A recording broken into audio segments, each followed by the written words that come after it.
Hi, everybody. I am waiting for you all to come piling in.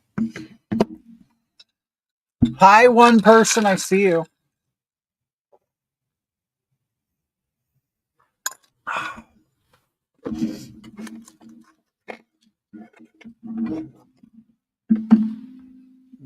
Okay.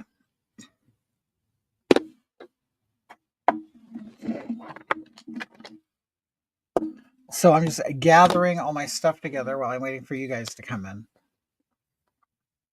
It doesn't look like my Wi-Fi is doing very well. Let's see. Okay.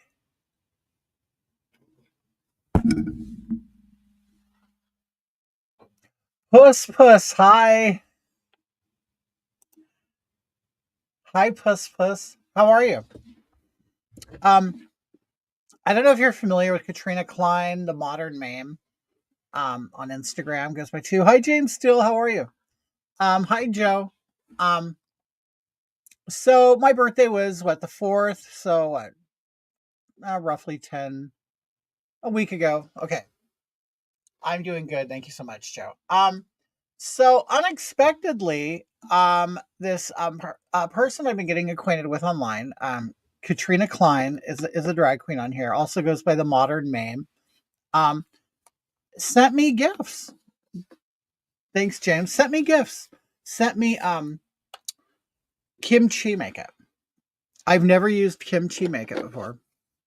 I was very surprised and very shocked and very thankful and grateful, that he sent me this. So it's 4 compacts of like contour blush. He sent me a lip pencil. Isn't that a noodle? No, it's not. A lip pencil in the color honey. Okay. And little I'm cleaning kimchi. And this is a pencil sharpener, which I absolutely needed. Hagatha, you're so beautiful. Why did you make your thumbnail look like that? What thumbnail? What do you mean? Yeah, wait. I'm cleaning kimchi? What are you talking about cleaning kimchi? The drag queen? You know who kimchi is, don't you? And I put my hair on, because this is kind of that's awesome.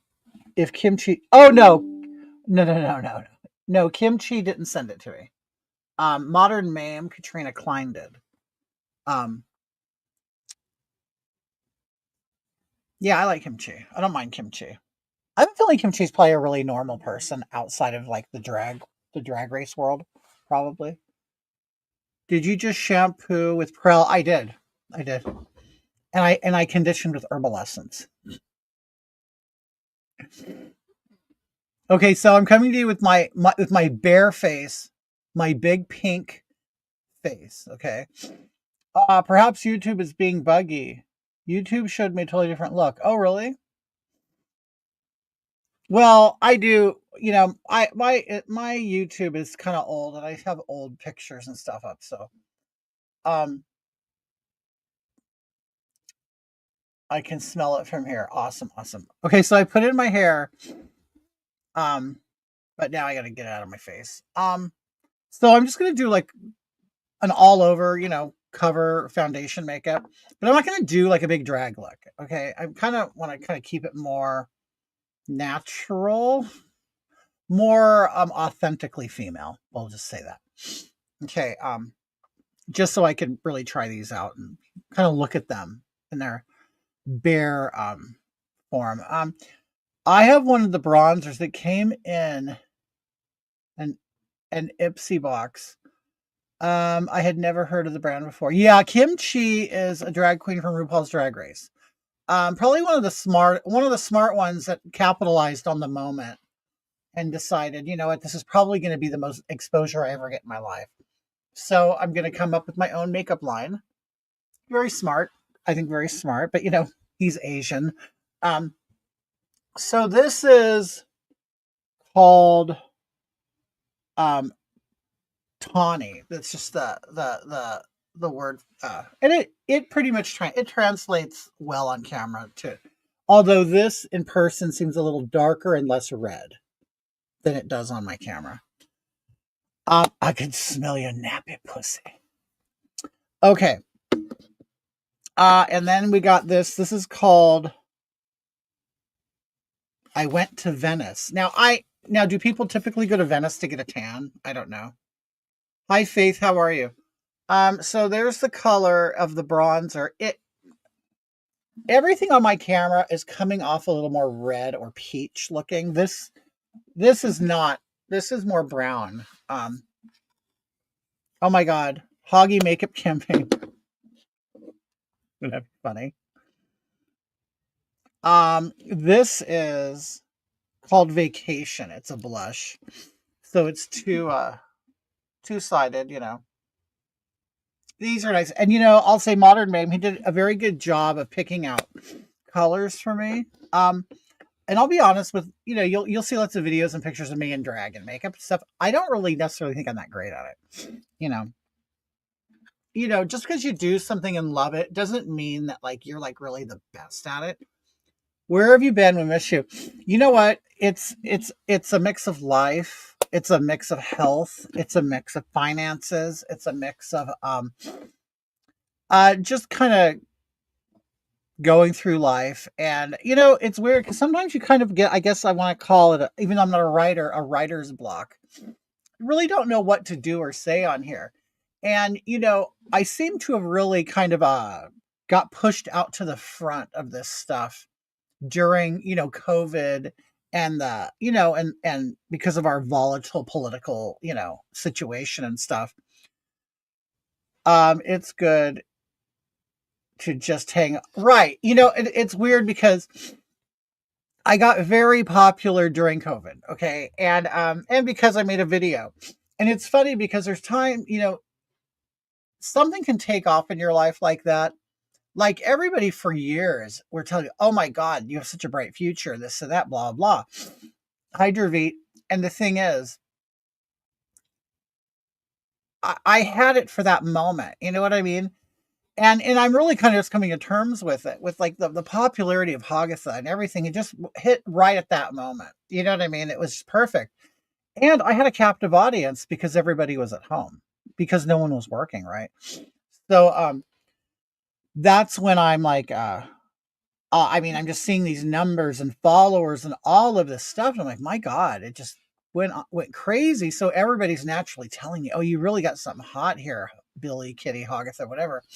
And but you really got to work at it. You really, it's not as easy as people think it is. You see a lot of these like so-called influencers. I hate the word influencers online who come on and they make their living and get popularity from going online, turning on their camera. It's not that easy. I mean, it's weird because it's not that hard either. It's just it's like you have to be in the mood for it. You have to have content for it. You have to be creative all the time. And hi, Heather. And a lot of time, and it gets exhausting. It does. And there's sometimes you just have no material. You have nothing. And one thing that I'm struggling with is I'm very bored with politics right now. I was really into it like 2016 up until like 2020. And, and I, of course, it's taxing. It is. And of course, I wanted this election to go in a certain direction. Okay. And it did. It did go in the direction I wanted it to. For me, it's over. You know what I mean? I mean, I know it's not over because we're still going to, the new administration has to come in. We're going to have 2 years of really getting shit done.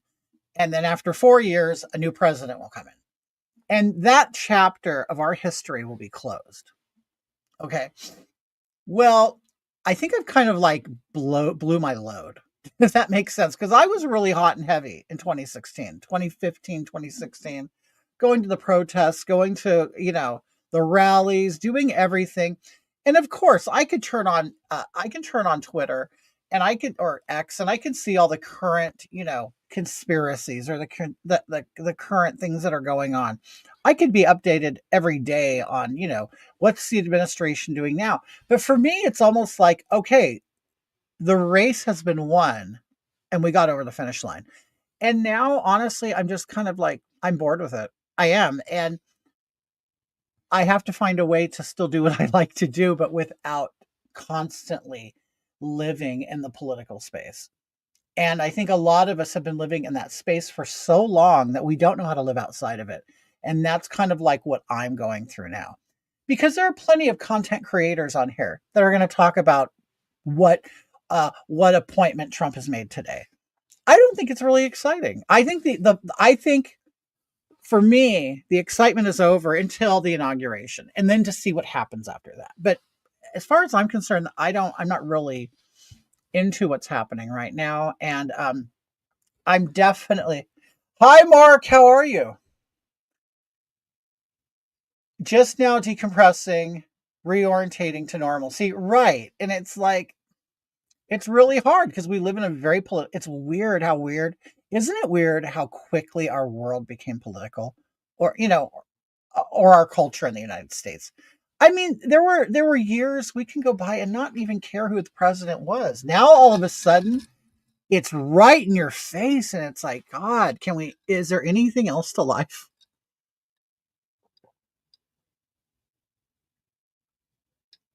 You'll be tired of winning. I'm tired of it. In the same I'm the same in my personal life now too. It's just everything is so like I mean, I'm 55. I just turned 55, okay? I and it's like I'm trying to remember a time where we didn't dwell on politics so much. And it's funny, it wasn't that long ago, but yet it seems so far away. I'm not worried about anything anymore. It's going to be all fixed and maintained. Right. I kind of feel, you know what, Mark, I'm kind of the same way. I feel like, okay, so we finally got a CEO in the company that we can trust. Will it be rocky? Of course it's going to be rocky, but we need rocks to be thrown. You know what I mean? We need it. We need it. So if some ugly stuff happens, it's going to happen, but it's all for the better.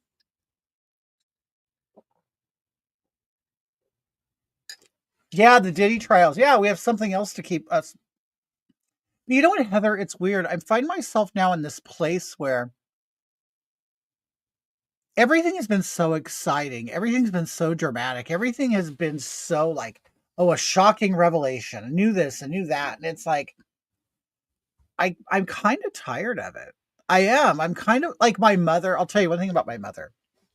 My mother absolutely loves Trump. Like, she'd probably sleep with him. She would. She'd sleep with him. And it's like, how do I put it? Even her, even she is saying, okay, like when the election came, she goes, if he wins, he wins. If he doesn't, he doesn't. But I just want the drama to go away. I just, she goes, I really like him. I do. But I don't like the drama that follows him. And I know that that's not his fault. You know what I mean? It's just the way, people are there. That's just the way they're fighting him. But it's like, I'm so sick of it. Well, okay. That was unparalleled days. The last 8 years, we defeated the crazies, the flying monkeys. Yes. Right. Now we can watch Hollywood fall apart. I'm still interested. I'm still interested, of course. I'm not excited. You know what I mean? I don't get it. I'm not excited anymore. And happy and relieved, right.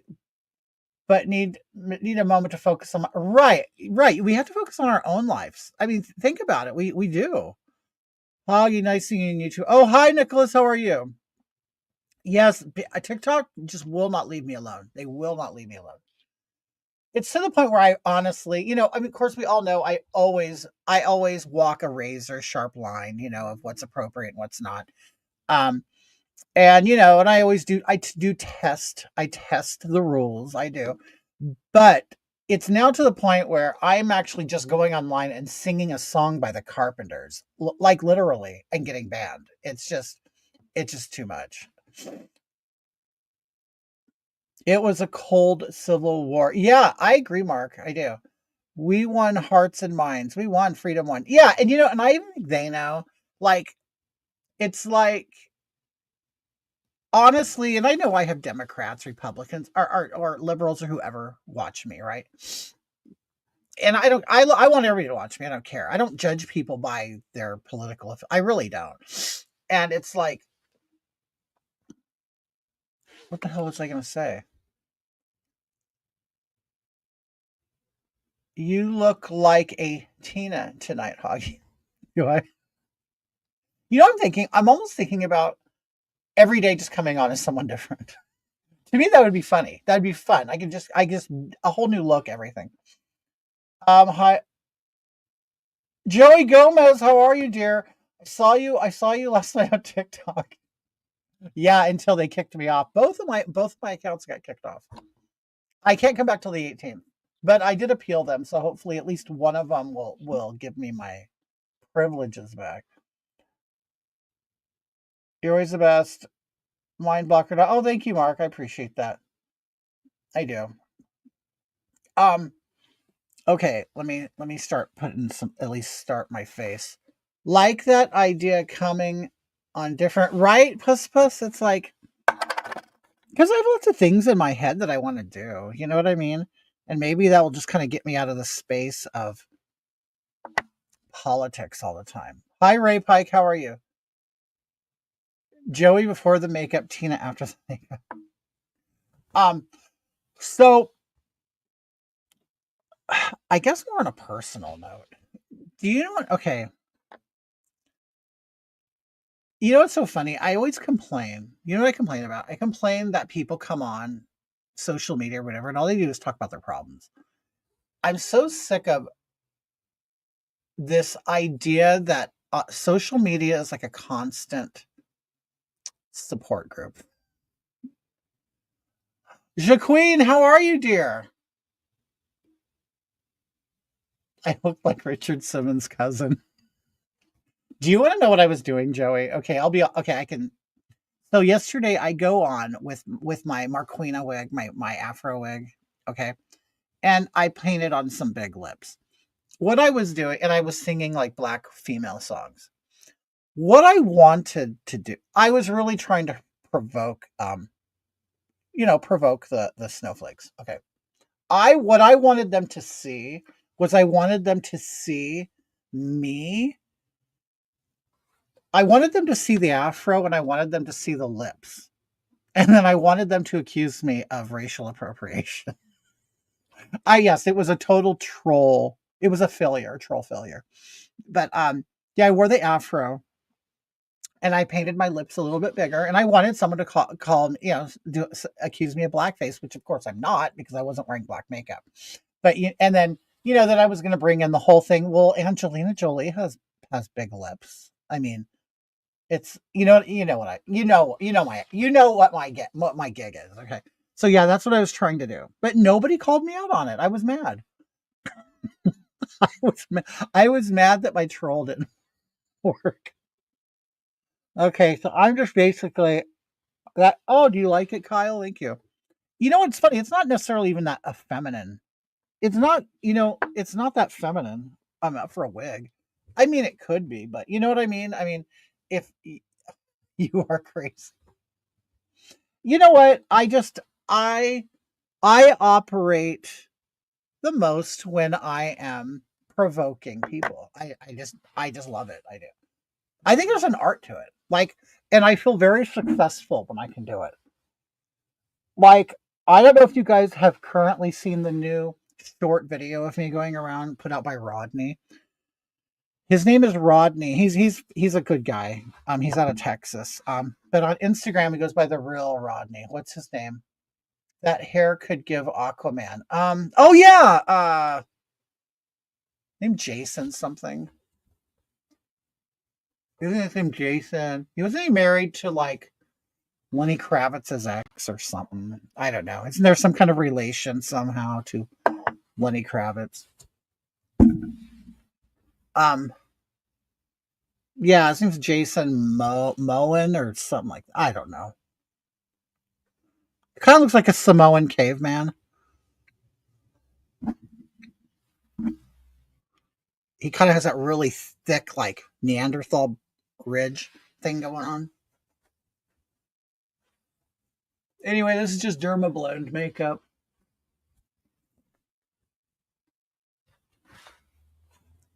Hey, Puss, are you in Brooklyn? Because I have a friend there. This I don't know if you've seen her. I loved him. Oh, was he in Game of Thrones? I don't even know.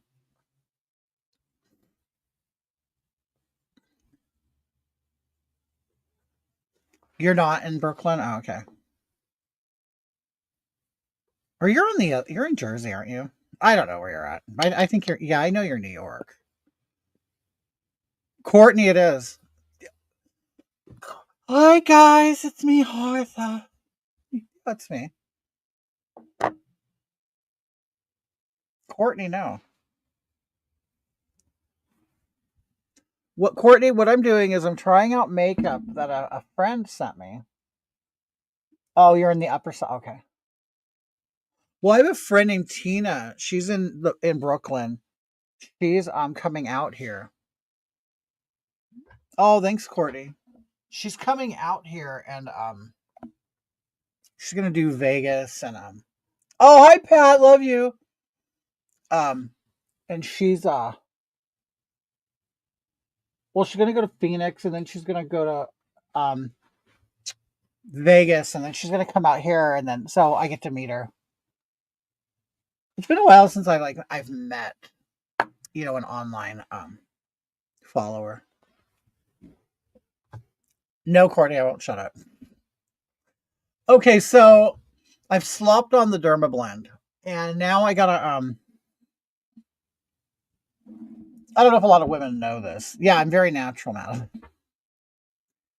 Um, you then when once you put on a wet makeup, like a paste, a liquid, some pencils even depends on like how wet and waxy they are. Oh, you haven't seen this hair? Well, actually, this is like my hair in my original video, like my original kitty video where I talk about kids and drag. This is just like it. It's not the exact same wig. I have a couple. I usually when I buy wigs, I buy two of the same one because a lot of times I stack them because I am a lesbian, man. I'm a total dyke. Um, but I am I usually buy two of the same wig, so this is just one rather than and then I have another one up here just like it. I could put it right on top and just make it like a big full wig. Anyway, so once you use a liquid, um, you're a dyke too. Okay. Uh, it's no my birth. Oh no, my birthday was the 4th. But happy birthday, happy birthday. Yeah, mine was December 4th. I don't know why this year I didn't make a big deal of it. A lot of times I'll come on here and do like a birthday show type of thing, but I don't know. Do you have a PO box I could? Oh no, Sam, I don't. I got rid of that thing. But write to me privately. Um, but what was I say? I usually make a big deal of my birthday, like go out to dinner and stuff. I just didn't want to do anything this year. I didn't care. I turned 55. I didn't care. I think this is like I'm finally not caring. You know what I mean? There are some people who will celebrate. Oh, I do my whole birthday month, my whole birthday week. I don't even care about the birthday day now. Oh, it looks real. Here, look at. Yeah, you can really see my skin color difference. Anyway, yeah, just if you look at it's really a nice wig. And it looks natural because it has the darker roots and it has where's the part at? There's a part already in it. A lot of times I will make the part a little wider. I'll pluck hair out. You can get like a little makeup and like draw in the part a little bit. You can even do the part at the underneath. But it's a great wig, it really is. But we celebrating being queer. I don't. I don't.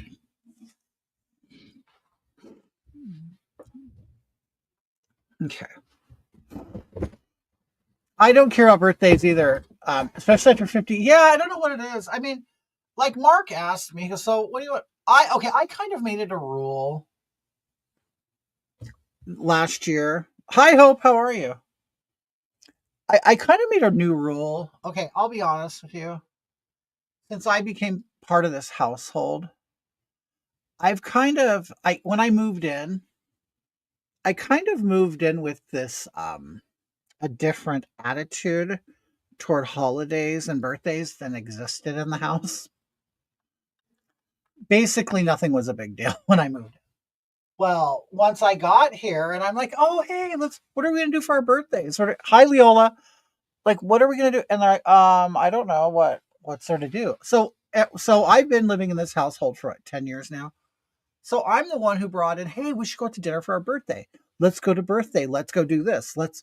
Hey, on Christmas, let's make this special dinner. Okay, so I've kind of, since I've moved in here, I have made it, holidays and days more special, whatever. Not everybody's really on board with that. You know what I mean? So in the past like year or something, we're like, well, everybody can just kind of handle their own day. You know what I mean? If like, say if I want something, then I will set it up. You know what I mean? Amy Polander, how are you? You're looking fine tonight. Am I looking for a little fun? No, you know what? I received some birthday gifts and I'm just here to try them on. I'm going to try them out in front of you guys. Hopefully Katrina's watching, but Katrina kind of does a show at this time. Okay, like I said, if you guys do a wet product, like a wax, a cream, a liquid, you want to follow it up with powder, because the powder is basically going to keep the wet product where it should be. You know what I mean? Hogath's Ghost. Hi, Tom. How are you?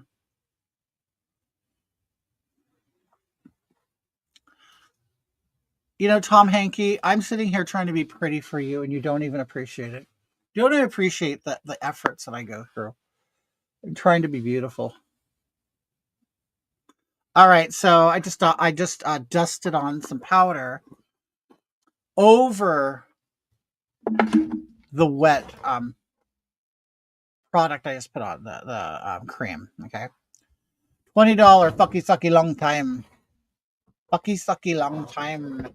Can you please do a video about me being gay and HIV positive since I was 15 years old, being bullied on my own farm in Australia because I'm proud of my history? My God, Jason. HIV positive since 15? I mean, that could have easily been me. How old are you? I mean, I know you're a man of a certain age. You're at least a Gen Xer. Um, is that different from moist?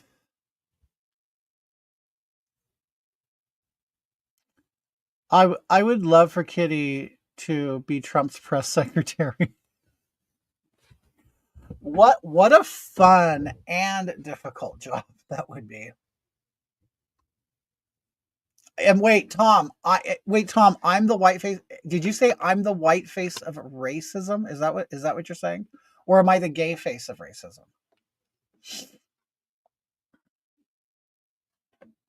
I mean, because I'm living for both. Living for. I mean, really, to be the face of anything, it's quite, it's quite a an honor. Hey, NY Liam, how are you? Okay, so let's okay, I'm gonna bring up something. Now, I was not a fanatic of what I'm gonna bring up, and I did like it. I did. But what I am seeing online, are you gay? And yes, Courtney, I am. According to popular opinion, I'm gay and racist. I'm gay and racist. Um, Are you guys know The Wizard of Oz, correct? We all grew up watching The Wizard of Oz, I'm sure. Our parents did. I mean, the movie came out, what, in 39? Everybody has seen The Wizard of Oz. And then, I'm a gayist. And then what, in the 90s, Wicked came out? My Cash App. I don't know. Okay, so, and I was with a different partner at the time when Wicked came out. And we went and saw Wicked, and I absolutely loved it. Like I did. I loved it. I don't understand. I'll tell you, I don't understand the preoccupation with it. I certainly don't understand.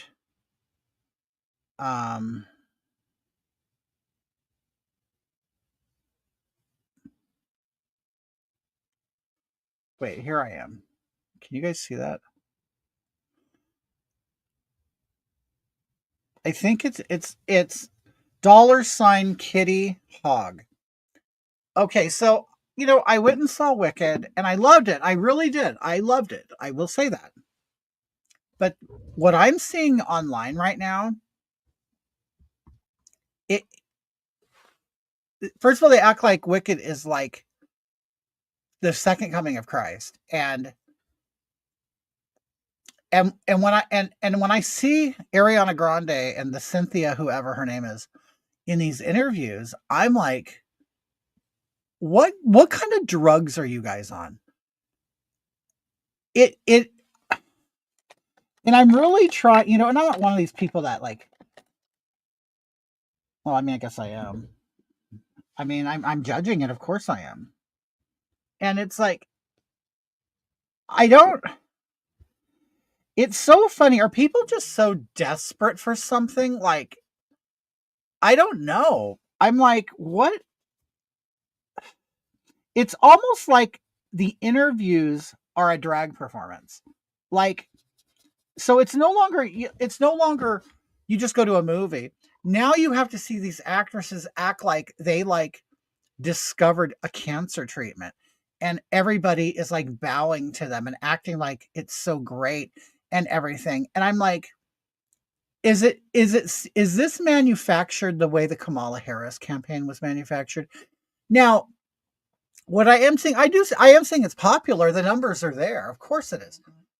But one thing I was reading is that somebody made it a point. They go, I think that this whole Wicked thing is very, very popular in the LGBT world and in the media, but not in normal everyday people's lives. And then I thought about it. I go, maybe that is true, because the media for all that time was completely lying about Kamala Harris's popularity and everything else, and her followers were believing it. So they thought they had it in the bag. They thought, we're gonna win, and screw these people and all that. And then they found out. Right. The LGBTQ really needs to sit down. They really do. And I mean, and I'm a big member, I guess, in it. I mean, I've never claimed to be part of that community. They claim people like me. But it's like, no, I'm not part of that community. I'm not. And they do need to shut up. They need to shut up.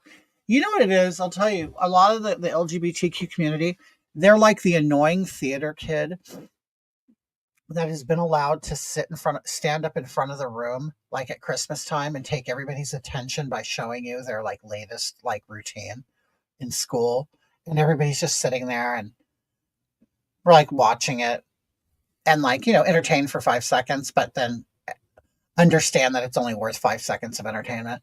But yet everybody is just sitting around pretending like it's great when it's not, because you're afraid to hurt them because they're like special needs children. You know what I'm saying? It's like we're kind of in this awkward place of our culture where it's like, do we just keep paying attention to them just to shut them up, or do we finally just smack them down? You know what I mean? And I think the smackdown needs to come. We're ready. We're ready for the smackdown. You know what I mean? It's like, come on, let's just rereading Wicked, the novel by Gregory Maguire that inspired the musical. One of my favorite books. They joke about Elphaba's mother being raped by LOL. I like the movie though. I mean, and I'm sure I would like the movie. I probably would love the movie. Oh, right. Politeness misinterpreted, right? And it's also taking advantage of the politeness because they know what they're doing. They know what they're doing. My transgender mom, as a transgender woman, I'm so embarrassed. Madeline, right? It's like, and see, Madeline, that's what made me make my video about against other drag queens reading to kids. It's because I'm just embarrassed by it. That's a great word. I was embarrassed by it. I went, I don't want people to think because I come on here and I paint a woman's face on my big man face. I don't want them to think that I'm one of these people, or all of us are one of these people that want to go out there and play with their children. It's like I don't. That's the furthest thing from my mind. So that's why I was like, Madeline, I was like, and so I love people like you too. It's like, and Buck Angel is another one. And it's like, no, okay. I go on with your bad self, cut your boobs off, get your hormones, wear a dress up as a woman, go ahead and be a stripper at night. Uh, you know what I mean? Whatever you do. But you're an adult and just keep it in the adult world. And you know what? When there's this awakening of people who decide, oh, maybe I'm trans, maybe I'm this, maybe whatever it is. It doesn't even matter what it is. You're an adult. So go pursue it and do it. But don't but not at the expense of others, and not at the expense of your own community either. Like you have to have some sort of respect for the world and your community together, I mean, so no, it's not. As a gay drag queen, I personally find absolutely no value or pleasure in in going to children and teaching them about dressing up as a woman. I just don't I don't understand the need or the value or the pleasure involved in that. I don't. So that's why I said something. I'd say, okay, fine, you guys are doing this and you parents are doing this. Just so y'all know, not everybody like me likes this. Okay. And there are high level entertainers that feel the same way, but they won't say something. See, a lot of people don't realize money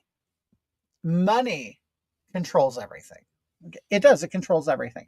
Even these people with these high and mighty attitudes, like say actors or actresses in the drag world. It's the money is buying all their opinions. They are. They are. And it's all.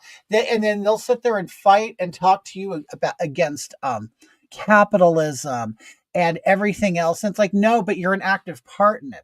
I mean, the whole point of transphobia and racism is capitalism, because they're using these words. They've actually monetized these words, and it's like, for a while, you can make lots of money off racism. I think it's ending now, and the same thing with transphobia, because now it's like at the point where they used to be like these weapons. You call people names, and they would really react to it. They would like, how dare you call me a racist? Because everybody was pretending that that was the worst thing that you could be in the world. You know what I mean? And it's like, I'm a racist? Oh my, like people would rather be called a child molester than a racist. It's like all of a sudden, for some reason, that became like the height of evil. And it's like, now it's like, okay, go ahead and call me whatever you want. I don't care. And I'm so glad we're at that point where finally the names are they no longer have power. They no longer have power. And after that, what do they have? They have nothing after that. Oh, thank you, Courtney. Please help other teens. They're questioning sexuality. As a mom of three, I wish my child could have the love and acceptance to know that everyone is not like them. I mean, you know what? It's weird because I see this stuff on TV and online where we convince the youth and we convince people that there's so much racism, oppression, privilege, transphobia, homophobia. We convince them that all of these things are out to hurt them. And then those same people who create that story create the cure. It's kind of like they're like the pharmaceutical, industry. Like we're going to create we'll create a problem so then we can create the solution. And that's hi Martin, that is exactly what the left woke people do. They create a problem that doesn't they create a problem that probably is this big. They make people think it's this big, and then they try to sell you a solution, and it's like the solution being reparations, DEI, things like that. Keeping your mouth shut, not pointing at things that should be pointed at and calling them out. That they control you with all that. Living their whole life in chains, never realizing. Right. It's like, you know what it is? It's absolutely right. They don't realize that the key is right there, or the chains aren't even locked. You know what I mean? Like they don't realize they can just walk out of it. They just banned puberty blockers in the UK. A lot of cis people on IG are losing their minds. Like, why would cis people lose their minds? Like, why would... I've never... You know what? Okay. I've seen this shit online where I see these men, these older men. Okay. I mean, I'll be honest. When it comes to, say, abortion, do I think abortion is like the answer to everybody's problems? No, I don't. Of course I don't. No, of course I don't. Do I think it's good? No, I don't think it's good. I don't think it's good. Is it necessary in some instances? Of course it is. Yes, it is necessary. Okay. And we all know that. But I'm not going to sit here and promote it. Like these people will promote it. And then you'll have these men that are saying, I fight so my daughter can have health care rights. Well, we can all read between the lines, and we know what you're saying is, I'm marching so my daughter can abort my future grandchild. That's, if you want to be honest, that's what you're saying. Okay. And I don't understand that. It's like, have we gotten so left in certain areas to where we've become stupid? Like, of course, there's a left and a right and a center, and all of us in our own life, we kind of go back and forth. You know what I mean? I mean, there are people who absolutely think, okay, like I voted Republican. I find myself siding with conservatives more on a lot of issues. Okay.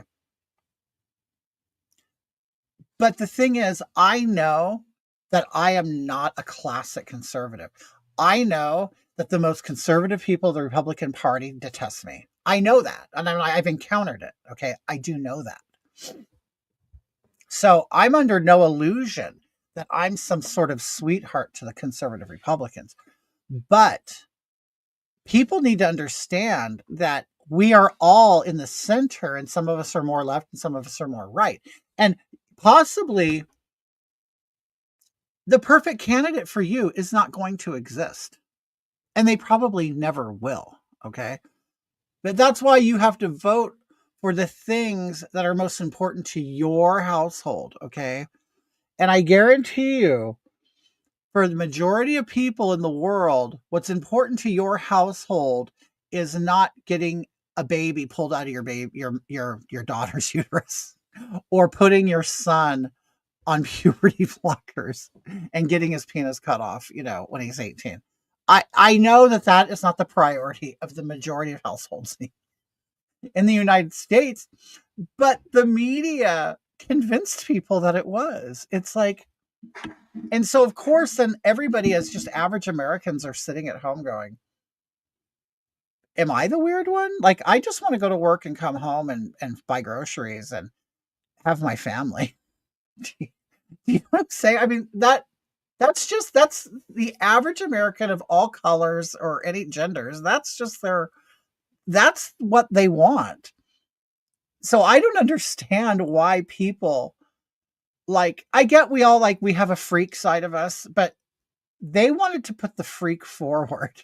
You know what I mean? like all of us, okay, like Billy, those types of conservatives are a minority, right?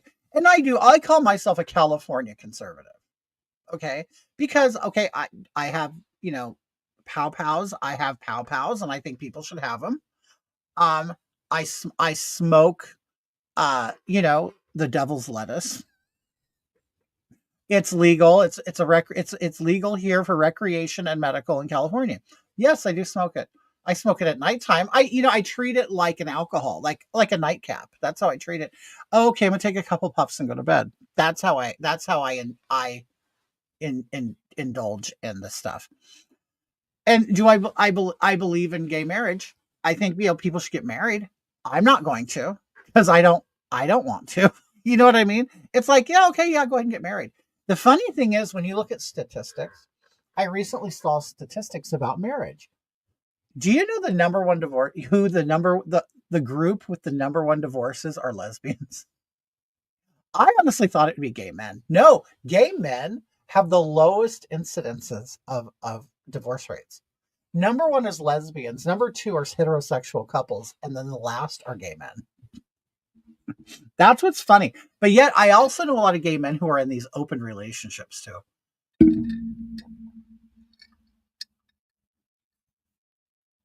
Hi, Greta. Oh, Courtney says, my son has black and white skin. I still fight the racism from my father. Oh, okay, yeah. My dad has a humongous heart, but he's a racist. He's trying so hard to change. I'm trying so hard to change him. Look at my biracial grandchildren and talk about people being N-words. We are all the same. Damn it. Get over yourself, Courtney. You know what? It's so funny. And I think that's okay. Like, I don't know. Okay. Your dad doesn't call your kids that word, does he? Like, he doesn't call them that. Like, he at least knows that that's inappropriate. I mean, we all say things that we all say things in public that we don't want the private to hear. Okay. Courtney says, my uncle is here on the US East Coast. My mom is in kidney failure. Oh, that's sad. I'm sorry. I bet you go on a married men too. You go on to married men. I love the brown hair on you. Oh, thank you, Steffi. I think most gay marriages are I agree with you. I guess straight marriages become like that too, where you become more like friends. That you know what, gagging for that. I have been legitimately legally married to a woman before, and then Mark is okay. I was in that marriage for 14 years. I've been in this relationship with Mark for 10 years. And after my marriage broke up, I was in a gay relationship for 3 years. Okay. So I've been married to a woman in a traditional marriage for the majority of my life. My relationship life has been spent with a woman. Um, One thing I can say different between being married between a man and a woman, with a man, for me anyway, in this relationship, it it was like being a man. Okay. And I don't really hear, and maybe I just have a unique perspective of it. But being married to a woman, and I'm not saying that she was even an average woman. She was a nutcase. Okay, so I can just tell you that right now. So I don't want to judge all women according to what my hell was. Okay, because I've always been friends with women, and I've had other relationships with women. Romantic relationships. So I know not all women are like this. So I want everybody to say that. I want everybody to know that. Okay. I love women. I do. I love them. I respect them. A woman raised me. A woman taught me everything that I know. You know what I mean? I mean, my whole formidable, life was women. Okay, maybe that's why I'm gay. I don't know. um, but the thing is, when I got married as a man, I felt this immense pressure that I have to take care of her. And I don't hear a whole lot of men talk about that reality. But and then maybe it was just the era I was in because I am a Gen Xer. But no, but then again, our mothers were working, so our mothers supported. So no, so maybe I'm wrong. Women were working then and supporting households, so it wasn't like mm, it was anything new. Okay, but once I graduated high school in '88, I got married like 2 years later, like well '91. Um, but it was like as a man, you felt like you had all the pressure was on you for the success of a family. You have to keep the woman happy. You ideally have to support her. You have to bring in enough money to keep her at home so she can raise your children. Because ideally that's what should happen. You should be able to have enough money to support a woman. The woman, bear the children, take care of the household, take care of the children, raise them while you're at work, and then you come home and you do your family things, and you do as a man your house things and stuff, your obligations. So, and I hate to say it, put it this way, I can't think of a more respectful way of putting it, but it was almost as if she was also a child. Do you know what I'm saying? Like, I felt the pressure to take care of her as well as to bring in the money to afford a lifestyle that was respectable. You know what I mean? And that's a lot of pressure, especially like in Southern California. You know what I mean? And I'm not a professional. I'm just a laborer. I'm not, a degreed person. I'm not going to say I'm not educated. I'm just not a degreed person. So how am I going to maintain that? And you always felt like you're falling short because you can't give the best or the most. And then, on top of it, she was the type of woman that made sure her needs were taken care of. Okay. And her needs did come before the household. So, and she smoked cigarettes, she drank, she was very much into her appearance. You never saw her without makeup. You never saw her without nails. You never saw her without her hair. So it was basically all of my money kind of got dumped into her. Okay. And then whatever was left then got dispensed through the household and the bills and California has always been expensive. And at 20 years old, yes, it's a big struggle. Yes, Hope. Yeah. So, um, but with Mark, okay, or with the other guy I was with, when okay, so in my relationships with the men, okay, and Mark being my second longest relationship I've had, he, and maybe Hope or any of other women on here that are gay, I don't know if this is the same for you guys, but I felt when I was with Mark, it was a more equal relationship. So I'm a man and he's a man. We're both the same age. I don't feel like I have to take care of him, and I don't think he feels he has to take care of me because we work at taking care of each other as a unit. Like I take care of myself, he takes care of himself, and then we're a unit. Um, so I don't look at him as another child. I don't look at him as like and even biblically, and I'll say I'm not a religious person, but I know the lifestyle I was raised, in the church. Even biblically, they make the man above the woman and make him responsible for the woman.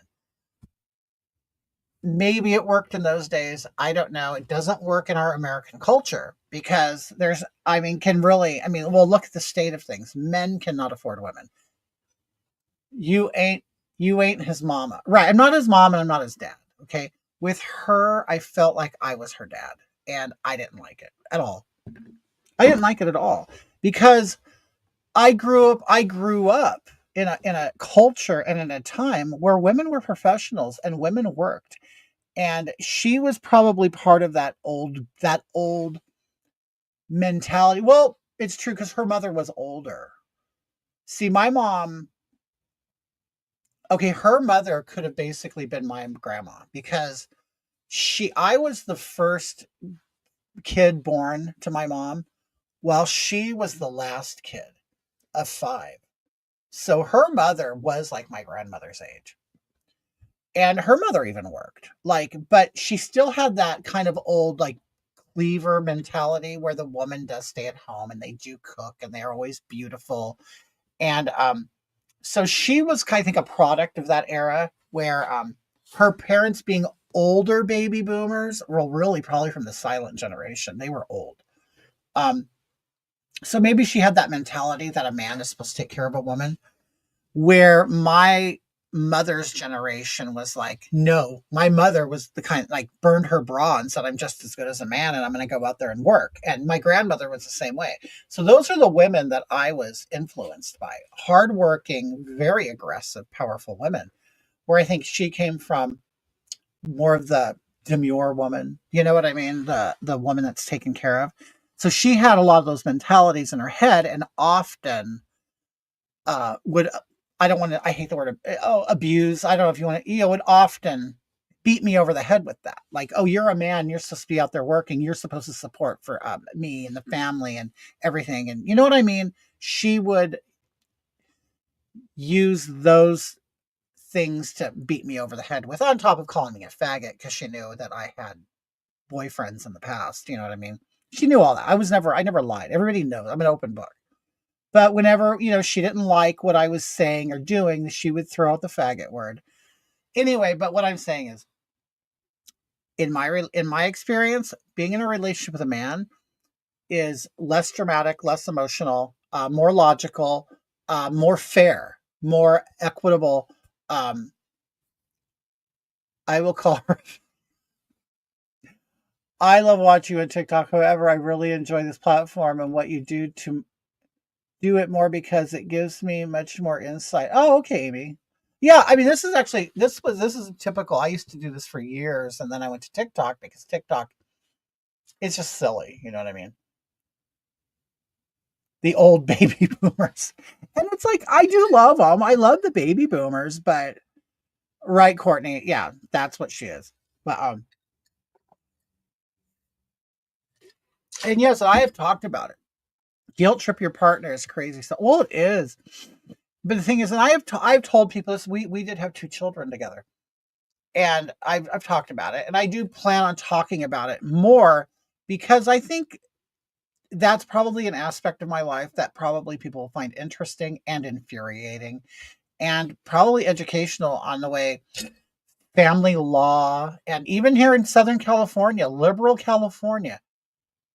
It depends on what county you're in, but no, I got completely demolished um, in court, completely like like irreparable, like damage. Like if I was male, I would be gay. I can hardly handle my personal female quirks. There is no way I could meet another woman's emotional needs. And you know what? And it was exhausting. And I'm like, and I know, like I said, I know not all women are like this. I know it. I know it. But you know what she really took pleasure in? And this was like the worst example of it that really like put me on the spot and really pissed me off. We lived in Riverside, California, and we didn't live in the best area because we're barely making it and stuff. And we went to a market, and it tends to be the area is very it's a southern culture, south of the border, okay, and thuggy. Okay. So a lot of the men where we lived had shaved heads and goatees and wife beaters and tank tops and, chains. And, I'm painting a picture. Okay. So we are in the store one day. Okay. And we are getting ready to be seen by the checker. And there was this man and his friend in front of us. And they kept looking at her like up and down, my ex. Okay. And she was pretty. Okay. And she knew it. And she made sure everybody knew that she was pretty. Yeah, they were cholos. Okay. So anyway, um, So she was very tall, like she was 5'10", and she would wear heels, even if they were like this. So she would be, almost 6 feet all the time. So she's very statuesque. Okay. Very long legs. Okay. And she would wear like little mini dresses and things like that. They said she maximized her appearance. Okay. She was pretty. Okay. And she knew it. Okay. And everybody thought she was pretty. So, but what she did was I one thing I like about pretty is I like women who are pretty who don't know they're pretty. I don't like the ones who probably think they're prettier than what they are. Okay. But anyway, so we're standing there and these guys are looking at her like and being disrespectful, looking at her in a disrespectful way. And I knew it. Okay. I knew it. I could see it. But there's a part of me that blames her for it because not because she's accidentally going out there and being pretty. It's she's deliberately creating a situation very conniving. Okay. And so she'll make sure she'll spend hours to get ready just to go to the store. Okay. So she looks like she's getting ready to go to the club to go buy a gallon of milk. We're buying that gallon of milk, and these men who are used to seeing a woman dressed like that in the nightclub, you know, sees her. They're like, hey, hey, whatever. And what am I supposed to do? It's like she said, like, and right in front of them. I'm not kidding you, right in front of them to where they heard, and they were looking at me and a part of it. She goes, so are you going to let them do that to your wife?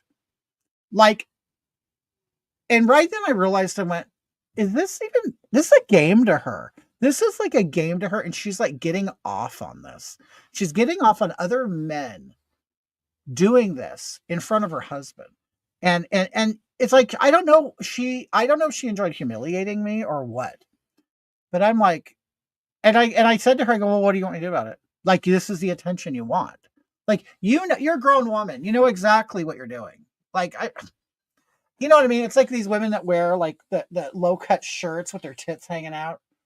I think it's great. I think there's nothing wrong with it, but don't for 1 second think you don't know what you're doing. Like, it's like a man putting on a pair of tight jeans or a pair of sweats without underwear, and they know that they have package and it's showing. You know that. They all know it. Okay. So and they see and they like it when people are walking toward them and looking down at their crotch and looking back at their face. Okay. I'm tired of adults pretending like they don't do this stuff on purpose. Okay. She wanted you to fight for her honor. She didn't. No, I wasn't going to. And the funny thing is, she knew that about me. She knows I'm a very passive person. She knows that. She didn't marry that kind of man, and I wasn't going to be that kind of man. She is satisfying a need of wanting to be acknowledged and admired by men. I'm sure she has no idea that this is a subconscious thing. She's probably doing. She probably thinks she just likes dressing up and looking pretty. She may think that, or she may appear to think. Well, see, this is the thing. I've never. Okay, this is the funny thing about women. May I say that I think that's twisted? Oh, it is. Generally speaking, women must resist the temptation to weaponize their beauty. Greta, see, that's a great thing. You know what I mean? And I like that I like that statement because I don't think a lot of women understand the effect they have on a lot of men. I mean, I have voice to text. Oh, okay, hey. Are you still live? Oh, I'm still live, Courtney. Hi, Divine. How are you? Divine Waters fan. I am trying on kimchi products that Katrina Klein, the modern meme. She goes by the modern meme on Instagram. Um, me and him, we just kind of got acquainted one day, and he sent me this makeup for my birthday, so I'm gonna try it. I've never bought other drag queen makeup. In fact, I don't spend a lot of money on makeup at all. I won't because I understand that makeup is just colors. It's colors, and uh, it just depends on the operator what they do with them. Now, I'm not saying that there are some powders that are more finely milled and blend better, of course. But for the most part, if you know what you're doing with the product, you'll do it right. I would be reborn as a gay man. They have so much more ability to be crazy. Courtney, you just want to lose your shit. But just lose it. Just lose it and see what happens. Maybe some good stuff will happen.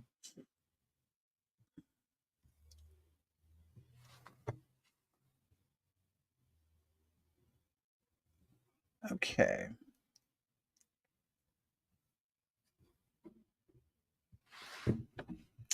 Uh so subconsciously fishing for compliments. Okay, so what I'm gonna do is I'm gonna put on some eyebrows right now. Since I have the brown hair, I'm gonna put on brown eyebrows. This is a medium brown. Um, After the story time, would you recommend your favorite drugstore foundations? You know what? I use this is the foundation I use. It's called Mayron. It's a cream blend stick. This is considered theatrical makeup. I wear that because I have a very pinky red complexion. I have freckles and age spots, but I also because I'm a guy, so I shave. Now, my hair since I've gotten older is turning gray. So I can pretty much shave and you not see the hair under my skin. Not completely, but um typically men who are fair skinned, but even the dark skinned guys who have really dark, thick facial hair. You know what I mean? When the men who basically shave, it could be baby smooth, but you could still see the shadow underneath it. That's why a lot of the drag queens will wear the theater makeup. It's to cover that shadow. Now, are so dark that they have to do other color correctors underneath their makeup because it's so severe. I don't. I'm fortunate where I could just shave, put on basic woman's foundation and cover. So I'm lucky that way. But I still use the thicker. It also lasts a long time. It's a it's a stick. It's like a lipstick, and you could draw it on your face. You basically get it and you just like kind of wipe it on, and then I sponge it or whatever, or you could brush it. I also use Dermablend. I've been using this more recently because I'm lazy, and I could put it on with a brush, and I just swipe it, and I wipe it on over, and it's done. But I tend to use thicker, highly pigmented makeups, which would be stage makeup, um, or Dermablend, which I remember Dermablend coming out many, many years ago as a makeup to cover like birthmarks and things like that. It works very well. Another one that I use, if you don't want to spend a lot of money, is instead of the Dermablend face makeup, they also sell it in a body makeup for your legs and stuff in a big tube. I actually got that this I actually got that tip from, I don't know, there's another drag queen on here. He's a little more into the Trump stuff, Lady Maga. Um, Completely different brand of drag than I do. I mean, I respect his activism, but but he uses the Dermablend leg makeup for his face, and I found it at like TJ Maxx for a really good deal. So I tried it and it worked really well. So I use the leg makeup on my face sometimes. What's so funny, Courtney? Okay, so let me cheaper than Crepe Erase. Oh, you know what? Hey, wait, AA7. Have you used Crepe Erase? I see that one, and I'm starting to get crepey on my arms because I'm getting older and I'm losing weight. So you know the skin isn't going back to where it used to be. Um, I forgot. Why did I stop? Oh, I need to see. This is the thing. This is the problem. When I do live videos and makeup, I get carried away. Oh, you guys, check this out. This is my Timu. I bought this off Timu. It's a short set.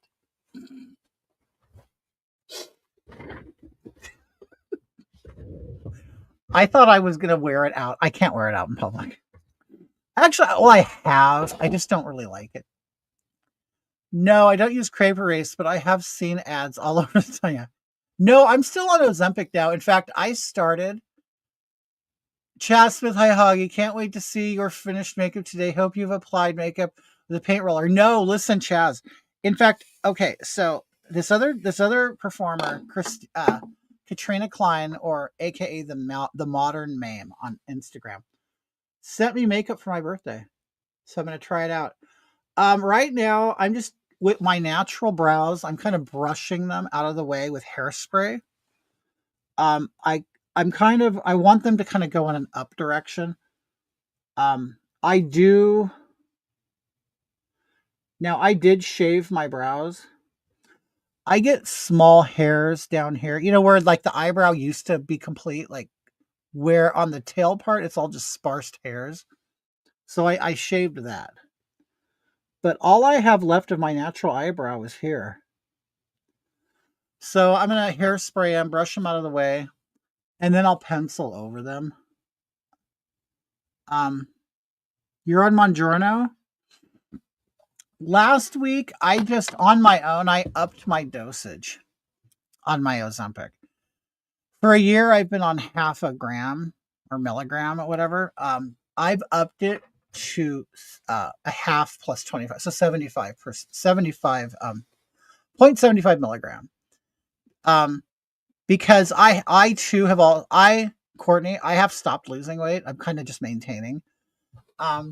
Although recently I've gained 5 pounds, but that is from retaining water because I have congestive heart failure. So I'm constantly having to maintain the fluids in my body. And I put on 5 pounds of water. I don't know. It's because of this. I'm drinking a lot of iced tea. So you're on 15 milligrams, but I love to eat. I'm on 0.75, but I'm sure it's different. Like Mongiorno and Ozempic are different. Courtney says, send me some makeup I need. I'm like you, Hoggy. I can shave my face and it's smooth as a baby's bottom, but can still see the shadow. I'm graying 54. Oh, okay. Yes. Okay. I just turned 55 and I'm getting a lot of gray everywhere. So you can't see it. I mean, my mustache is still a little dark, so you can still see that even after I shave. But yeah, but this makeup just Courtney, you're a cardiac nurse. Mm. I loved my cardiac nurses. I'll tell you when I don't know, I had a heart attack. Don't tell anyone your age, Hockey. Yes, I turned 55 on the 4th. Um, so Courtney, I've had a heart attack and I've had a triple bypass. Wait, yeah, do you even know that? Let me see. Right here, but I loved my nurses, my cardiac nurses, and you know what? I loved the best ones the ones that I loved the most. Okay, I've never been like a person who's been in the hospital, like been sick until that, and I was in the hospital for 2 weeks. But I definitely loved intensive care more than the general, like when I got put in the population. I was like, intensive care was like I felt like a celebrity. It's like my room was beautiful. It was ice cold. It was dark. People would come in and be nice to me and give me drugs and make me feel good and everything. And for some reason, I thought that was going to be the whole experience until they sent me to a new room. And when I went to the new room, it was like, oh, the TV doesn't work right. Nobody comes in that often.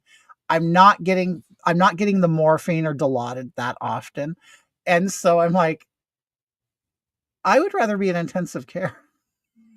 Yes, cardiac ICU. I love my cardiac patients. God bless you, Hoggy. We love you. Yeah, you know what, Courtney? Yeah, you guys were great. And you know what? I don't know if ICU, okay, Courtney, I don't want to come off disrespectful because I really respect medicine. Of course I do. But it just seems like since now that I'm an adult and I'm in the hospital and everybody is like a lot, like some people are younger than me. I see the young people now and I'm like, do they know what they're doing? Because they use their street slang. Uh, they're wearing Crocs with all their little toys hanging off them, things like that. There seems to be, well, okay, I know these the people in the scrubs are, they want to be fun. They want to be fun to their work. But as an older person now, and I look at them, I'm like, this seems unprofessional. Am I going to get the care that I need? And I'll tell you, Courtney, after my heart attack and I got my cardiologist that I would go in and I'd see every 3 months and stuff. When I went in there, I got, well, no, it wasn't my cardiologist. It was my general doctor. Okay. He had an aide or a worker in there who did not know how to work the scale. And it really bothered me. Like, it just seemed like it was just one moment, but it really bothered me because I was like, I'm in a very sensitive position. I'm now a cardiac patient. Okay.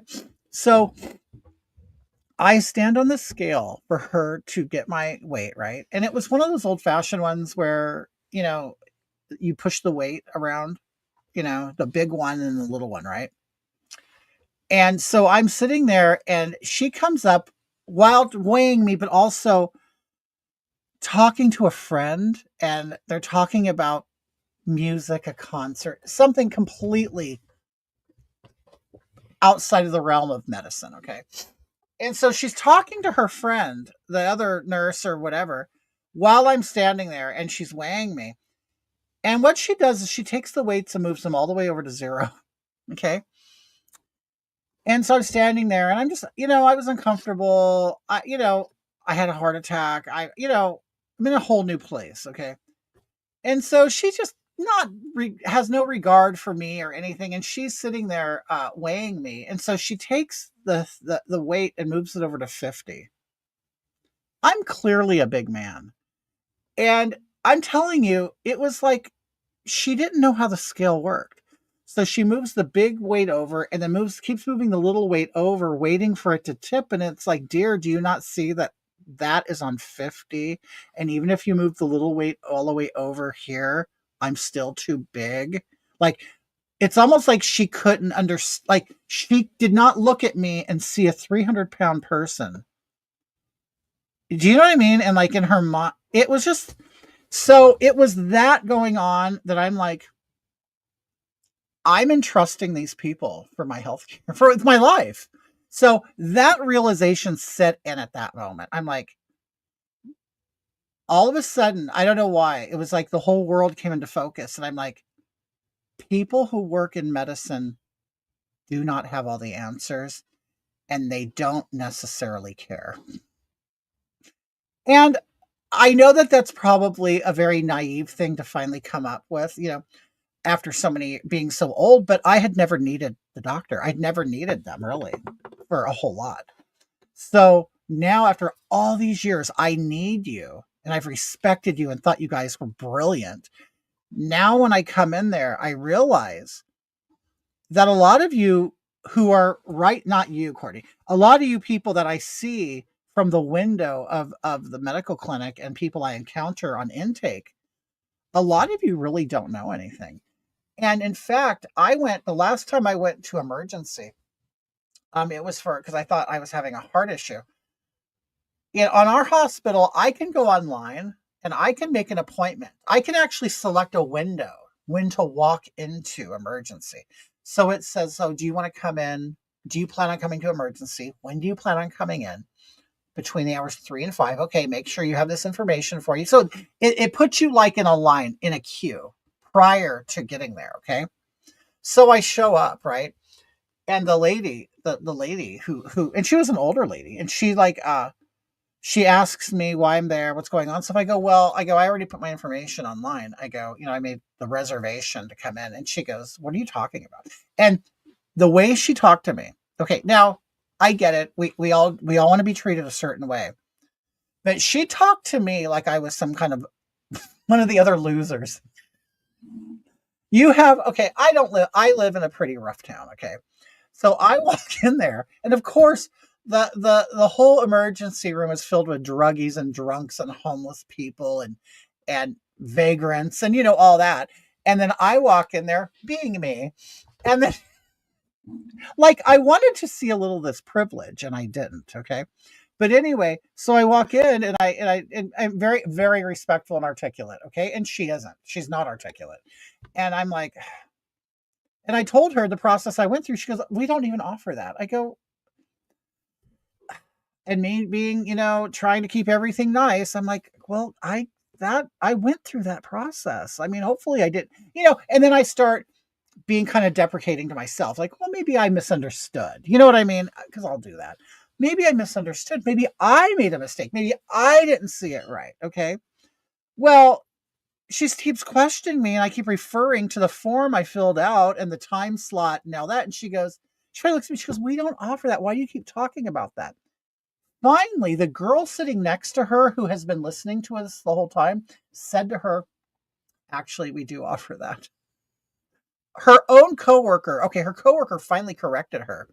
And I'm like, well, why didn't you do this 5 minutes ago? Why didn't you correct her 5 minutes ago? Like, I don't get it. Like you listened and sat there during this whole process of this conversation. You knew she was wrong in the very beginning and you wouldn't correct her because she's young. So you have the older woman who doesn't understand the process of the intake. And then you have the young one next to her who understands it. But yet I don't think she felt comfortable enough in her position and age to correct the old person and tell them they were wrong. She was completely wrong. Completely wrong. Anyway, but she was condescending and rude and all that shit. And I'm like, fine, but I'm going to tell you, my whole heart thing has kind of made me feel very good about medicine on one side and very bad about another. Like the whole cardiac stuff is cool. It seems like the people who work for the specialists are better than the people who work for just general medicine. I don't know. I could be wrong and I don't want to offend anybody. And if I do, I don't care. You know what I'm saying? I don't know. Maybe it's my ignorance. Maybe, like, again, I'll take the blame here. Maybe I'm ignorant and maybe, I just expect too much of people. I was a registered nurse for 21 years of age. Okay. Please educate yourself on Courtney, yes. You know what? Courtney, and I'm going to tell you, that's another thing that I think that people believe. They think that doctors and nurses and everything have, like I said, have all the answers and they have everything, like you really care about us. I'm not saying, Courtney, I don't mean you specifically. Okay. But I don't think people look at the medicine world and they have different ideas. And the thing is, you're just a car and they're just a mechanic. That's all it is. Do they care about you? No, they don't. I mean, no more than one human cares about another. But you're just a means to a paycheck. And I finally got to that realization. I did. And, I realized, well, you aren't my mom and my dad. You're just a Walmart worker who gets paid really good money and you can give me medicine. I mean, I finally, and it made sense to me. I go, yeah, maybe we put too much pressure on these people. Maybe we do. Maybe we think too highly of them. Maybe we expect them to be miracle workers. I don't know. But I did that's when I learned I'm going to take my health into my own hands. I will do all the research.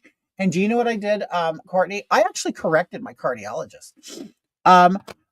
They had me on medicines that weren't compatible, and I pointed it out, and they said, oh, well, it's funny. They didn't take like an apologetic stance.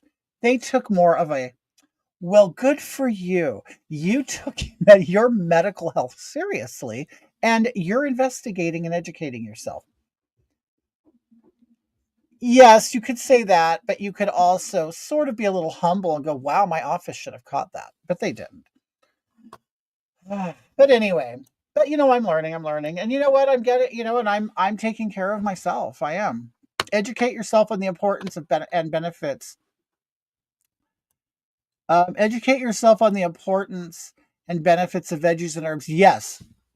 Yeah, people really need to uh but I think a lot of humans or Americans are very lazy. They're lazy and I think we kind of get lulled into this sense of like security and safety and prosperity and privilege and all that. Because, you know, we're told we live in the best country in the world. We have all the best medicine, the best doctors. We have the best of everything.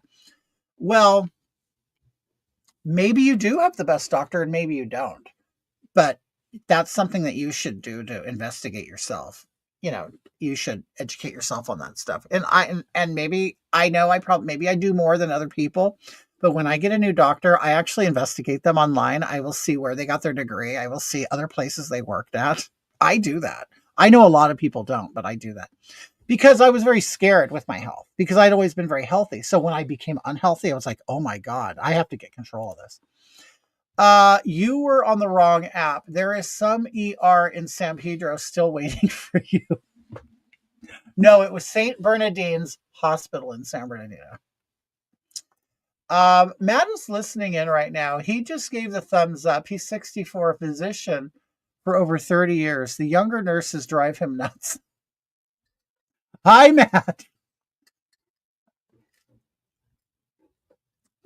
Oh my God. Do you guys want to know something? And this is, I mean, I guess it's still medically relevant. Matt's motto: the more I practice medicine, the more I realize how little we clinicians understand about health. Wow. Wow. Okay. My ex is a doctor, an abusive prick, but I learned a few things from him and I'm grateful. You know what? Sometimes we could learn the best lessons from the biggest assholes. You know, I'll tell you this. I learned huge lessons from my ex-wife. Huge.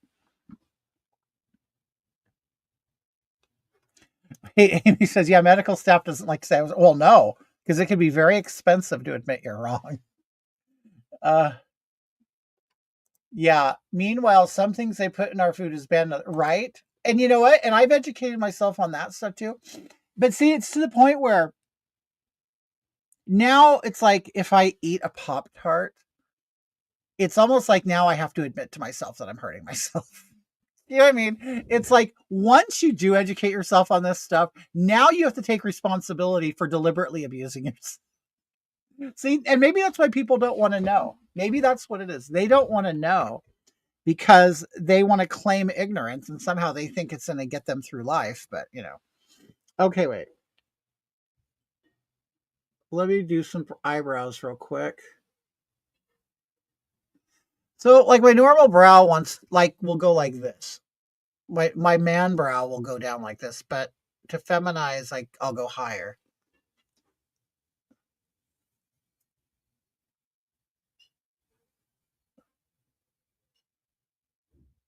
And like I said, I'm not trying to do some big dramatic drag look.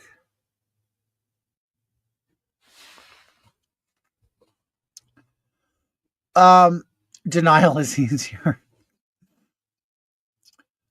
I pray you all learn and do the best you can for your own health. Amy says in the medical field, a diagnosis is basically a process of elimination of the incorrect process. As you should, don't trust me. You want to know another thing that kind of bothered me when I was in the hospital, when I, you know, kind of had a realization of medicine. I while I was in the hospital. Oh, thank you, Cindy. Well, yeah, Alicia, I don't think they don't want us to be healthy because then they won't lose money. I mean, imagine if your car never broke down, a mechanic would never have business. You know what I mean?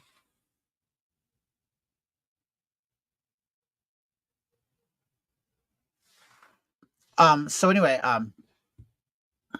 where was I at? Oh, you know what the dentist did to me? And this pissed me off. I understand that there are people who abuse things and abuse businesses. I get it. But you can't treat all of your patients or customers like they're the guilty party. Okay? I'll tell you what happened. So I went to a dentist because, okay, I was having dental problems over here. It ended up being like a gum disease issue. Basically what it was plaque in my gums that was caking up and I was not flossing well enough. So I couldn't get it out and it was creating like a painful swollen situation. And I didn't know what it was. And I'll be honest, I am not the best. I am not the best at dental health at all. I'm just wanting to brush my teeth and go. Well, yeah, I never got into the flossing. I never got into all that shit. And because my teeth are pretty gapped and everything, and I never had that issue, you know. Well, apparently, as you get older, it becomes an issue. Okay, so they said you might have gingivitis or whatever. So basically, the treatment was to basically get instruments and a water jet and basically go under your gums and clean everything out. Okay. I seen Hoggy yesterday. Today is Kitty. Big Pharma isn't the problem. My ex was a physician and never got one. See, and that is it. Could it be like the pharmacies get the kickback, Courtney? I don't know. Yeah, I'm glad you said that because you know what, that is an impression that a lot of people get is that the doctors get these kickbacks. So you're saying they don't get kickbacks?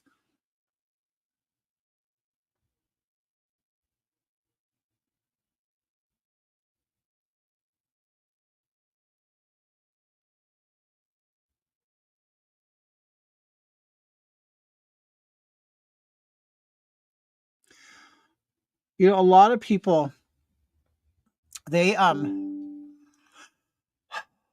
pharma used to take me out to fancy dinners as a 20-year old nurse, blowing the company's money. That's not the doctor though.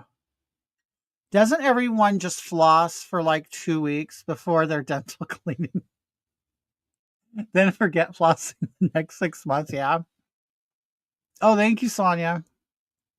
My ex never got one kickback. I'm curious though if it's happening. Yeah, I want to know too.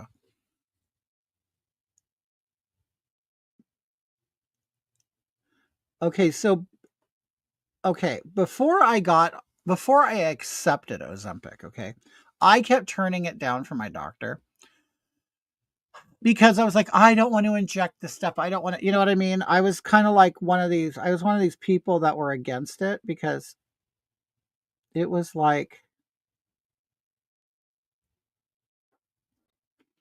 God, this eyebrow's messed up. Okay,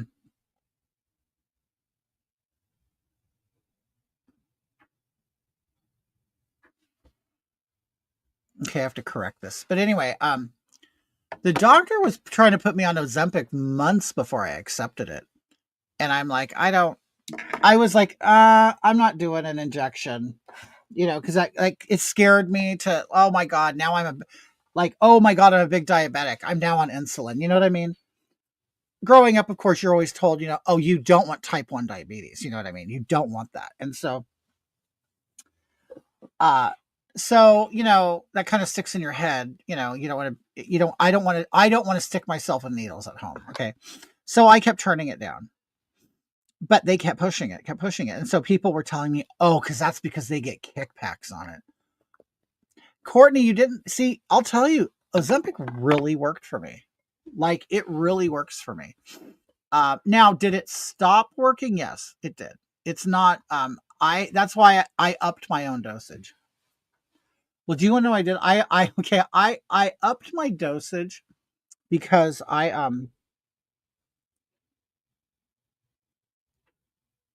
because I'm not losing weight anymore. And I know you're not really supposed to use Ozempic to lose weight. Like you're not, like that's not the intended purpose of it, but that of course that's what everybody's using it for. I mean, I legitimately do have type 2 diabetes, but this is the thing. Oh wait, Courtney, maybe you can because you're cardiac. I never had diabetes before my heart attack. Okay. Now, once I was in the doctor's office after, you know, the heart attack and they diagnosed me and the angioplasty, everything, they then told me, you're also a type 2 diabetic. And I go, no, I'm not. They go, yeah, you are. Well, through my own research and everything, and through talking to them, blah, blah, blah, apparently, once you have a heart attack, so much cortisol gets sent through your body or whatever, and it basically makes you a diabetic. And I don't know if I'm saying that, you know, right. But what from what I read, understand that if you have had a heart event, you're now basically a diabetic. Like and maybe you could articulate that better than I can. I don't know. But okay, I'll leave that for there. But then when they told me I'm diabetic, I'm on diabetic. So that now I'm on diabetes medicine. Well, my A1C has slowly been coming down. Now, is it possible? Now, again, I don't know if you're an expert at this. Is it possible that it gives a false reading of diabetes until so much time has passed, and so your new panels can, like, I guess, rotate, and you can kind of get a new reading of, you know what I mean? It's like, because I understand that the heart attack is a huge event to your body and it affects everything. So I don't know. Is it true? Am I a diabetic? Am I just, or did I just have an event? You know what I mean? Try my journal. You're too pretty. Ignore them, doctors. That's the, if they're taking it. Wait a minute.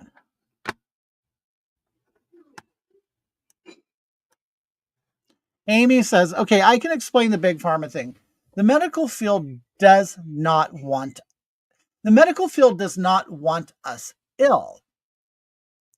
That is incorrect. Yes, breast cancer, I'll use breast cancer for an example. We could probably eliminate breast cancer by prevention.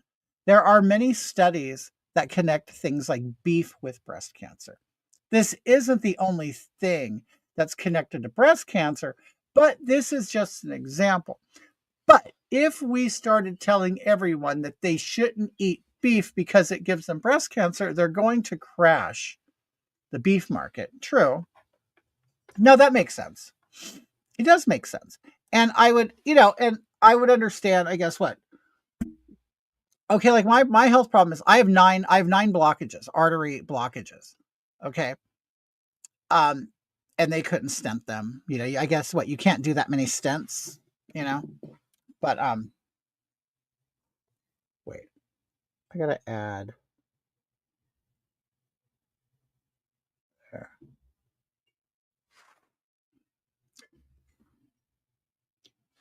Why is this seems higher?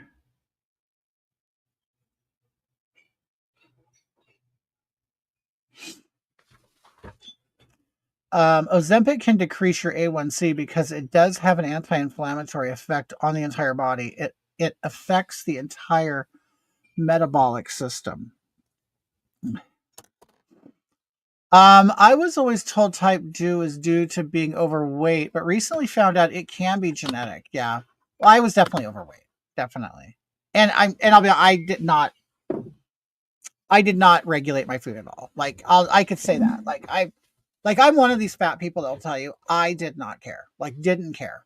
And a lot of, well, I care a little bit. No, I cared not at all. Not at all. I ate as much as I wanted to from every bad restaurant, taco truck, everything. Fast food. I don't know, honestly. I was a diabetic at age 30. After being on some psych meds for depression, my blood sugar was out of control. Right. And I mean, kind of like type 2 diabetes is something that like you kind of do to yourself, don't you? A lot of times. All I know is chemo kills about 90% of people. Would people still put this poison in their body? You know what, Courtney? It's funny because me and Mark were talking about cancer and stuff. There's someone, close to us that has cancer and they're going through that right now. And it's like, I don't know. I don't know if I would do chemotherapy. I guess it would depend on the severity of the cancer. But I think if I was in my final stages, I wouldn't do it. And I get it. That's a luxury for me to say since I don't have cancer.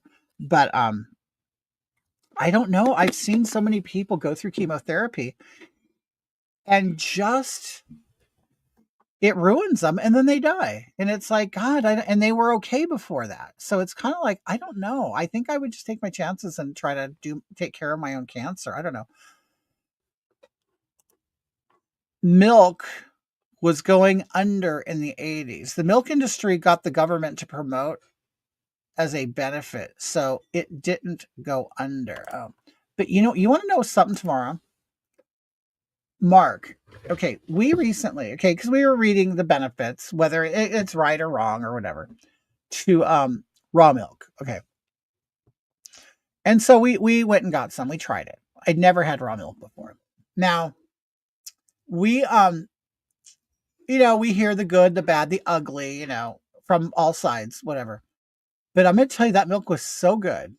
And Mark, who kind of can have a lactose issue going on, felt great with the raw milk. And doing some studying and reading some stuff, come to find out that people who are lactose intolerant can tolerate they can tolerate raw milk, which led us to some publications that claimed that the actual process of the homogenization and the pasteurization of the raw milk creates the condition in which the person drinking it may not be able to tolerate lactose.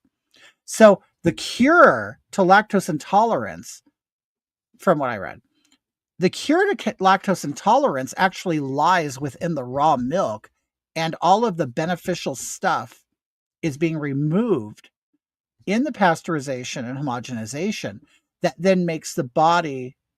It's almost like you're lactose intolerant to pasteurized homogenized milk, but you're not lactose intolerant to raw milk. So I don't know if this is something that's true or not, because of course, there are people who are proponents of veganism. There are people who are proponents of carnivore, and both have compelling arguments, and you just have to do what's right for you, I guess. But that was Mark's experience with the raw milk. And which is kind of funny, pasteurized homogenized milk here anyway is $4 a gallon. If you buy raw milk, it's $20 a gallon. So why are they charging more for an inferior product? I don't know. So I kind of take all of that in consideration because we're huge milk drinkers, huge. My entire family has autoimmune diseases. I do a lot of research on decreasing inflammation. And do you want to know what, Courtney?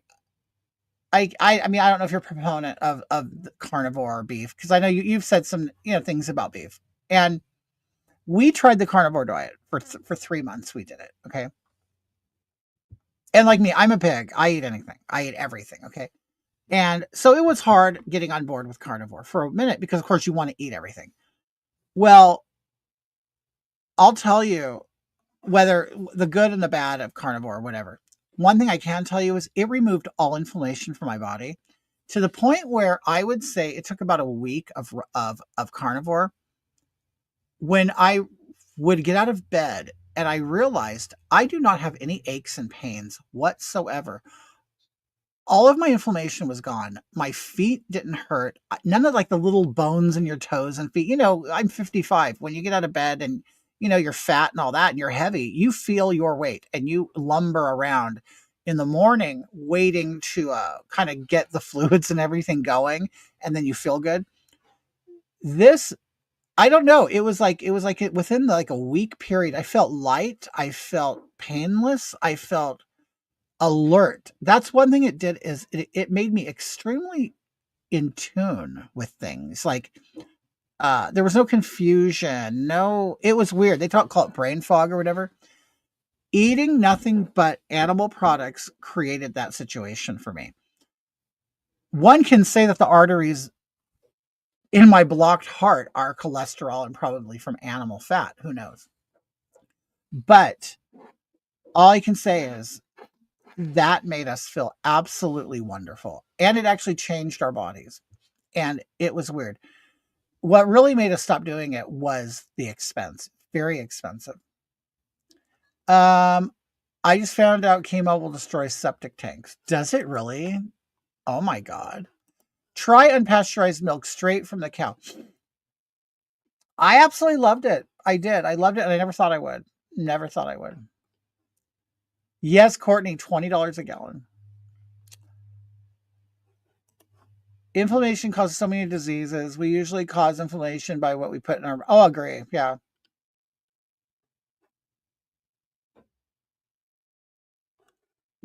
Do I eat organic foods? No, I do not deliberately shop for organic foods.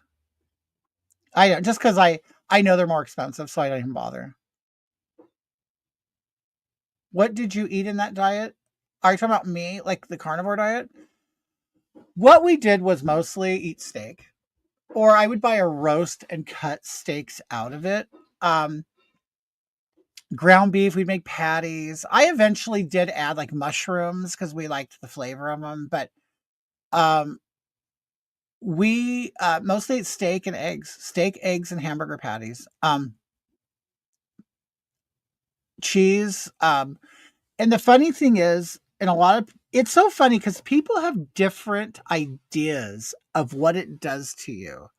Like when people like would hear, "Oh, all you do is eat eggs, meat, and cheese." How boring!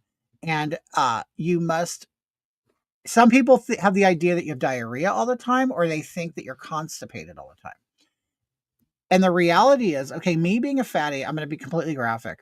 Okay, me being a fat ass, I literally would eat and think about the next meal. Okay, and all of that crap. Literally, as you're putting food in, food wants to come out constantly. Okay, a lot of you fat people know that. Okay, so you could be so fat that you're constantly in a state of putting food in and food waiting to come out. I mean, I can tell you that. At being a big fatty, at any time I could sit on the toilet and probably push it out. Okay, I'm constantly. Your body is not. It's like when you're like 400 pounds. I was 440 pounds. Your body basically just becomes a garbage disposal, and you're constantly putting food in, and food's waiting to come out. I'm not kidding. Okay. Well, what the carnivore diet did to me was I went from pooping 3 times a day to pooping once a day, and sometimes once every 2 days. And it's amazing to me that you could eat steaks all day long. Well, first of all, if you're on carnivore, you don't want to eat all day long. And that's the thing. It completely changed me. Like I never went in front of the fridge anymore, opened it up and shopped for food or a snack because I'm bored or hungry. It completely like it satisfied you. Like it really satisfied you to where food no longer became an issue. Like I actually was able to focus on other things. Like being on that diet made me not focus on the diet. That's the funny thing. So all of a sudden, my brain changed and I did not want to graze on food all day. I had like these substantial meals of meat that stuck with me. And the funny thing is, I never got bored of it. I never got bored of it because there was a switch that happened. Food became an item that you use to survive on rather than to entertain yourself or please yourself over. You know what I mean? It's almost like sex. It no longer became fun for recreation and just something to do or a kink or a fetish. Now it's just to reproduce. Do you know what I'm saying? Kind of that thing. I love meat. Okay, so what I've decided with I'm getting carried away. Here it is, almost 2 hours, and all I've done was put on foundation and eyebrows. Okay, so the people who are now watching, what I'm doing is I'm trying this makeup that Katrina Klein, a drag queen on here and on Instagram, goes by the Modern Mame, also sent me this stuff for my birthday. So what I've decided, I'm only going to use these colors on my face. Okay. I mean, besides eyeliner, I'll use a black eyeliner or brown or black eyeliner or whatever. But when it comes to like all the powders on my face, like the colors, I'm only going to use what he sent me. Okay, my vibrator is fun, but not my meat. If you are 300 plus pounds, you must carry your weight. Well, no, I was 440 pounds. I'm now currently 265. Calling yourself a fatty. You're not what you used to be. You actually do not appear to be fat at all. Yeah, no, I admit, I now look at myself in mirrors and windows and I don't see a fat person. Now, if I look, now I know I'm not only guys do this, I know women do it too. But if I look at myself and I see this, then I'm like, oh my God, I'm so fat. You know what I mean? But when I do look at the overall picture in a mirror as I'm walking by, I will catch myself and go, oh, who's that? And realize it's me. And I'm like, oh, my first thought at looking at that person was not, oh, what a fat slob. So I agree. Yeah, I don't see myself as that big fatty anymore. But in my head, I still know I was a big fat ass. And I'm also afraid that if I get off Ozempic, or I'll gain it back. I don't know. Oh, thanks, Courtney. I'm the only one watching you on Facebook. I don't, tomorrow, where is everybody? No, oh no, Tamara, you're looking from a certain page. I actually have 3 pages showing this right now on Facebook. So maybe it's just on your page. Well, anyway, so okay, okay, so I'm gonna use like a darker. I'll use the darker in the contour. So I'll use this as like on my eyes, you know what I mean? So we'll see how the pigment is for the Kimchi palette. Okay. Kimchi was an Asian drag queen on RuPaul's Drag Race, and you know, maximized the brand of Asians, and you know, called his name Kimchi. Very his look is very like anime and stuff. I love it. I do love it. Um, as a person, I don't know him. I never worked with him. Okay, so let me try some of this. Okay, what's a good?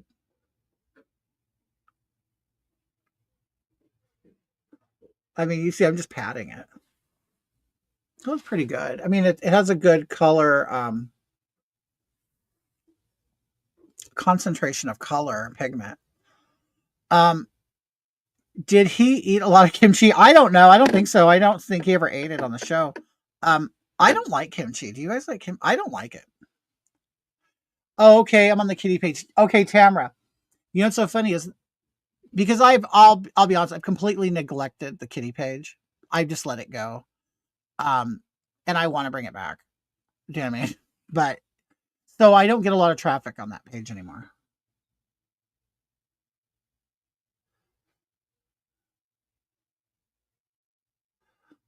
And yes, I'm not brushing. I'm just kind of patting. I kind of pat into place, and then I'll blend later. And my brush is like upwards, and I'm kind of going on my bone rather than the ball, you know?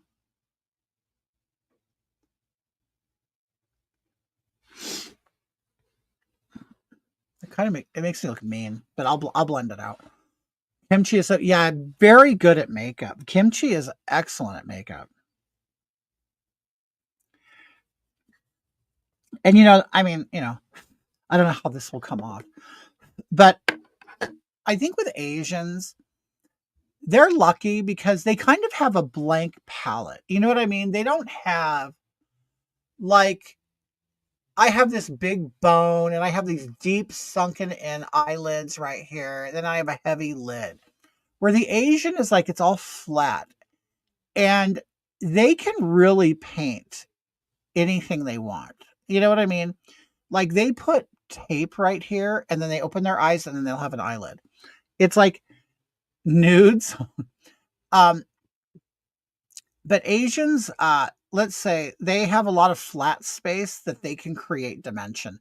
Where with me, with like, you know, I have so much dimension here, depth and roundness from the lid that it gets very hard to create the illusion because you know we're in 3D, so you can see. Like I could paint whatever I want here, but like okay, if I'm sitting here like this with like lighting just blowing out my face, I can then convince you of certain things, but in person, I could never hide that. Like this is why I don't understand drag queens in the daytime. Unless you're beautiful, unless you're a beautiful man who can pass as a woman and you have feminine features, then you can do it. But it's noontime and you're in a restaurant doing brunch drag in front of people under daylight. You're not even in a stage light. Like you're not and you have no colored lights or smoke from the club. You're in a restaurant and you're doing drag. I mean, dude, you look like a dude. You do. You're ugly. You have And a lot of them, one thing I've noticed, have a horrible texture of skin. Like, well, because a lot of them are on drugs, but they'll have this like they look like an avocado with makeup on it, and it's like, oh my god. I mean, I'm not putting people down for bad skin. I mean, I went through my period of bad skin, but if bad skin is a weakness of yours, I don't know why you are going around and slapping on makeup that's completely transferring every bump on and hole in your face. And then you're doing that as a job in front of people who are eating. And it's like, I don't know. That's just me. Okay. So now what I'm going to do is I'm going to take, so I put that darker color right there. I'm going to take the lighter color and put it on the lid.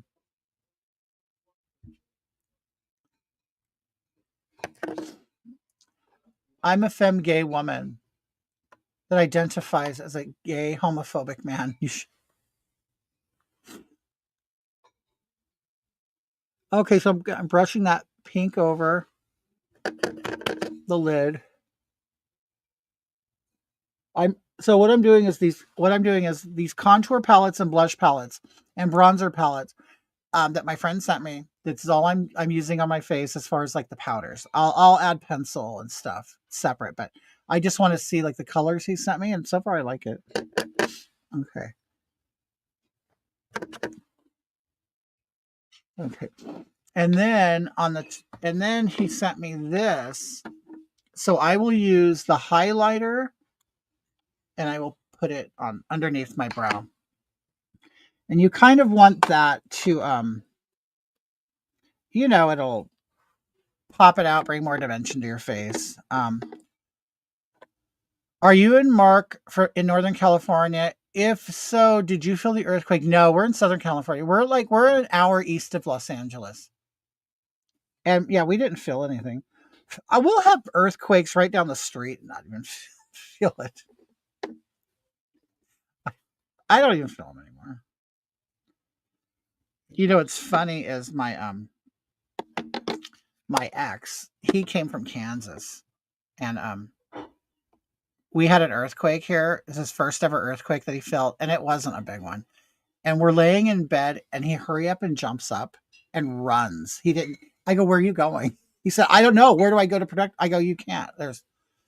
He goes, and he was mad. He goes, well, at least with a tornado, we get warning and we know what to do. In an earthquake, you're just here and you don't know what to do. I go, well, if you want to feel better, you can go to the bathroom. We're told that's the strongest room in the house. Whether it is or not, I don't know.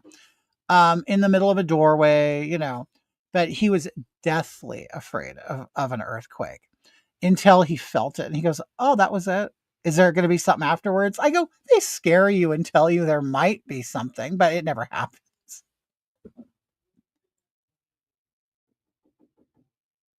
Okay, so you see I'm putting the lighter color here. Okay.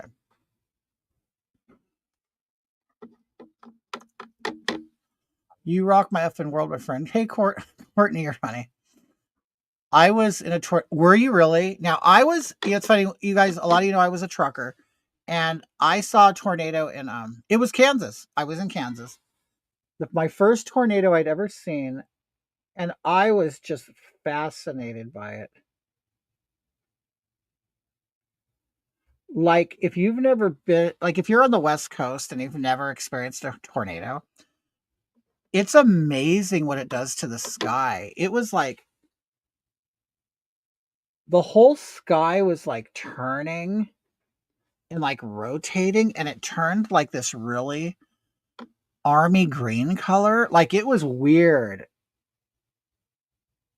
But of course, I'm standing out there and all the sirens are going, and my ex, he's like, what are you doing? And I'm like, this is awesome. I mean, I've never seen anything like it. And maybe a lot of people don't know this, but on the West in California, we don't get any weather. Like we don't get storms. Like, do you know, like it's cool to get lightning here. Like we rarely get lightning. So I don't think a lot of people, while we get great weather, it's also boring, you know? Okay, so what I'm going to do here is, okay, so this light color I put there, I'm going to put it right in the middle of my eyelid right here, just to brighten it up and kind of create more of a dimension, you know? A femme gay woman who actually believes she is a homophobic man would be a funny show. It could be like Uncle Ruckus. Oh my God. Isn't Uncle Ruckus the best? I love Uncle Ruckus. It touched down in my neighbor's yard. I saw the funnel clouds everywhere. It's amazing. It really is. Okay, so what I kind of measure, I go in the middle of my eye and I'll just kind of touch. And then that's where I'll, you know, make sure I put all the.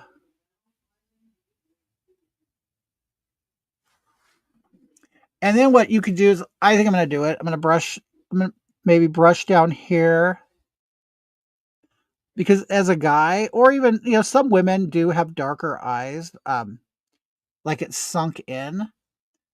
If you bring lightness to the corners, it will really youthen you and feminize you. Okay, I'm going to put more. And you'll just see it kind of just, it shapes your eyelid, and it, so you can see I have more light in there than over here. Okay. Courtney, my birthday was December 4th. I didn't make a big deal of it. I usually do a birthday show, but I didn't this year because I figure I'm old and who gives a shit.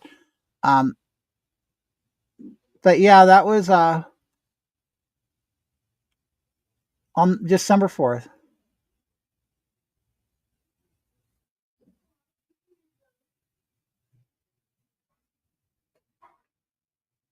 Oh, somebody said they sent me a cash app. That was nice. Where are they at?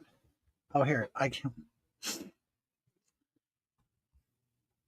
Oh yeah, Amy. And you know what? You could even take like fine glitter eyeshadow and just pop it right there, and it just brings like just lightness, and you look more awake, and you know, whatever.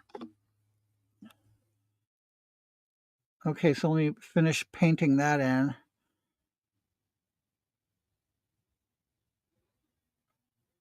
Okay. I give a shit. Happy. Oh, thank you, Courtney. You're so sweet. Please, let's celebrate Hoggy. Yes, let's celebrate me. Okay. Oh, Ross, thank you. That's sweet. Oh, and NY Leo. You guys are so sweet. Thank you so much.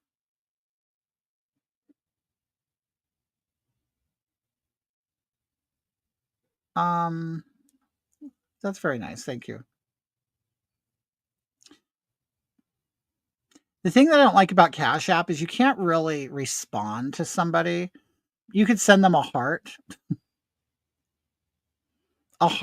and that's kind of like the thank you, but I appreciate that. Okay. You're not a glitter gal? Okay. Now, I'm not going, like I said, I'm not going for a huge made up look.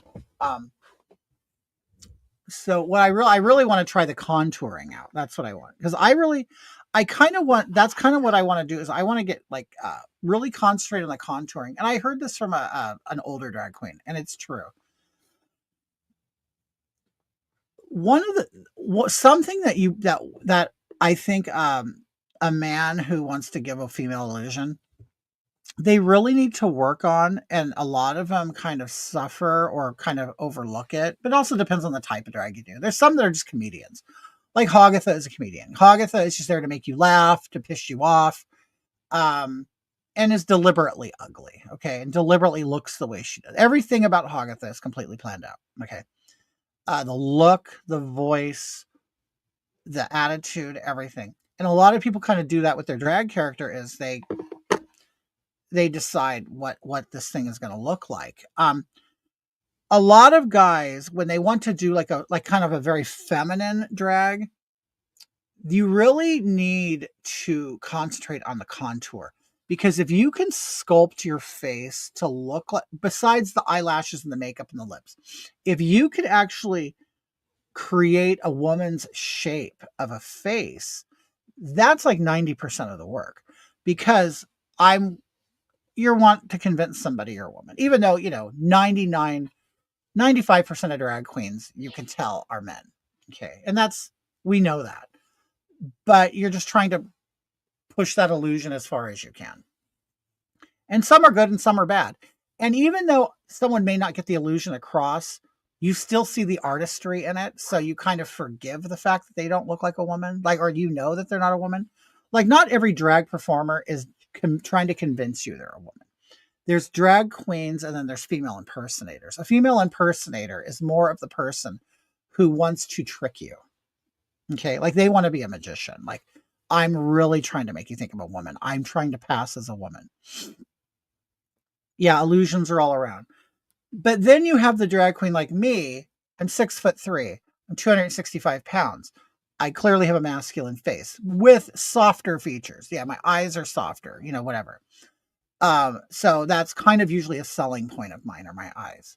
But then there are some guys that are just, they're a brick and you cannot soften them at all. So they kind of tend to go for the more drastic theatrical makeup, kind of like a geisha girl. Okay. Or you see some of these samurai guys, the Japanese plays where the men they are men, but they're also very made up. So there are more masculine guys that kind of go more for that drag, to where it's like, well, I know you're never going to believe that I'm a woman, but I'm going to take these attributes of womanhood or femininity and add them to this character. You know what I'm saying? So, like I said, there's many different versions of drag.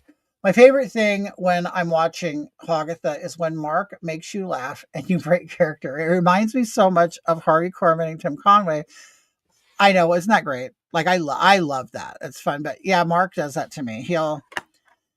It's funny because I'm very confident in my skills to stay in character, but there are certain things that will break it. And it's like, it could be something stupid.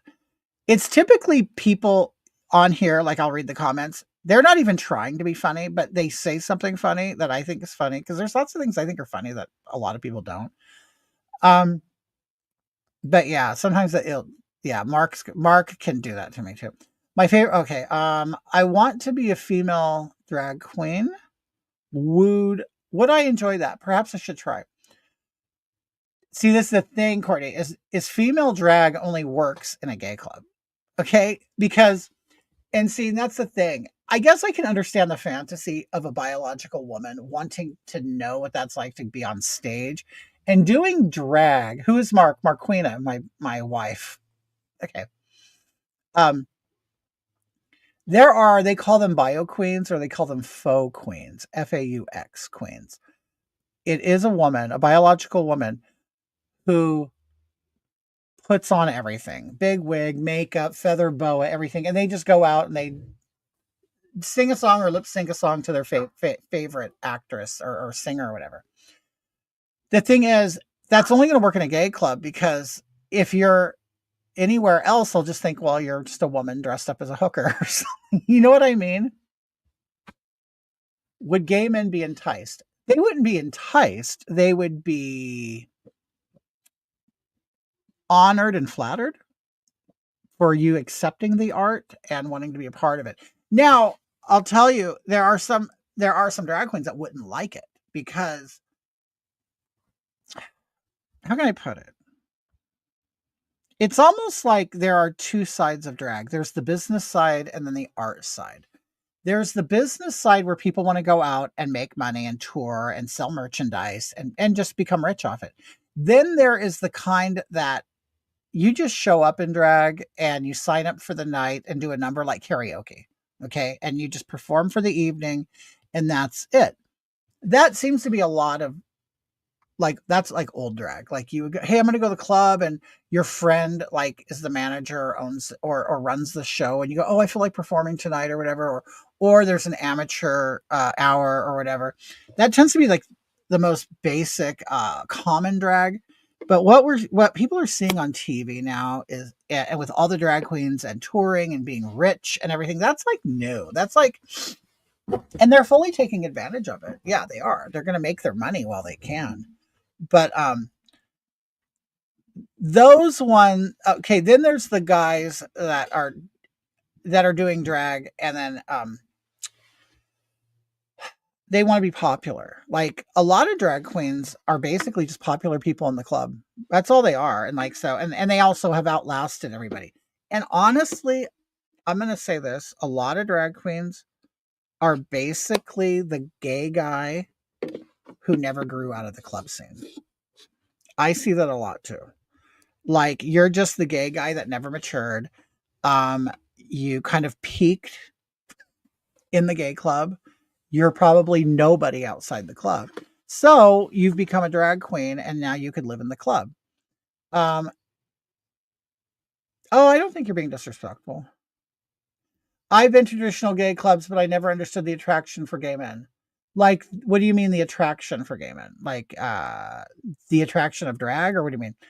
I also have all the comments of people that don't get that this is just a character. Oh, I know.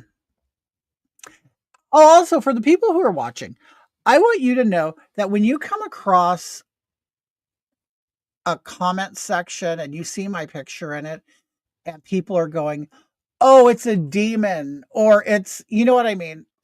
Because I want them to think I'm real. I want them to think Hagatha is a real person.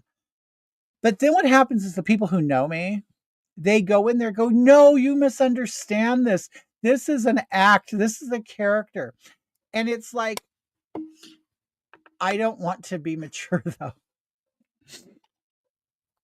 But so I think it's almost like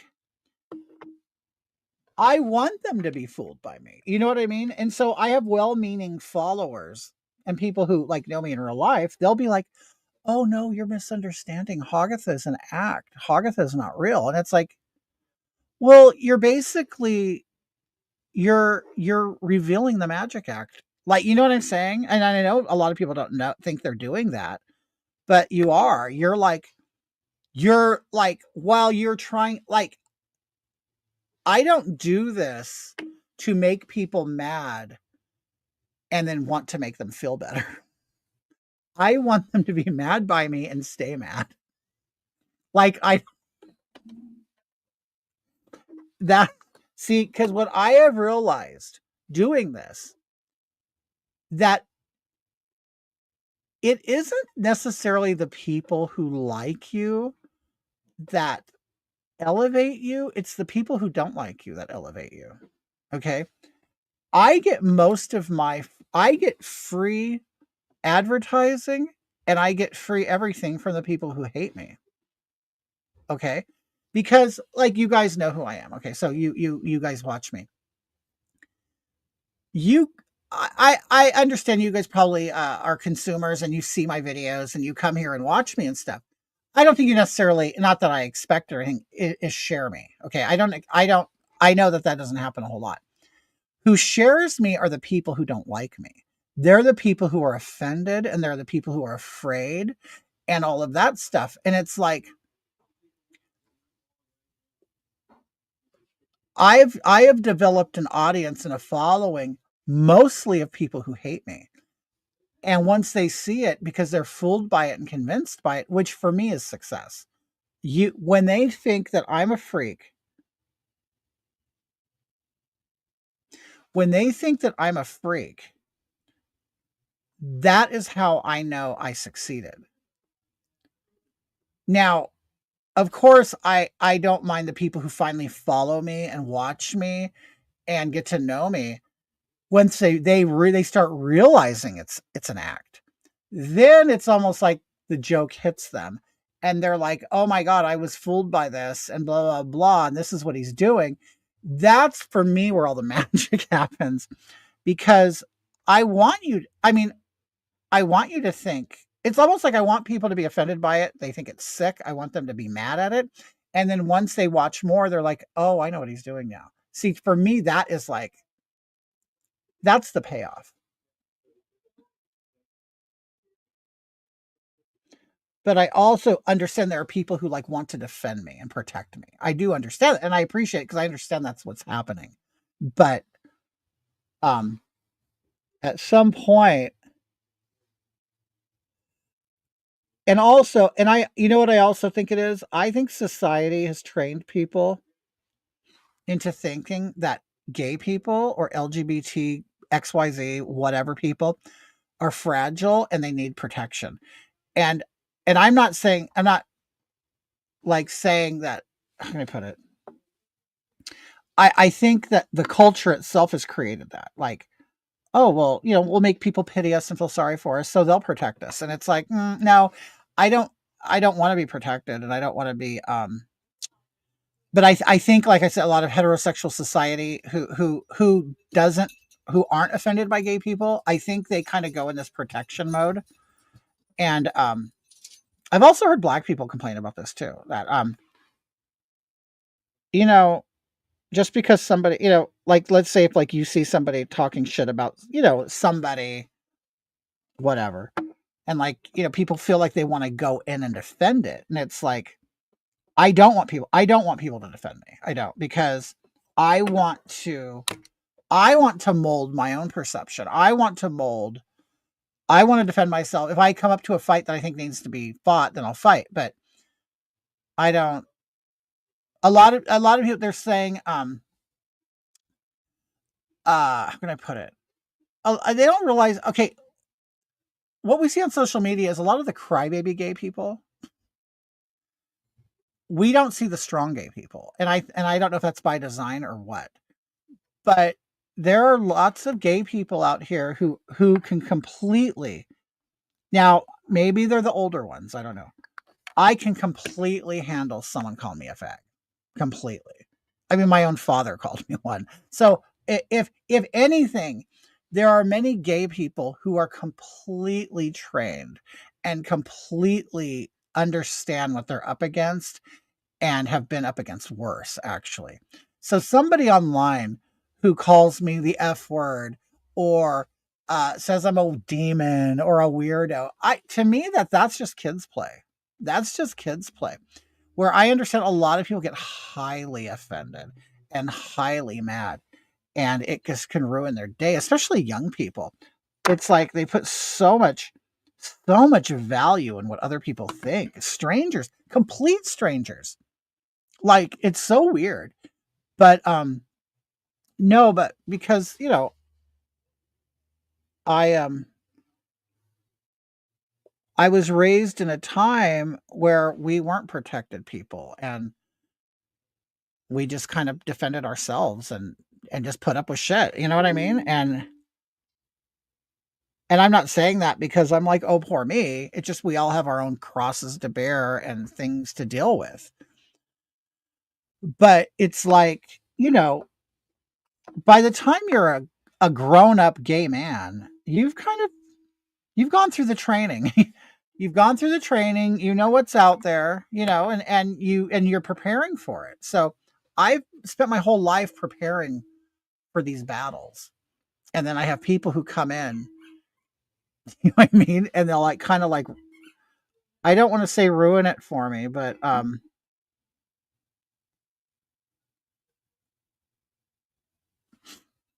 just basically adding white to the areas that I want prominent. So of course I want you to think that I have these really high, beautiful cheekbones. So I'm going to add this white there, and I will blend it in. Hi, John. How are you? I added this white here because I have a cleft in my chin, which I know some women do have them. I think Adele has one. I don't know, but I've always had it. My dad has one. Me and him are the only ones in my family that seem to have it.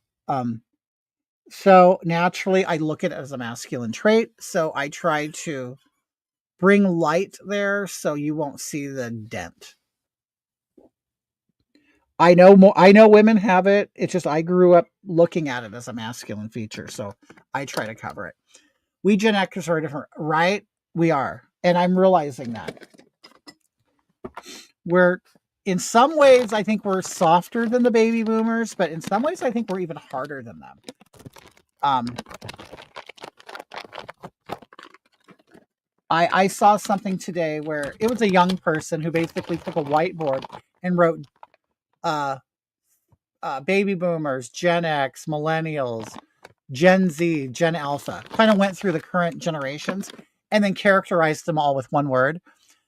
The Gen X word was Karens. For some reason, this person has decided that Gen Xers are Karens. Okay.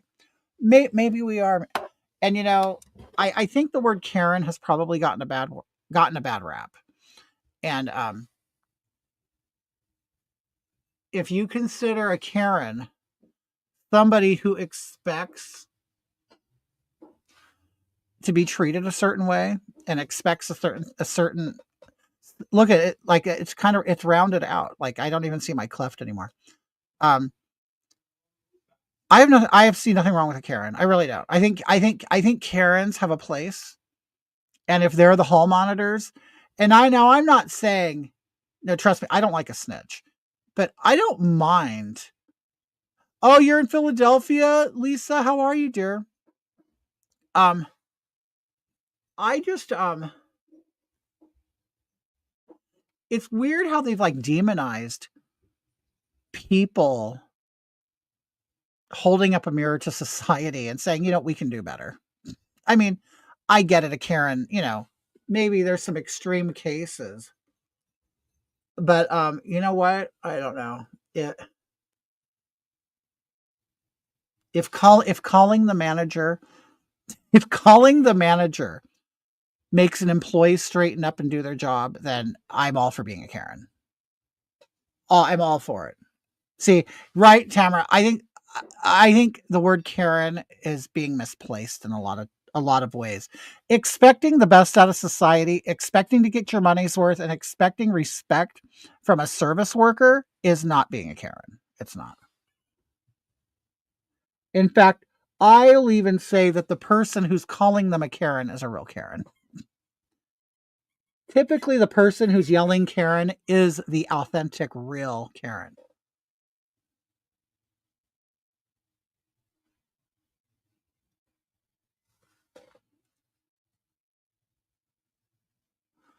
Okay, so I'm adding the light to bring out my cheeks.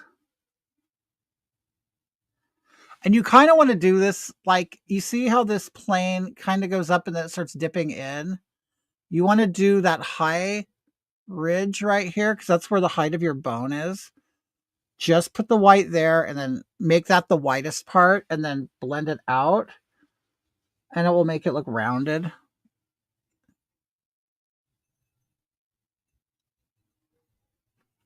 And I kind of, since I've lost weight, you'll see like a dip right here.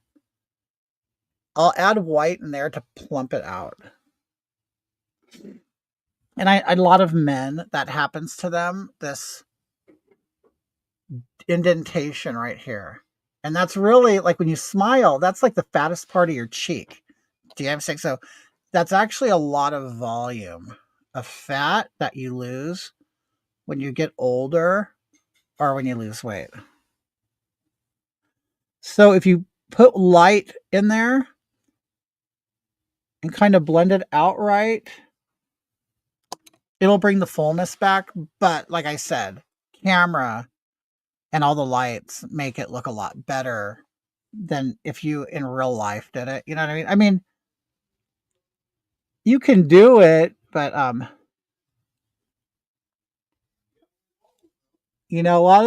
lot of makeup, it's something that really irritates me about Instagram and TikTok when like women or even guys are doing their makeup.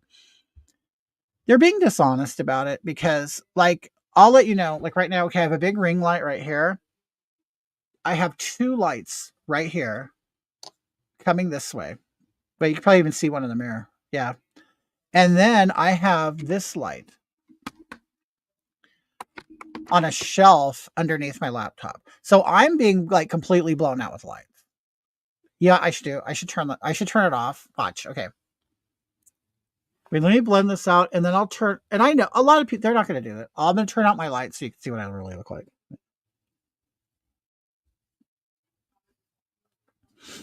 And because that does piss me off about Instagram and things.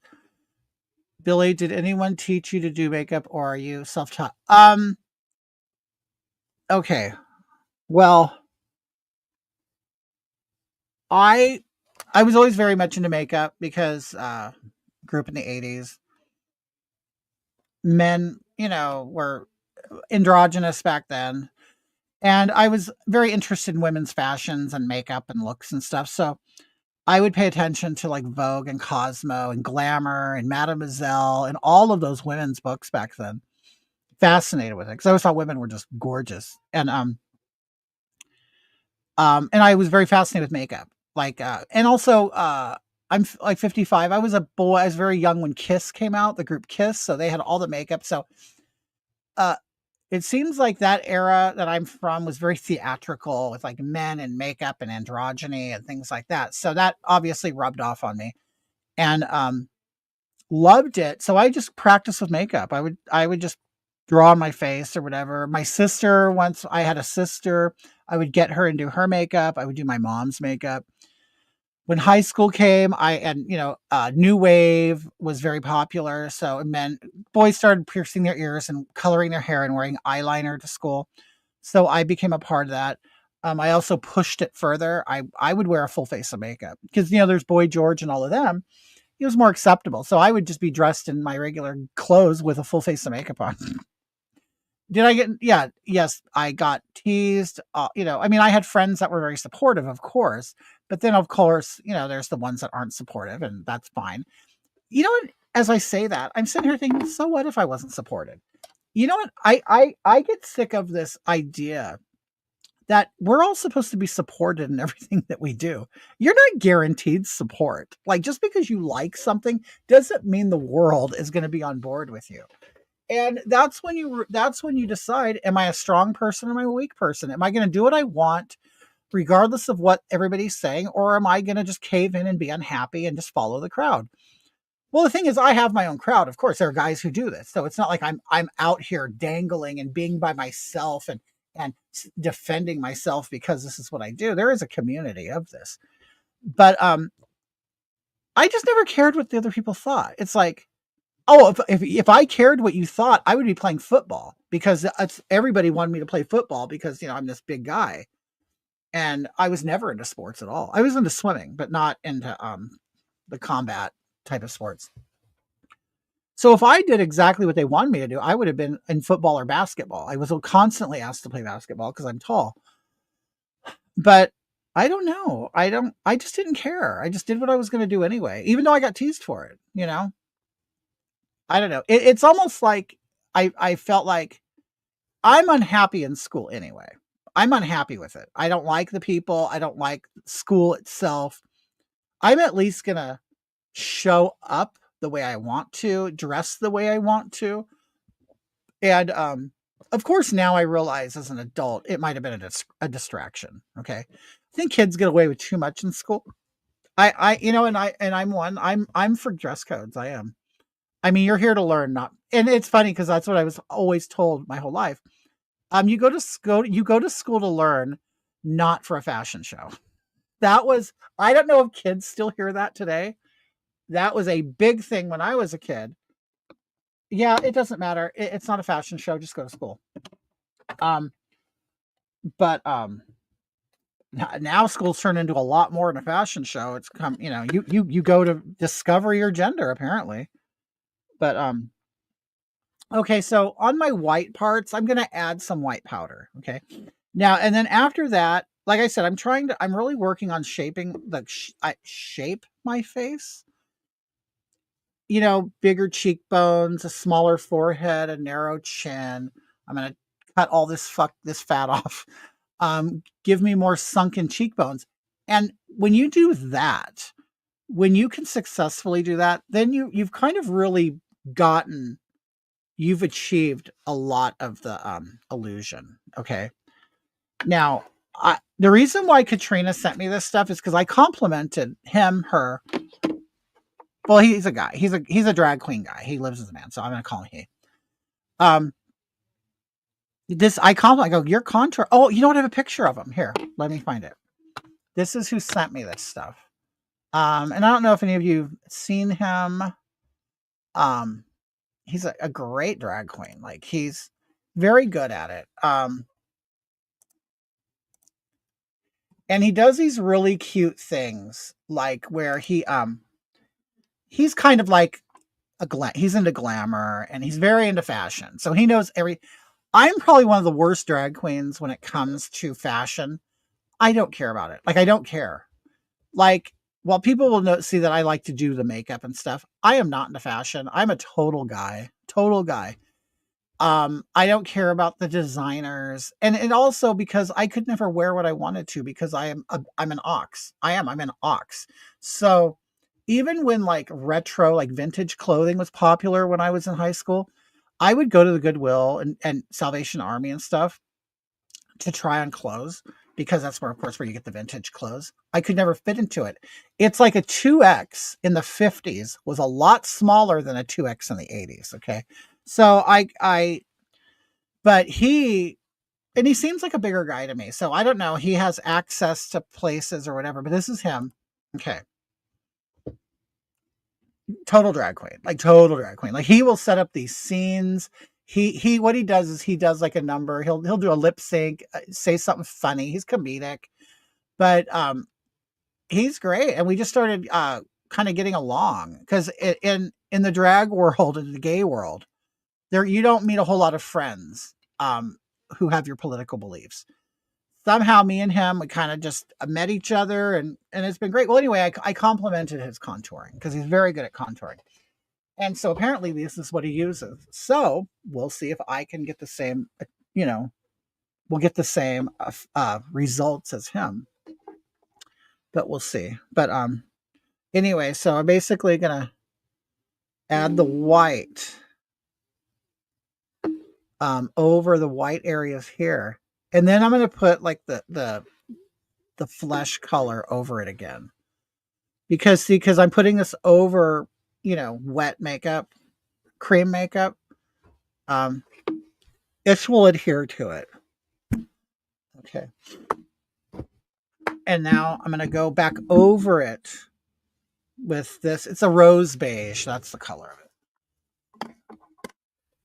Okay, so that white powder will stay there, and then this will go over it, and it will mix with it. So it will knock the severity off the white, if that makes sense. But I will then again put another powder over it. So when you are, a lot of times you're kind of going from light to dark constantly until you reach, the level that you like. But you actually have to wear a lot more makeup than you think. In drag, you have to wear a lot of makeup. And a lot of people don't realize that it's really like painting a canvas or painting a wall. You're basically just working with light and dark. You're working with lights and shadows. Like, okay, when I contour, okay, I have this natural line right here. This is like my cheekbone. I have a natural line that kind of indents right there. I will use that. Start here. And I kind of dip in right there. And I'll curve to kind of create this rounded shape. Okay. So, also another trick. I never knew this really until recently. I put the powder on my face, but I don't want to brush it away. Like, leave that there. And what that does is it creates like a buffer. So as I'm putting in the dark, it'll blend with the light. So it will start to create like a gradient effect. So that's why I put the light there and I have the loose powder there. So it'll start mixing with that other powder. You know what I'm saying? So it doesn't look like I have a big stripe on my face. Okay. Will it work or not? I don't know. I mean, that's the theory of it. You support me. Thank you, Courtney. And a lot of men were jealous. They didn't have the strength to be real. I'm a jealous. Well, I think I lost you, Hoggy, but keep being real with us. Billy, did anyone teach? Oh, okay. Back to that. Okay. Teaching me makeup. No, just self-taught, but I will say this. I did go to school to be an esthetician when I was 20. An esthetician is like a skincare. You're not a dermatologist. You work with a dermatologist, but in a clinical, like, medical setting, but you also work in a day spa salon. You get an esthetician is who gives you the facials. They wax you, they do your makeup, things like that. I went to school for that. Okay. Now, did they teach me makeup? Okay. I don't know, people kind of maybe people there are people who don't understand how this works. Okay. I'm not saying that you don't understand. I'm saying this. When you go to cosmetology school, um, you they are teaching you how to safely use your instruments. They do not judge you on your artistic ability. They judge you on your health. Do you know what I'm saying? Um, my comments have stopped. Are you guys still seeing me? Okay, anyway. Um, there we go. And I'm actually very conservative with makeup. I don't like to slop on a whole lot because I'm afraid it won't look good. So I kind of build layers of makeup. Um, you kind of want to go down, and then the rule usually is you don't want to go past like your eye color.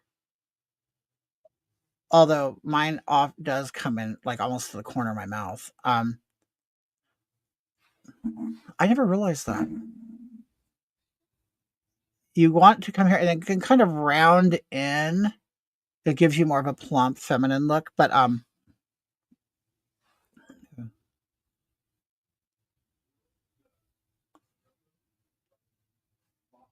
okay, so now I'm going to kind of curve in a little bit.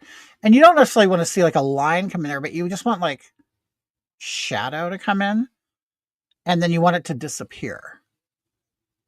Like you don't want to see stripes.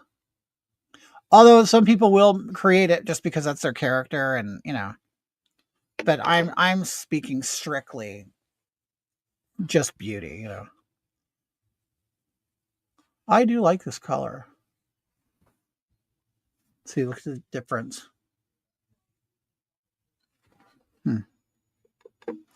So Katrina, if you're watching, I absolutely love this. And a lot of like you'll see people sucking their cheeks.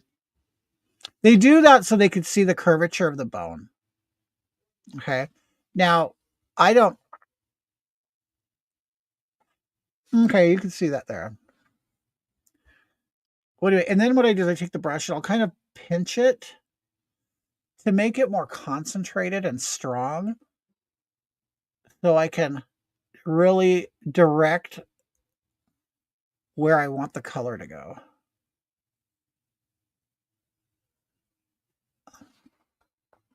That looks really good.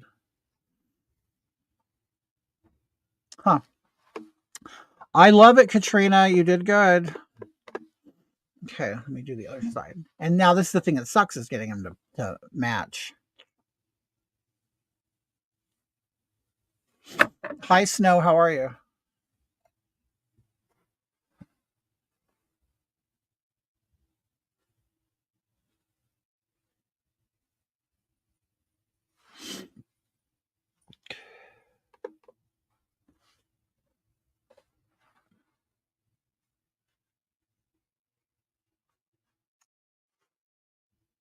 Good. How about you? I'm doing great. I'm wonderful.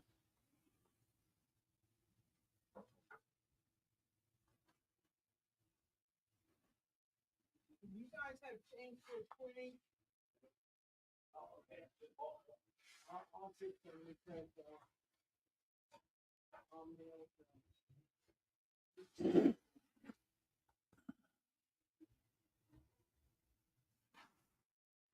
Yeah, this is great. I like this. So yeah, for me, this is a winner. Like it really is. The kimchi um contour.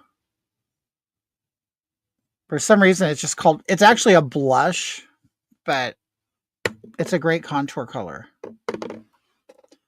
I found contour colors like if you don't know your contour color, honestly, sit in front of a light or in a mirror like this and kind of create a crease. And where the color of the shadow that your skin naturally creates is really like your contour color. And it may be an ugly color, but contour isn't meant to be pretty. It's meant to shape.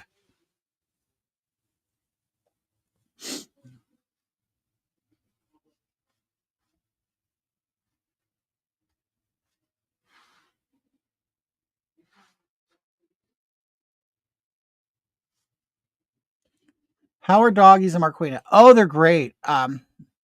Marquina right now is you know how in your kitchen, if you have a lot of shit, like decorative shit around, and over years it gets greasy and dusty. He's fixing that. He's removing all this like decorative crap that we don't really care about in the kitchen, and he's cleaning it and then storing it. You know, we kind of got to this point where we're like, do we need this stuff? Like, of course, there's stuff that you like to look at and pretty stuff in your house and stuff, but we're kind of starting to feel like we're prisoners to this stuff.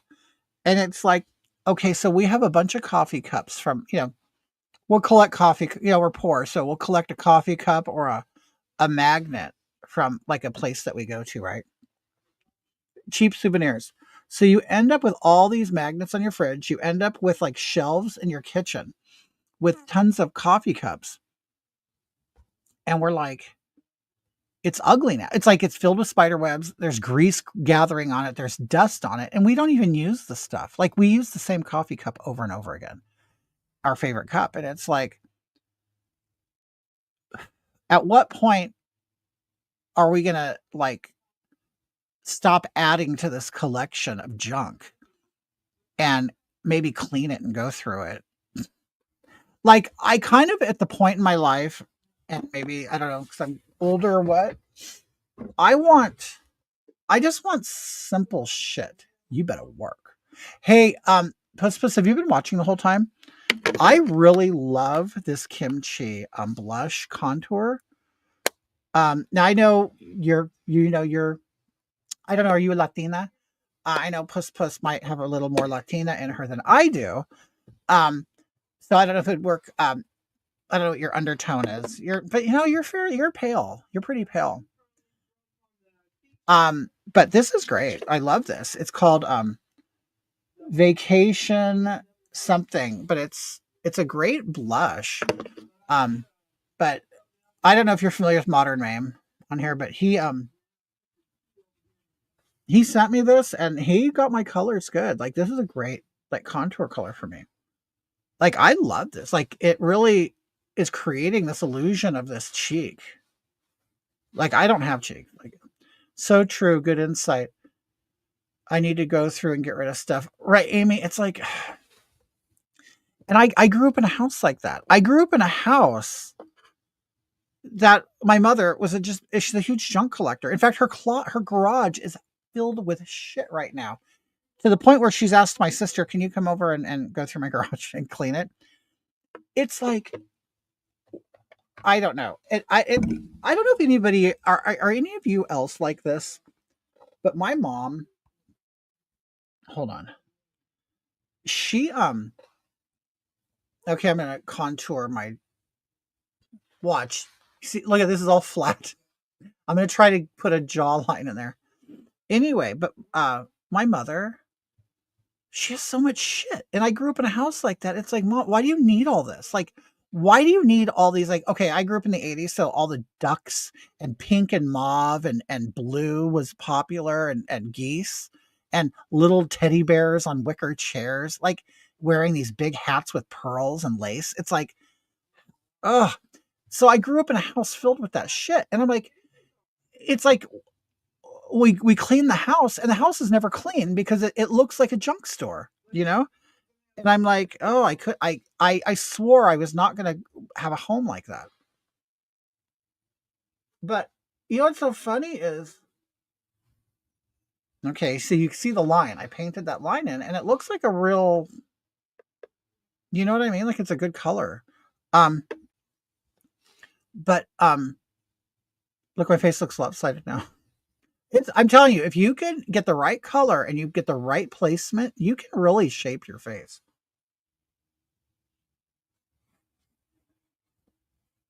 Okay, so this is kind of like my authentic bone where it would be.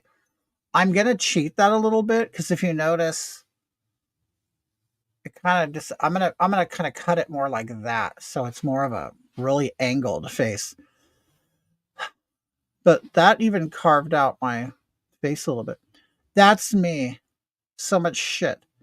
All organized and has a place, but way too much stuff. I grew up like that too, and now I'm the same. Right. And I'm constantly like, okay, my shelves are filled with shit.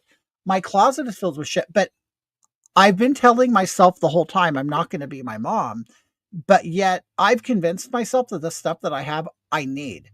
So in my mind, I'm better than my mom, but I'm not because she thinks she needs all her shit too.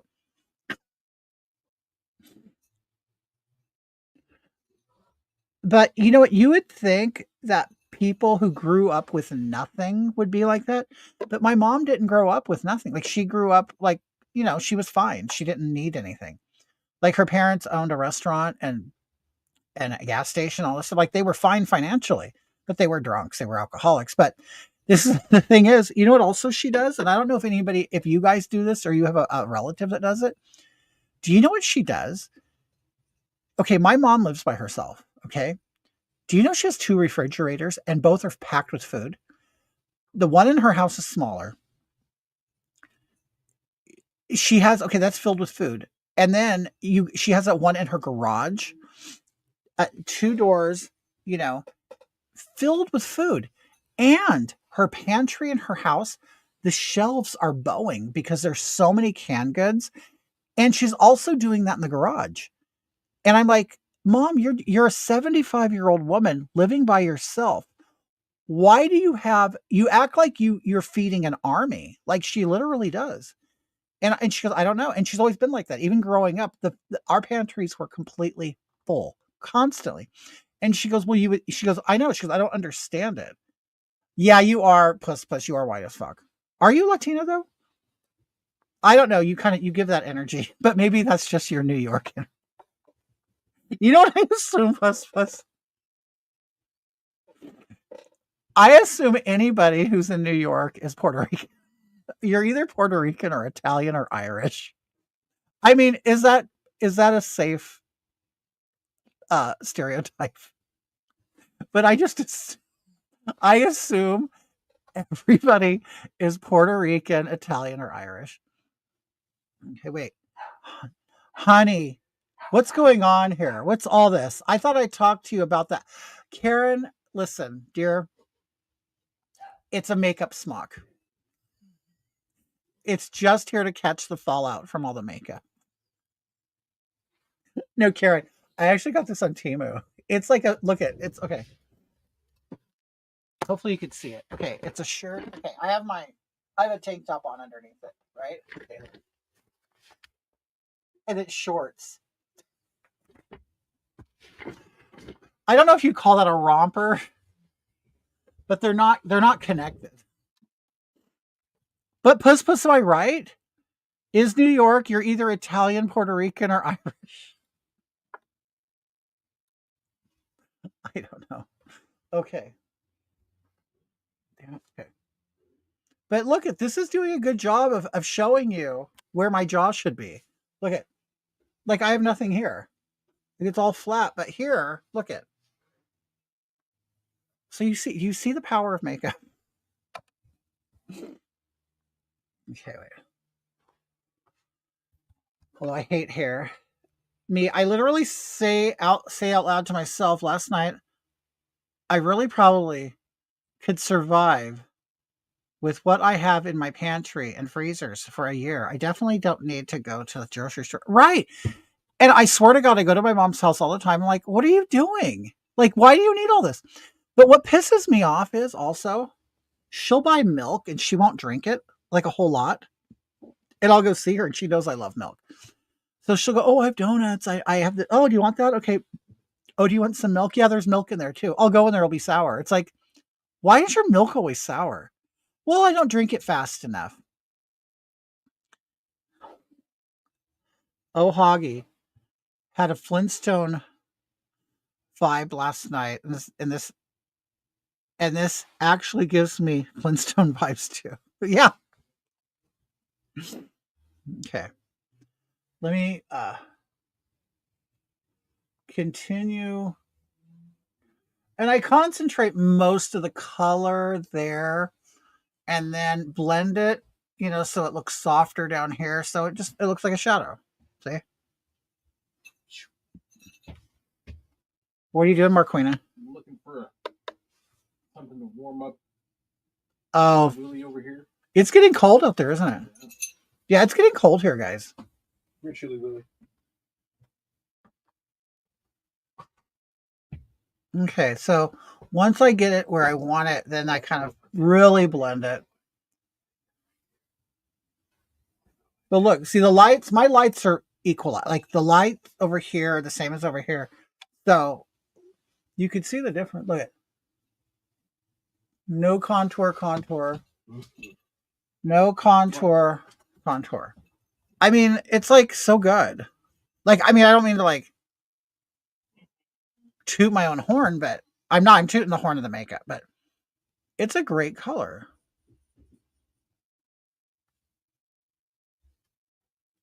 Like it completely, I have a face over here. It's like I have a blob.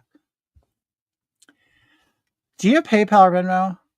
Oh, you're sweet, Amy. Yeah, I have Venmo too.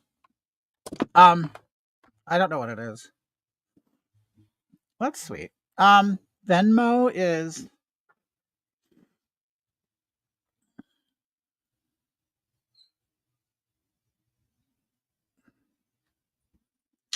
oh, Kitty Hog. It's Kitty Hog. Okay, that's sweet. Thank you. Rosario. Oh, Karen says Rosario is a Oh my God, Karen.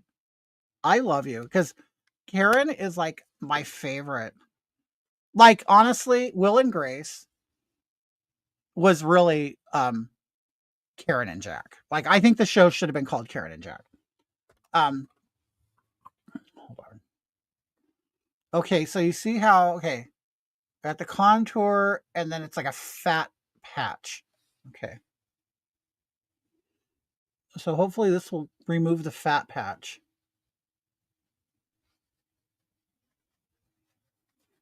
It's so funny, Puss, because like I said, everybody, like I assume, okay, in New York, you're either Puerto Rican, Italian, or Irish. In California, anybody here with a tan is Mexican. They may not be Mexican, but they're just Mexican. Well, just like everybody who's white, they're just white. You know what I mean? It's so funny. I get so sick of people. Just because you have darker skin doesn't mean you're more sensitive, okay? And you get these people like, Hispanics, whatever. And I mean, I'm very small part of that DNA group, okay? So whatever. But the bottom line is, I'm gonna act like they're more sensitive. It's like, okay, oh, just because I'm brown or just because I'm Latin doesn't mean I'm Mexican. Well, of course not, dear. Just like because you're white doesn't mean you're just English. I mean, you could be one of many things. So what? You say white to because you don't know what I am, okay? And then I get so sick of like people. If like I've worked with guys that are like, oh, say if you're describing somebody, oh, they're Mexicans or whatever, because their name's Rodriguez and they speak Spanish and they're with the other pool of brown people, and you just like, oh, you just kind of refer to them generally as Mexicans. Oh no, if you're Guatemalan or Honduran, oh, you better not. And it's like, dude, shut up. You look like them. It's just like, I know I look like Scottish people. I look like Irish people. I look like English people. Who gives a shit? I don't care. I'm not offended if you think that I'm Italian. So I don't know what that says about you. And if you're Guatemalan and someone says that you're Mexican, And you, oh, hell no. Well, then that kind of told me you don't like Mexicans. Okay. But you can call me French. I'm not French. And it's not like how dare you call, you know what I mean? It's like you call black people black. Well, dear, you know what? There's lots of countries in Africa. They could be anything. They could be Somalian. They could be Nigerian. You know what I mean? They could be lots of things. They could be Sudanese. They could be Kenyan. Uh, you're just saying black because it's a generic term that covers all of them. Okay. Well, that's what Mexican is. Okay. That's what Mexican is. It's a general term for a Latin person. It's not to offend you. But the thing is, people love to be offended. It is, it's a sport. It really is. It's a sport. In fact, it's a sport to actually take what people say to you and twist it and misconstrue it into an insult. There are people who love doing that. They do.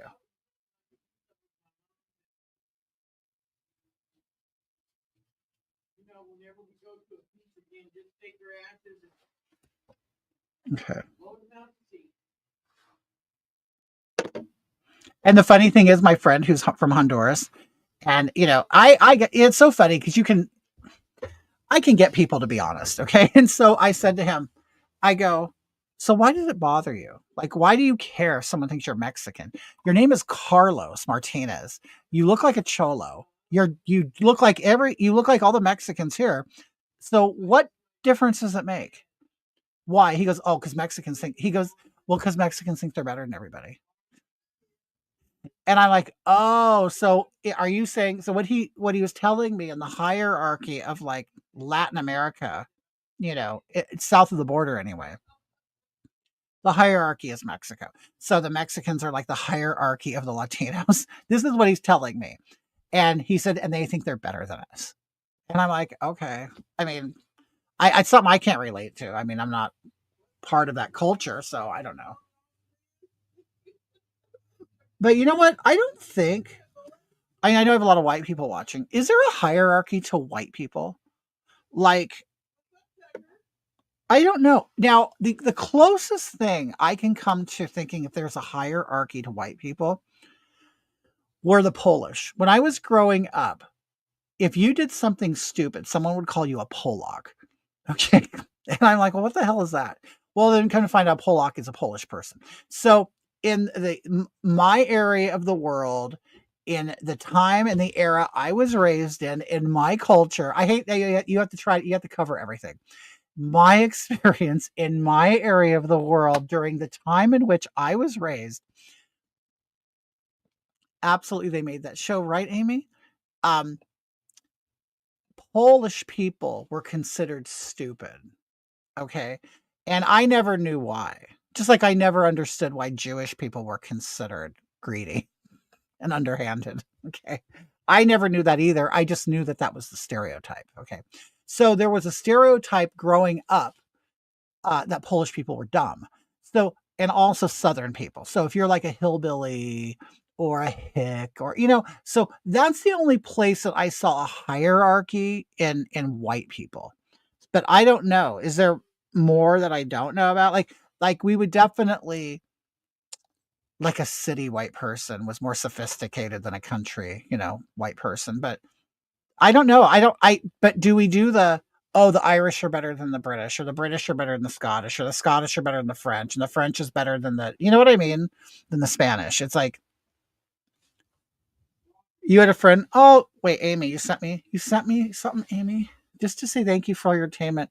I retired early, and sometimes I can't believe I will spend the whole day. Really, Amy? That's so sweet. Thank you so much. Oh my God, Amy, that's very generous of you. That's very, how sweet of you. Thank you so much. I'm yeah, I'm very, I'll tell you, Amy, I'm very, in the years I've been doing this,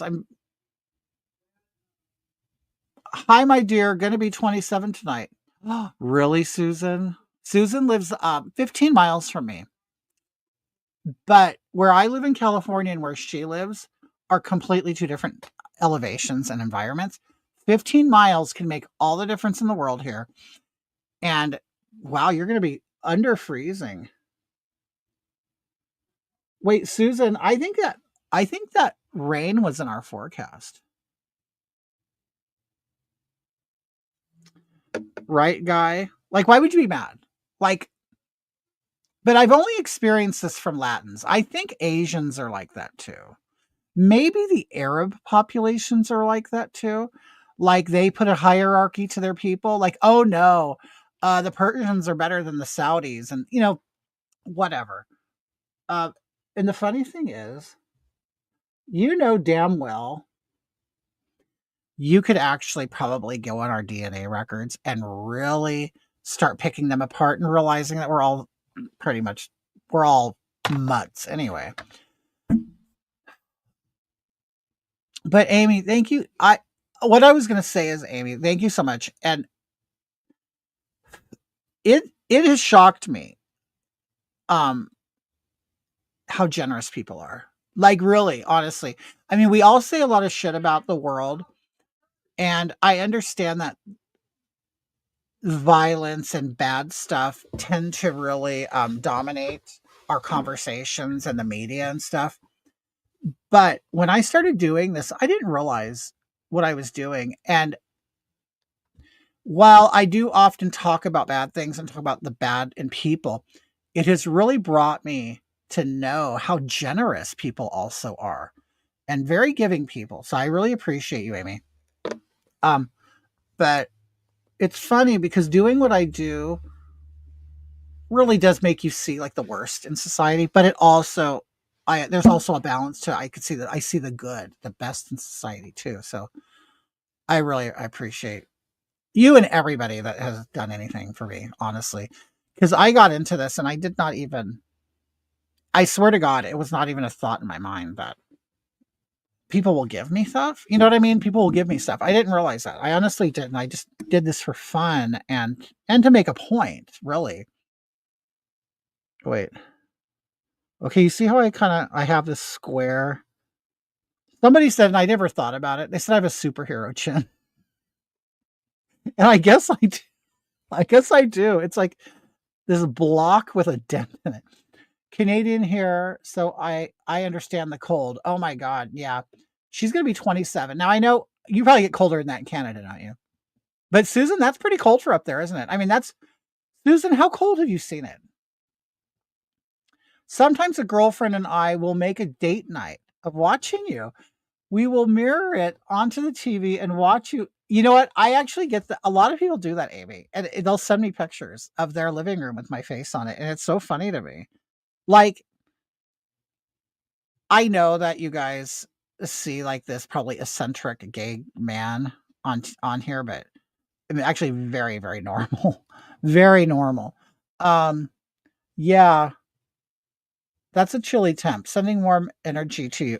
And Susan has, I'm telling you, she has like a beautiful. You know what? I know I have pictures of it. She has a cabin.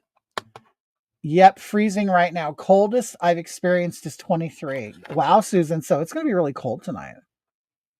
Wait, Susan, I found pictures of your home on Zillow. Um, so let me find. I'm going to find it. Of course, I won't show an address or anything, but your home is on Zillow, and let me find it real quick. And it's just she has her place decorated so cute. Susan is, if I don't know how many of you can see her on here, but she is a lady that I started talking to on here. Had no idea um who she was or anything, but then come to find out she lives very close to me. And that's like the funny thing about the internet is how it could actually like the social media and stuff like actually met. I mean, she's really a neighbor of mine, not that far. And it like made me, I got to meet my neighbor and go to her place and we've gone to dinner and just okay, here's her and her man are just great people. And I meet great people on here. So, like, you know, the internet's not all negative and bad. Okay, here's this is just one picture. This is of her living room. So when I went over and I met her and I saw her place, I went, oh my god, it's just beautiful. Hold on a minute. Um,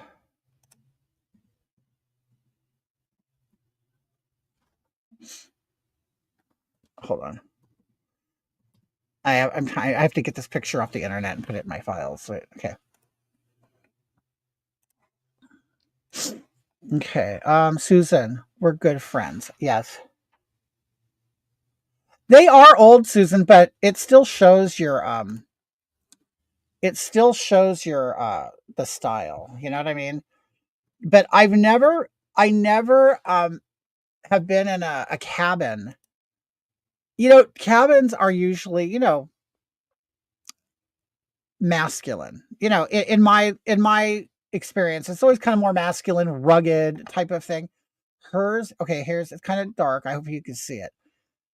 But if you notice, okay, it's all wood, all the walls are wood. She has beams and everything, but it's filled with all these like cute, like crystal, like candles and candelabras and hurricane lamps, and it's all very sparkly and fantasy cabiny. I've described it as like romantic, like a boudoir type of very feminine, rustic cabin look, but it's just beautiful. And like we'll go over there and like watch TV, um, have drinks, you know, whatever. But no, we really, yeah, it's a good picture, Susan, isn't it? But it's even better now. Now it's all Christmased out, and it's like it just you could just tell she spends a lot of time in her cabin and decorating it, and the yard is just as beautiful. She has like these beautiful like wood carvings, and she has this cute these squirrels. Like she's made friends with the squirrel family and feeds them, and just it's really nice. So she's a person I've met on here, and we've become really good friends, and you know, but we have a good time. The criteria for discrimination becomes more acute within groups, a bit like the gay community. Oh, are you kind of going back to the racial thing where I was talking about my Honduran friend who was offended to be called Mexican? Um,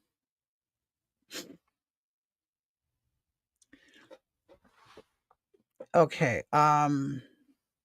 Now I still look kind of fatty here, so I'm gonna kind of go in a little more hard with that dark powder, but we'll see.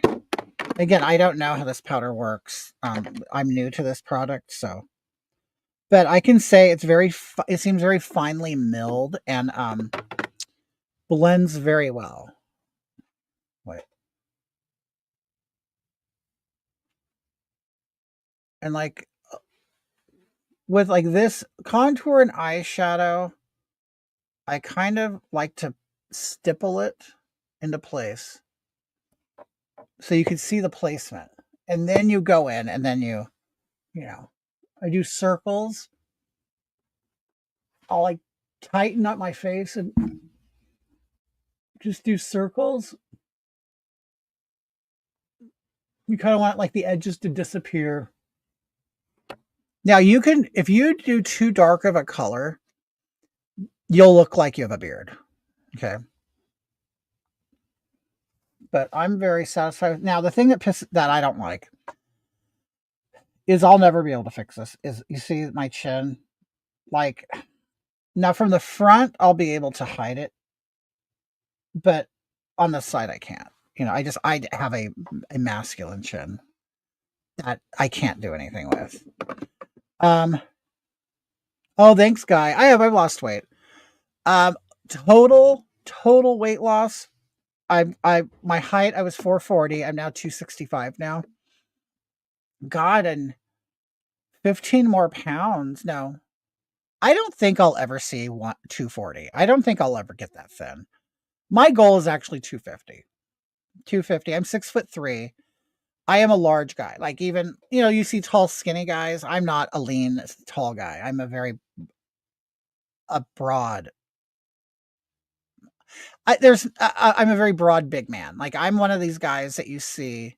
Susan knows. I'm like, you're always going to see me enter the room. I take up a lot of space. Big and imposing man. And, so there are, I'll never get down to 240. I mean, I guess I could technically, but in high school, I was I was 180 pounds, but I've gotten taller since high school too. Have you noticed that, guys? A lot of you guys, I don't know if you experienced that. I actually got bigger out of high school. Okay. So anyway, I'm gonna take the dark color, and you see the corner of my chin. I'm just gonna kind of dust that, and hopefully it'll soften. But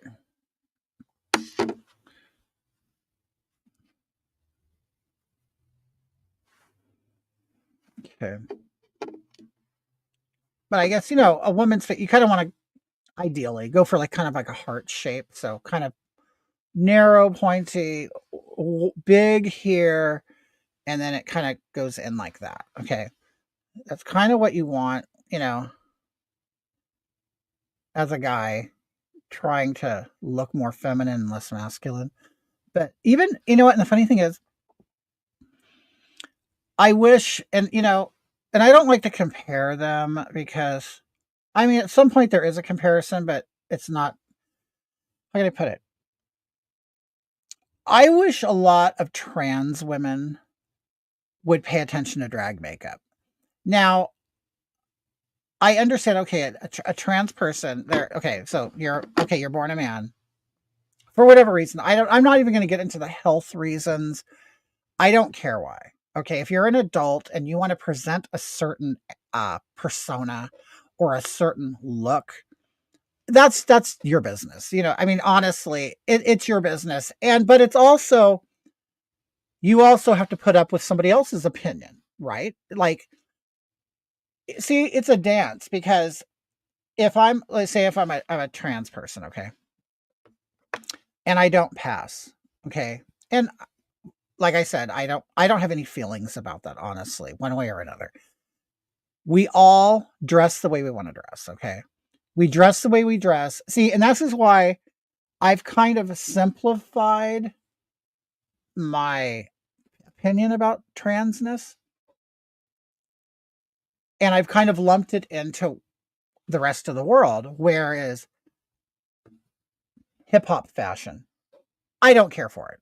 I'll never dress that way. You can dress that way. I don't care. Just like if you're a man and you want to have long hair, I don't care.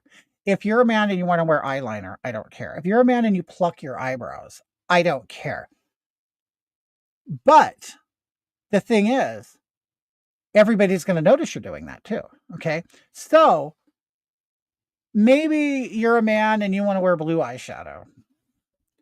Maybe I don't like it. Well, I'm allowed to not like it. And if you were wearing the blue eyeshadow and you came up and asked me, do you like my blue eyeshadow? I more than likely will lie to you and tell you, oh, it looks great on you.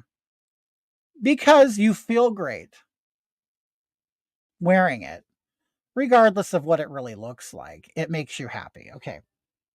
And I guess that's where personal style and fashion come in. Like I said, when I was in high school, I wore makeup. I wore women's clothing. Now, I didn't go to school looking like a woman. I wore women's clothing and I wore makeup, but I was not trying to make you think I'm a woman. I was just wearing tapered jeans because they didn't make tapered jeans in the 80s for men. So we had to safety pin them, or you would have your mom sew them, or you would go buy girls' pants. Okay. Well, a lot of people didn't like that I did that. They'd see me wearing women's pants and they're like, oh, you're a fag. I would never do that. Blah, blah, blah. Why are you doing it? It's like, and the reason, and the thing is, I did not expect to not hear that, because I knew what I was doing is going against the norm. Okay. So whether you're born this way or whatever, it doesn't matter. if you want to present a certain image to the rest of the world, well, you care about what they think. You do. And you know that you are putting yourself up for judgment because we all judge each other all day long. I don't know why people say you shouldn't judge. You you're basically going against human nature when you say that. How are you not supposed to judge? Like, I don't get that. Like, yes, I'm supposed to judge everything because judgment judgment is a mechanism. It act like okay, you're judging, you're evil, and that's the end. No, judgment is a process of coming up to a conclusion or a truth. I mean, I don't even know who buys that. Like, now I can jump on board with saying being rude and impolite doesn't feel good. Which goes back to my concept of if somebody came up to me and was wearing the blue eyeshadow, I would tell them it looks great because it makes them feel great. And we go on and we have a happy relationship. My personal, now I wear blue eyeshadow all the time. That's just a fake example. But if you're comfortable like that and it brings out the best in you, then I'm fine. I don't care. I don't have to like it. I'm not the one who bought your clothes and I'm not the one that told you what to wear. But the thing is, I'm going to have my own natural opinion about what I think. I mean, obviously, I look a certain way and you look a certain way, and that's all by design and that's all on purpose. I mean, I purposely put these clothes on. Okay. Do I know now I know people have a reaction to animal print. I know that, okay? I knew that putting it on. I'm like, some people don't like it. They think it's tacky or they think it's crude or whatever the whatever opinion someone might have. I know that those negative opinions exist, okay? And I know that if I wear this out, there are people who are going to feel certain ways about me. Now, do I care what they think? No, I don't. Would it be rude for someone to come up to me and say, you know what, sir, I don't like that? I would be, okay, duly noted. I won't wear it to your house. You know what I mean? Even though I'll never see them again. But I don't let that ruin my day. I mean, I might be pissed off for a minute and think, well, why would they do that? Like, why would someone just come up to me and randomly just tell me your shirt sucks? Normal people don't do that. Okay. But people act like that's what's going on, and it's not. You're typically, again, I'm not trans, so I don't know. But I know trans people. I have a trans relative. I've dealt with trans people my whole life. Okay. Typically, these people just want to walk down the street and just live their life. Okay. Now, naturally, you'll have the 6'4" man who is now a woman who looks like Herman Munster in a wig. Okay. Well, he knows he looks like Herman Munster. Of course he knows that because he is very focused on the way he looks. They're very focused on the way they look because they want the world to perceive them a certain way. So they are doing everything they can to be perceived a certain way. We all do it in whatever costuming we're wearing. Okay. Well, you have to be, you're going to be, you have to be responsible for your decisions. Okay. And it doesn't matter why. Going to make lasagna. Bye, Susan. Okay. So, yes, it's Susan Mills. Bye, Susan. So, let John touch it. Like I said, we all have our own crosses to bear or whatever. Oh, but this was my point. I'll see a lot of trans women who look like Herman Munster. And I'm like, okay, you have a very severe face. Okay. Even for a man, like you look like caveman. And now you're trying to sell yourself as a woman because you want people to treat you like a woman. Okay. Well, dear, just like a drag queen, there's more work into being even a fake woman as a drag queen to sell you this illusion for an hour. Okay. There's a lot of work that goes into that. Now, how much work do you think goes, what you should have to put into not even being on a stage or on camera? You're walking the planet trying to sell this illusion, and you're just not selling it. Okay. And is that unfortunate for you? Yep. Just like it's unfortunate for these 500-pound women wearing leggings and tube tops out in public with a lot of fat hanging out. Do they want to be? Do they want to be sexy and pretty? Sure they do. They're not. They're fat and unattractive, and people are making jokes about them and taking pictures of them behind their back, and they're putting them online going, look at the hell, look what I saw today at Walmart. Well, it's the same thing. You're no different, you're no better, and you're not above this whole system. You're not above the system, and you shouldn't be treated like such either. No woman is going for the Herman Munster look. Right. So, okay, back to what I was saying.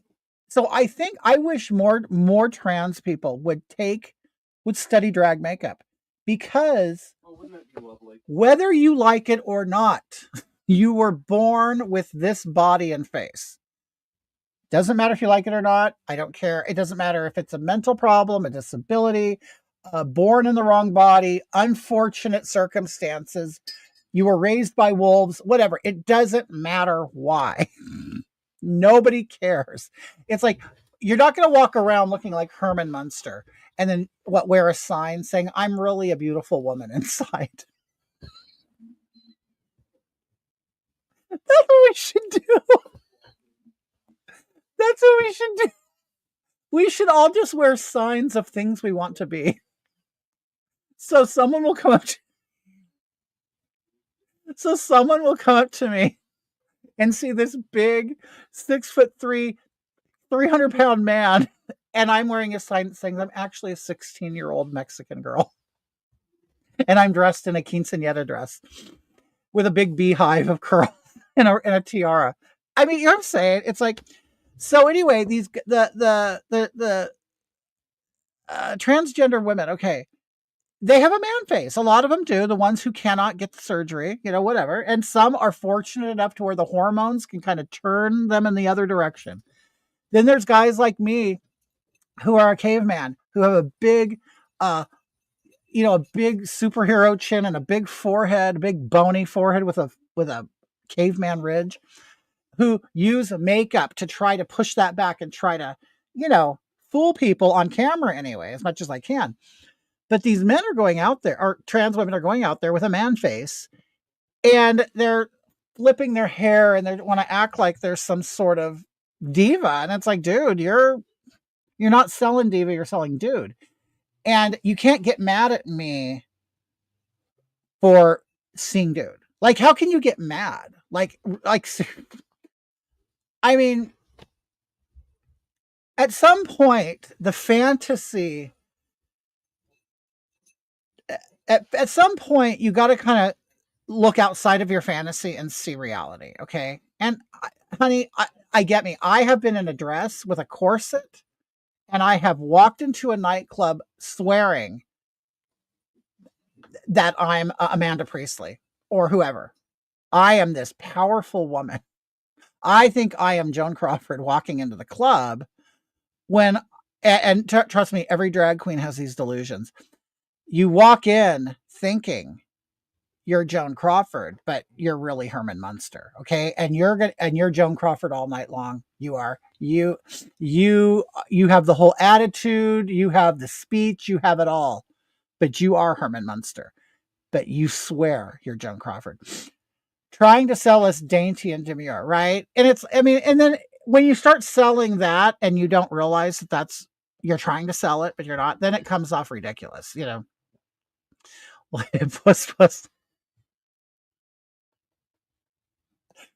But anyway, but there are makeup techniques that drag queens use to try to feminize their face. And sometimes it can be like my eyebrows. I think my eyebrows are so severe right now because they are so unnatural and they're not in my normal position. Okay. I can see it, but I do it to try to open up my eyes so I look more feminine and awake and whatever. You know what I mean? Where a man's brows are like down like that, right? Well, there are measurements of the face that you should take pay attention to. Like, okay, like right here. This is like my normal face, but if I do this, I look more surprised and innocent, and it's a way of carrying yourself and the way you draw your face on. And if you're a man, you're born okay, you're a trans woman born with a man's face. Let's say that. Okay, let's cover all the bases and make everybody happy. There are things that you can do to feminize it, but you may not sell it. You may not. And I guess that is really the conundrum, isn't it? Like, you may not be able to sell it. And you know what? Just like, you know what? There's lots of times I can't sell my face, and that's just life. It's just life. But there are things you can do, like, okay, like the contouring. I have a very wide jaw, right? I have a very wide jaw, like a bulldog. Okay. So what I'm going to do is I'm going to take the darker contour color and I'm going to carry this line all the way up to right here under my ear. So I'm going to try to color all of that to try to narrow this and make it look cute. Oh, Kim Kardashian does great drag makeup. Those bitches. Have you ever seen a before and after of the Kardashians? They're not even the same people. Like, we've seen this gradual change, but when they go back to what they used to look like, they look like homeless gypsies or something. Like, they don't even look like now they all look like these like glamorous Italian women. But before they looked like homeless gypsies. Like, as if I know what that looks like. I think we all know what it looks like. But okay. Like, I saw this one was like Kylie Jenner. I don't know. She had a very ethnic nose. It was a very ethnic. And then all of a sudden it's like this cute little button turned up nose. I'm like, bitch, please. Okay, wait. Okay, so what I'm gonna do is I'm gonna attempt to narrow my bulldog jawline. Okay.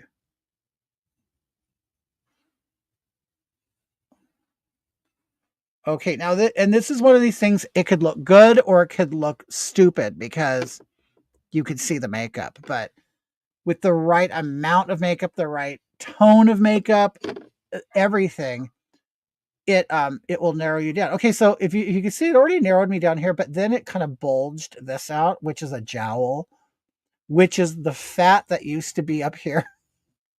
The face has dropped, so I have a jowl here now. So now I have to color over the jowl area. And again, okay, so this is like severe drag tricks that can be used in everyday life, but in a more subtle way. Now I'm fat. I need to narrow my bulldog jawline too. These men are finding out that life is not always easy for women either, right? Yeah. Okay. Like, I totally love it. Like, it's already done its job, but I'm gonna push it further. Um, I want to kind of narrow this out a little bit. And what I'm using for contour, this is just a blush. It's not even like a contour. Like nowhere on the bottle, like the container doesn't say contour. It's just a blush that really looks like the shadows of my face. Okay, let me look at the other side. Okay, well, see this, okay, so this is getting narrower and see, this is still like kind of bulbous. And even and down here, like, see, this has gotten narrower and smaller, and this is kind of lumpy. Okay. I'm laughing so hard, I'm crying. The fat that used to be up here. It's true. I'm not going to color code it. Okay. So let me do the other side, and then I even have a darker color that I'm probably going to put here to try to sink all this in further. That might go to shit, but we'll see. But okay. I wish Katrina was watching because I was actually his makeup.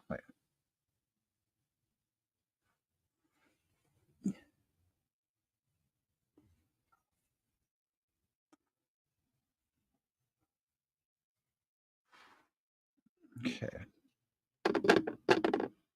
They already like what's happening. It's starting to narrow, and then it's like points. Okay.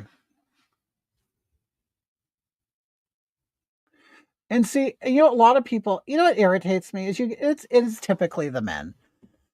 Like the macho guy kind of guy. They'll be like looking like at a guy like me doing this, and they're like, "Why do you want to be a woman?" And this is the thing. I don't want to be a woman. Like, honestly, doing this and going out and experiencing life in this face and everything, I don't I wouldn't want to be a woman. Like, I really wouldn't. Like, I'll be honest with you, I did go through a period of my life where I did want to be a woman. I did. So I do understand these gay boys thinking that they're women or want to be a woman, because I didn't have the best experience with men. I didn't. Most of the people in my life that I loved, got along with, that protected me were women. Okay. So I naturally gravitated toward women more, trusted them more, loved them more, had great relationships with women, bonded with women. So naturally, I would think more in a feminine way because of how much I respected them, and the men in my life were abusive and stuff like that, right? So I think part of me and part of me resented them. I resented my own masculinity, resented myself. Like, I don't want to grow up to be a man because that means I have to be this big, powerful brute. You know what I mean? Abusive, and I have to take care of the world, and I have to do all of this shit. So no, I in my environment at the time, and it was not beneficial to be a man. Like, there was nothing good about it. And I kind of see that now. They're doing that to men again. But um, as I got older, I then realized my power as a man and my place, and that I didn't have to be this big, loud, dirty, nasty caveman, and that was kind of what was modeled for me in my life. And I was like, I definitely knew I was not that guy. So I understand why young gay guys today would be hypnotized by the whole trans thing. Um, and I would have been right there with them. And I'm not saying there isn't legitimate trans people. I'm not. My brother is trans. Okay, but I don't. Just because some people are trans, that mean all feminine gay men are trans. Okay, um, and you could still like girl stuff, whatever. But I don't know. Okay, I totally love this contour. Okay, so now I have this. This is called a bronzer, but I'm going to use this to deepen the color of the corner of my bulldog jaw. Karen Mark is doing great. He Well, I don't know if I'm gonna do that. He kind of cleaning the kitchen up. He's cleaning up the kitchen. Um, all the greasy cookie jars and coffee mugs that we, all collect and stack on shelves and never use. That's what he's fixing. He's fixing that. He's removing everything from the shelves. He's cleaning it with hot soapy water. He's going to store most of it and then only keep the stuff that we use. Kind of in a place of simplifying our life, Hello, good evening, love. Oh, you love my wig. Thank you so much, Doreen. Um, so what am I saying? So he's doing that. It's like a home project. You know where else I forgot? I forgot to contour up in here, which is I have a very wide, square, masculine forehead. So wait, I'm gonna pull my wig back. Okay, and then I'm gonna contour.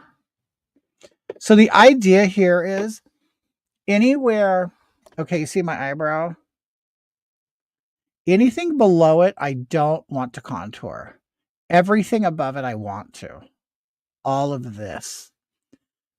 So I'll follow the shape of my brow and I'll only contour up here. And you see my tail, the angle of the tail. I'm going to follow this angle like this. See that? Until you reach the other tail. And I'll contour everything above that. So, and that's, I put white here before. So this is going to stay the lightest. And then this will kind of gradually get darker. That's the whole point. So think of this as a ball, but I want to darken all the edges and keep this light and have it a gradient effect. That's basically what I'm doing. You look good. You look good. You look good as looking like a female. How you dress as a female, but you look good. Oh yeah, I don't like women's fashion. Like I don't like my drag clothing is awful. Like I don't know how to dress my body up in a pretty feminine way. So I kind of just do generic stuff. Um but I know my whole drag act persona is more into what I say and sing rather than the way I look. Because there are there are people who are like complete rock stars with makeup, and I don't even think that I'm in that territory. I mean, I know I can do some good makeup, but not. I'm definitely not an artist like some of these guys. They're like great. Billy, have you ever spoken a porn star's name in conversation when you meant to say a celebrity's name? I was lucky that on 3 occasions the other person wasn't familiar with 80s or 90s porn. Have I spoken? You mean like Jeff Stryker? Is that what you're talking about, Jeff Stryker? Um, yeah, he was like my favorite, like gay porn star in the 80s. Which, yeah, I was a teenager. I shouldn't know that stuff, but I did. Um, that was, yeah, he was my guy. Um, no, but you know what? I guess in the club, you love how I do Hagathug. Okay, see how I'm at that contour right there? And the funny thing is, it's very similar to my natural skin color. You see that? That's my natural skin, and this is the contour I just added. It's very similar.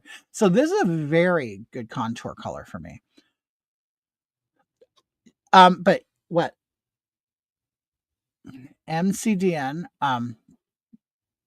I I actually worked with a lot of porn stars in the drag club. Well, when I was the club I worked at did different styles of entertainment. Um, my all-time favorite drag queen is Danny LaRue. I don't know who that is. Are they like an East Coast queen or? I've never heard of that. I never heard that name. Okay, so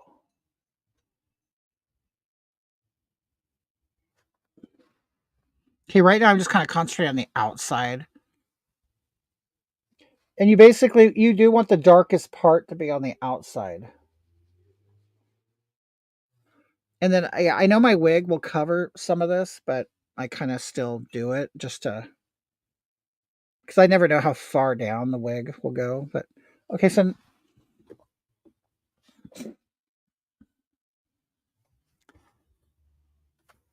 okay, here we go. And like on me, like a man's forehead, it's very kind of heavy right here. Like the bones are very thick and kind of stick out.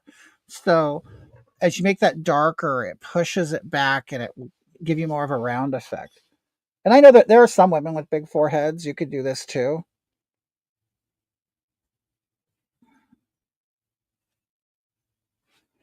And, you know, going in circles will kind of really give a good blending effect. Okay.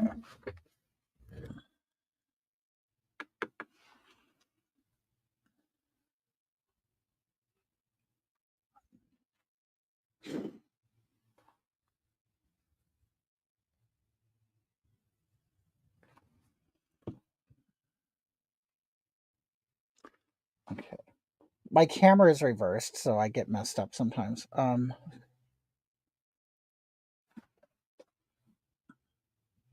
Okay, so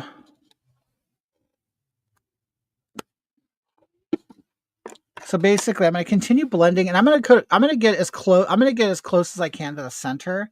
No British. Oh, he's British. He's passed away, but he was so classy. What era was he from? I mean, definitely has a name that sounds recognizable. Are you in the UK? We have a drag queen here who I hate. Chi Chi LaRue. So that's the LaRue threw me off. Oh, 60s and 70s. Oh. Now you see how okay, I just did a good blend. So you see how it's white and it just kind of blends and gets darker. That's what you want. You don't want to see like corners or edges or anything. You should look him up. He did some good performances on the Good Old Days show. You know, Karen, this is the thing. One thing I noticed about drag queens, they're so into creating their own character. And do you know? And you know, it's okay. Drag queens, they all, they pick an actress or they pick a famous female and they kind of model themselves after them and they, kind of use them as a blueprint. They never use other drag queens. And the thing is, I often use Divine as inspiration because, I mean, Divine is a celebrity on his own. You know what I mean? So what? So now I know that they've done challenges on RuPaul's Drag Race and things like that, but and they've done Divine looks, but it's funny because when people drag, they drag women celebrities. I often like dragging Divine because, I mean, Divine is awesome. Divine is like, he was crude and rough around the edges, and he was very entertaining. And I just think he was fun and not, and I don't even think he was overly campy because I kind of get sick of camp. I do. Um, I don't think he was overly campy. I don't know. There was just something about Divine that I absolutely loved. Um, and the thing is, I didn't necessarily like him as an actor. I liked him in his drag. I liked more of his drag than I did his acting. Okay, so I'm going to pull the wig forward again. Okay. We'll see how that looks. See, before, like, I saw all this pink and I'm like, oh God, that's going to look stupid, but it doesn't. It just looks like a shadow now. Okay. No, in the Netherlands, but he was very famous in the UK. Oh, you're in the Netherlands. Okay. And he even performed during their, oh, well, that's neat. No, I love that. The thing is, a lot of drag now is people, they just want to be famous. That's it. Like, and a lot of drag queens now are like they're trying on trans. I can't think of a better way of putting that, but they're trying on trans. And I see it a lot. So they use drag as an avenue to dress up as a woman until I think they are confident enough to go out in the world as one. Therefore, I see drag as being used as therapy, and I don't like that either. So I don't like they use drag to try to educate kids. It's like, no, this is all about fun and filth and adultness. That's an art.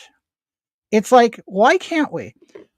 Why can't we just leave the kids at home? Like, I remember a time growing up, and as a child, I loved it. Your parents went out and did stuff with other adults. They didn't hang out with you and then want to hang out with your friends. And you know what I mean? In fact, there was lots of times the adults would be like, go play, leave us alone. Now it's like they want the kids around. And why you would want to go to a drag club or anything and want to take your kid? Like, why? Like, why don't you want to go? See, because often in the drag clubs, There's also go-go boys. Okay, it's not just it's not just a male dressed as a woman, it's a whole environment. Okay. When you see these things, you're just seeing a snapshot of it. Like you're seeing, like Hamburger Mary's is a popular gay drag brunch place. Okay. Now I do have all the confidence in the world that Hamburger Mary's understands that they're doing drag during the day and that children might come in.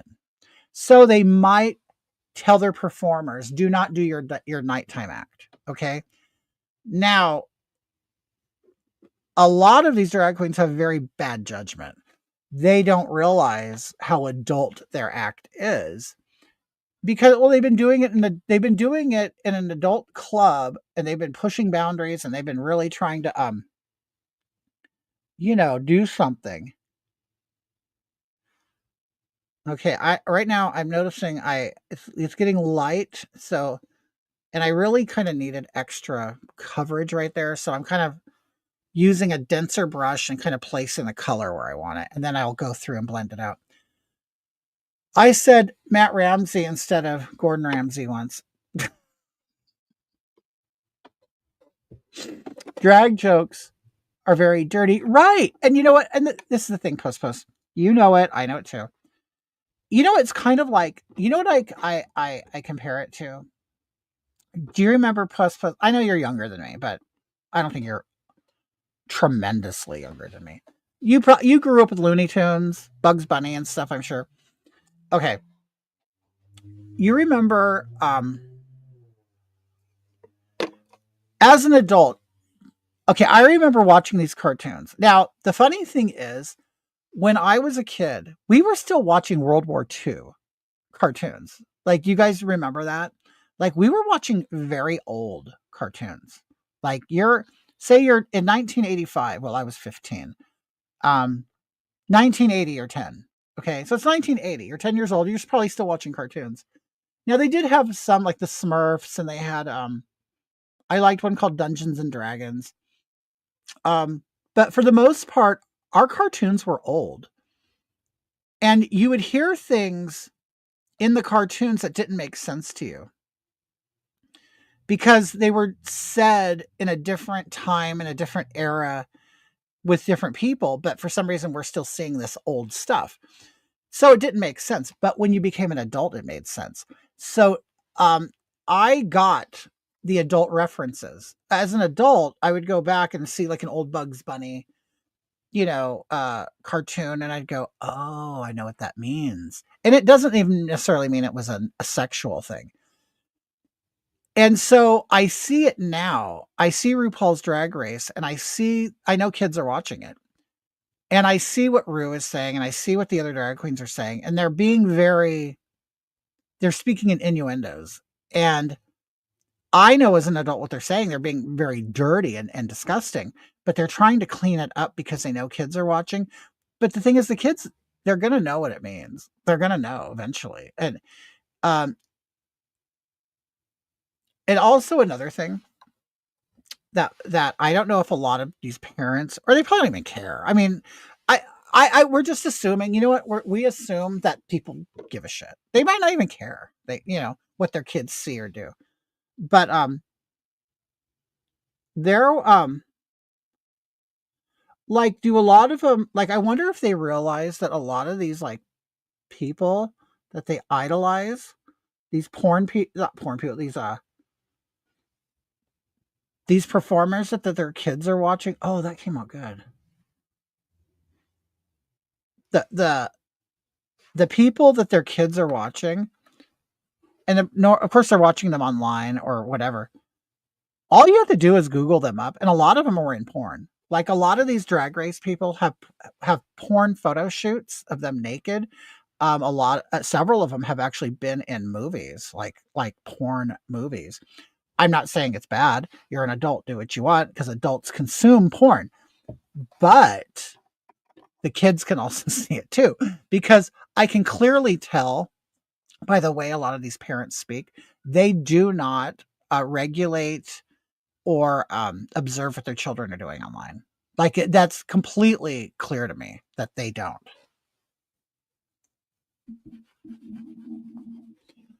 Okay, I'm blending this in.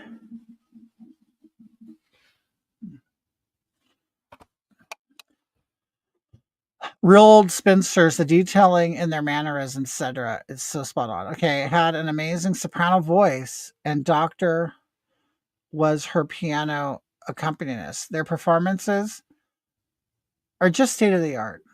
They are so good that most people thought that they were real old spin. See, I love it. I love being able to really sell an illusion. Like I know I can't sell an illusion as a woman, but I really sell it as Hagatha because I can give you deranged man. I can give you um see, I don't okay. The character of Hagatha basically wrote itself. Um well, I can't say it wrote itself. I wrote it every day I was online. It wasn't something that I conceived completely off camera. It actually came more to life on camera, if that makes sense. So it I made it up as I went along. So I had to remember everything that I said. So I had to remember, like I said, everything.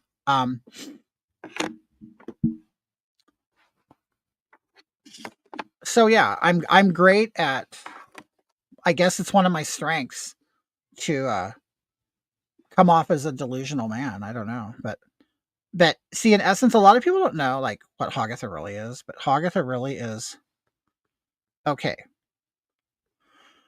If Hagatha was standing in front of God and her truth had to be told, Hagatha is really an unhappy fat man whose penis has gotten so small from being so fat that his abdomen has swallowed his penis up.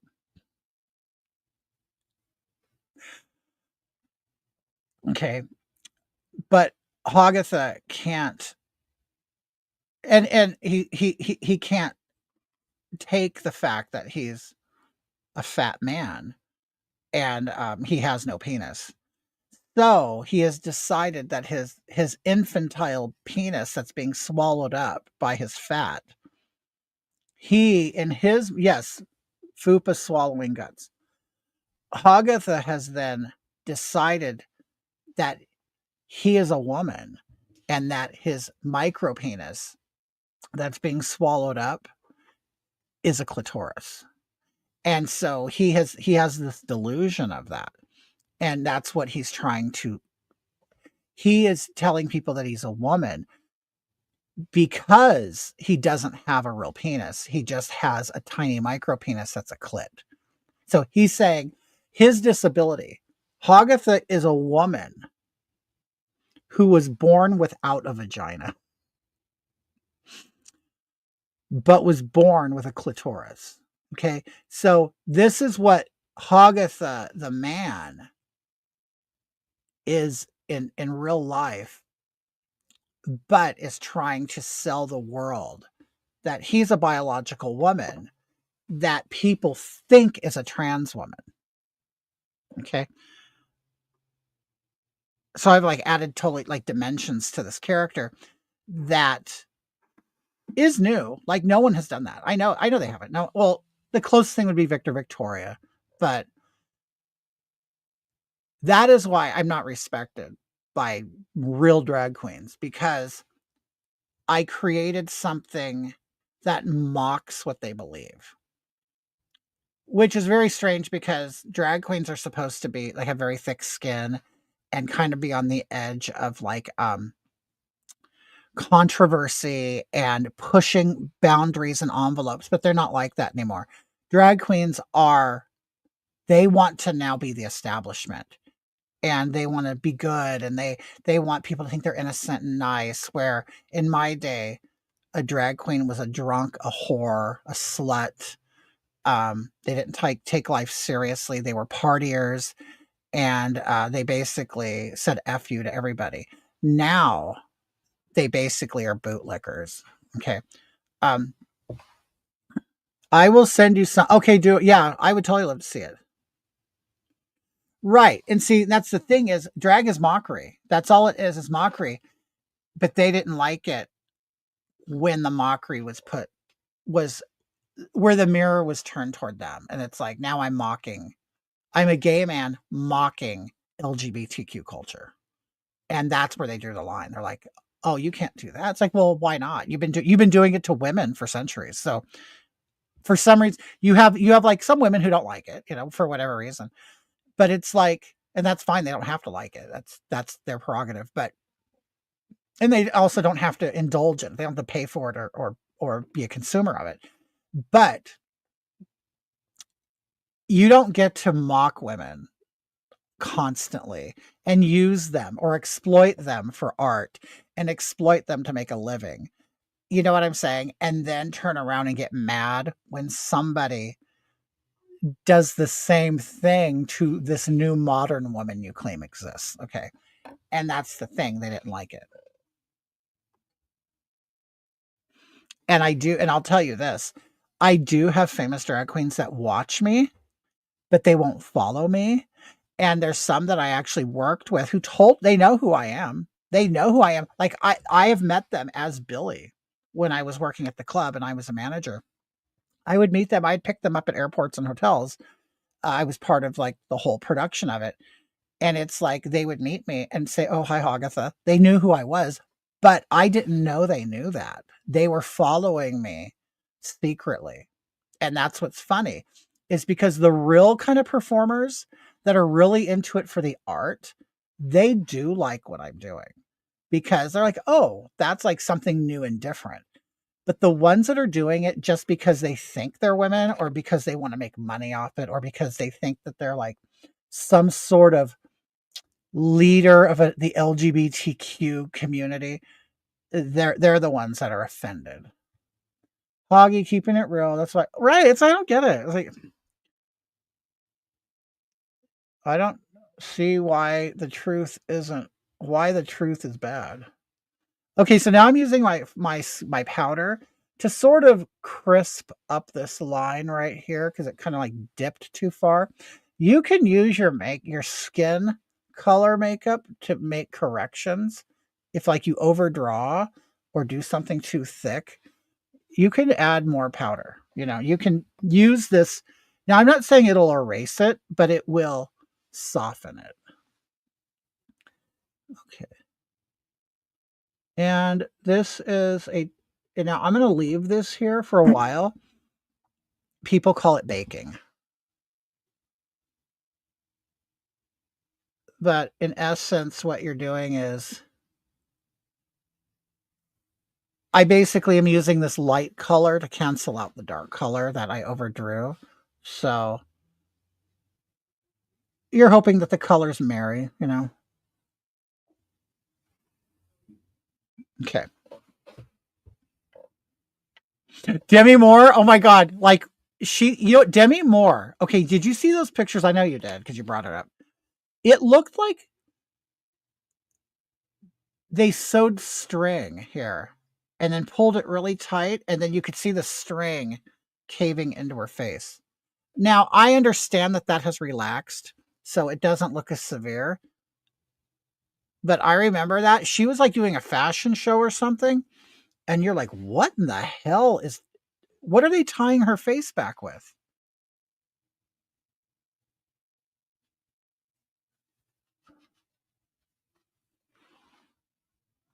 Okay. So now, okay, I'm fully powdered up. So you remember I put this powder here. That's still loose powder there. This is the dark stuff that I did. I just put loose powder here to try to, soften the lines. Okay. I mean, I'm really happy with it. I'm really happy with it. She probably had a thread lift. The white line is like her surgery. Now I will. Now when I'm done, this won't be here. Okay, but yeah, I know what you're saying. Okay. Now, okay, so I painted all this stuff on my face, but see, I'm still not happy with the width of this. But my hair will cover that, like event like once the hair's down, you don't see that anyway. So, but yeah, this I'll never like that. So chances are you'll never see me with hair that's up because I have like a wide neck and you know what I mean? Like this is all masculine shit. Like now if my neck was slender and was longer, you know what I mean? Then I would, but I always feel like anyway I need to cover that because yeah, I'm like without all that, I'm like, look, like I have these big shoulders and you know what I mean? Like there's nothing feminine about it's funny. But anyway, so that's why I wear the longer hair. I would probably wear hair up to here. Like I probably would, where it's kind of even, like to maybe to disguise. What do you call these trapezoid? I don't know what you call these, but if hair was cut down to here, it would kind of give the illusion that like my shoulders were lower. But there is a lot of this when you're doing drag. There's so much that you put into the thought process, like, and you can tell the work. You can tell when somebody really does think about this stuff and when they don't. Okay, so like I said, when I started, my whole idea was to feminize the shape of my face, and I think I'm getting in that direction. Can I push the colors harder? Yeah, I could go darker. I should, this should be darker right here. Oh, are they the upper trapezius? I knew it was sounded something like that. Okay, now I'm gonna go darker here.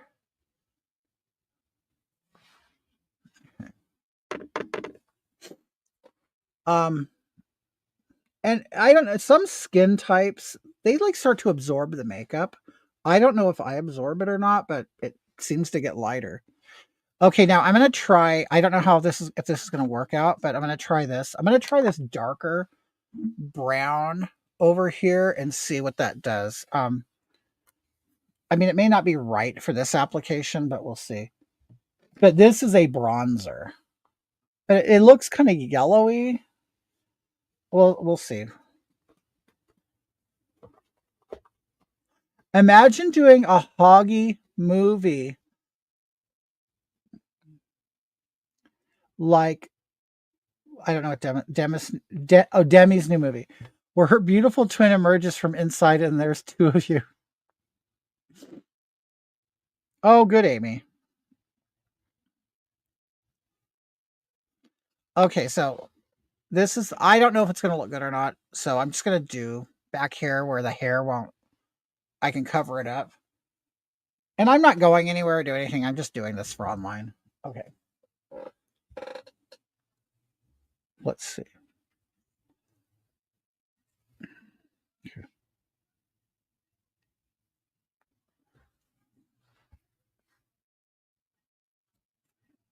It's really not showing up.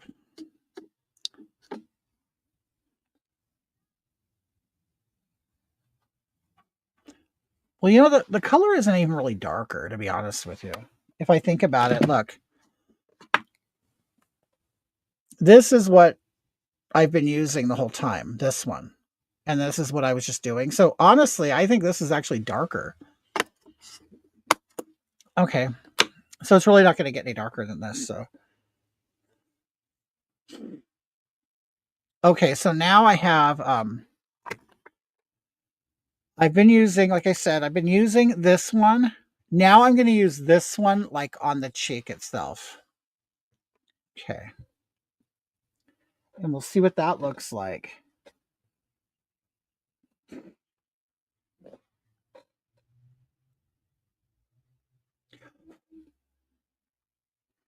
All right.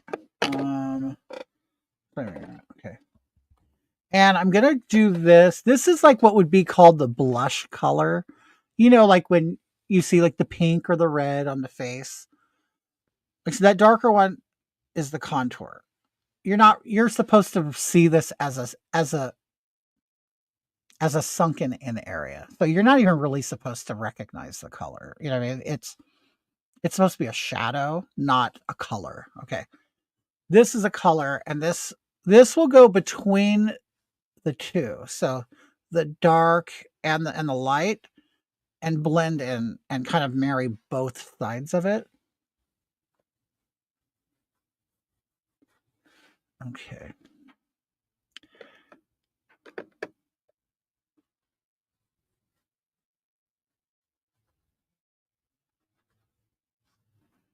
Okay. Let's see. Let me compare the two. So as you see, okay, so this is like a harsher line, and this color has now worked as a transition color between the dark and the light. So you basically want to go dark and go lighter, lighter, lighter, lighter, and that's it. So you want to create that it creates depth and you know.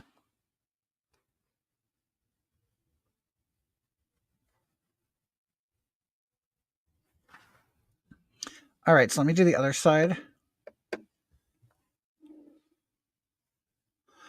Oh, Amy, you have masculine features. Do you know do you remember Robert Palmer? Do you remember the video Addicted to Love? All the women in there, they all looked exactly the same. I have to leave for a couple hours. I don't see much progress. Chaz, dear, you should just be seeing me get more beautiful. You shouldn't be able to see the makeup, Chaz. I should just be getting prettier. Um, what was I talking? Oh, okay. So the video, okay, Robert Palmer Addicted to Love. The women's makeup in there is actually very masculine. Like there was a period in the 80s where, if you'll remember this, when women started wearing big shoulder pads, they got thicker eyebrows. It was actually, they were masculinizing women. But that's a good video to look at to see like the masculine makeup on these women. Chaz says, "You were always beautiful. Why you want to cover? Why you want to cover perfection with all that war paint?"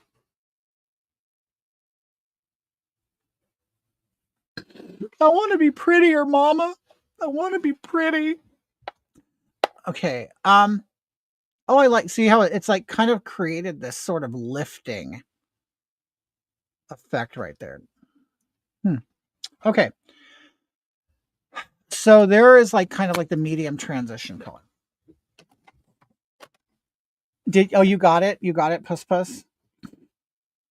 That I love that. Like the movie Carrie, the mom's my favorite character. Like I love her. Like she's awesome. I mean, would I want her as a mother? No, of course not. Oh, but her character was so thank you, David. Her character was awesome. I loved her character. Yep. I could see your dirty pillows. Everybody went. Breasts, Mama, they're breasts. And every woman has them. Okay, oh, I forgot about this one. This is probably the dark color.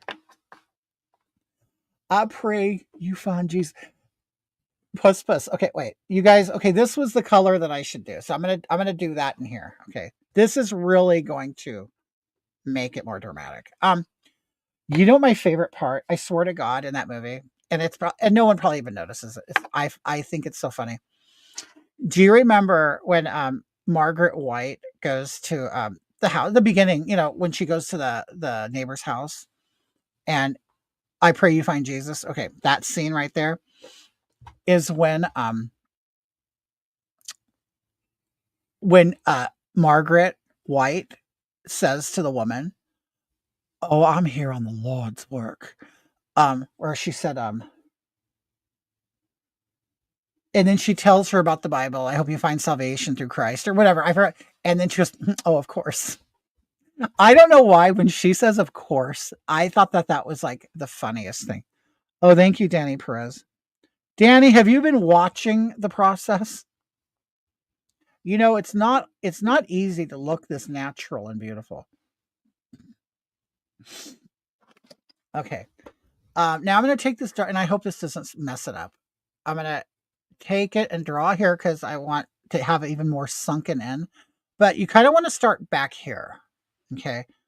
Like the darkest part should be here at this, like right here, and then get lighter, lighter, lighter. Okay. Don't you love the movie Carrie? I never saw the new one. Did you guys see? Is it even new anymore? I didn't see that one because I heard everybody talk shit about it. Okay. So, yes, this is where you want the Ozempic look.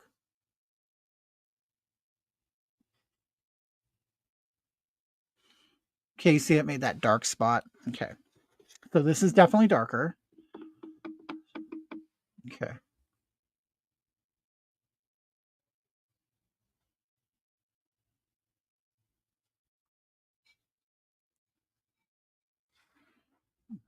Okay.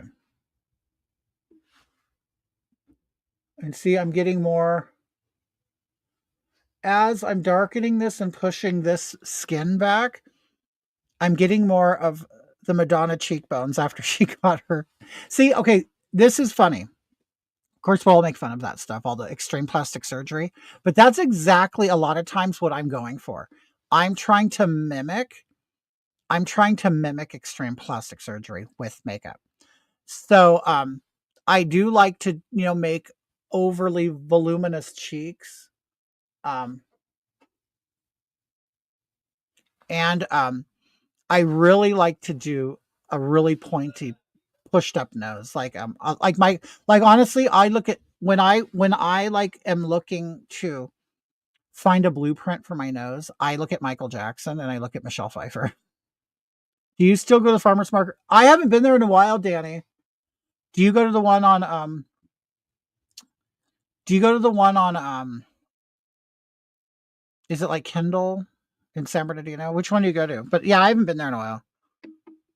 I haven't been back since my last dog died because we used to take him there all the time, and the manager loved him. Like we used to eat inside and everything, and she would come over and say hi to our dog and everything.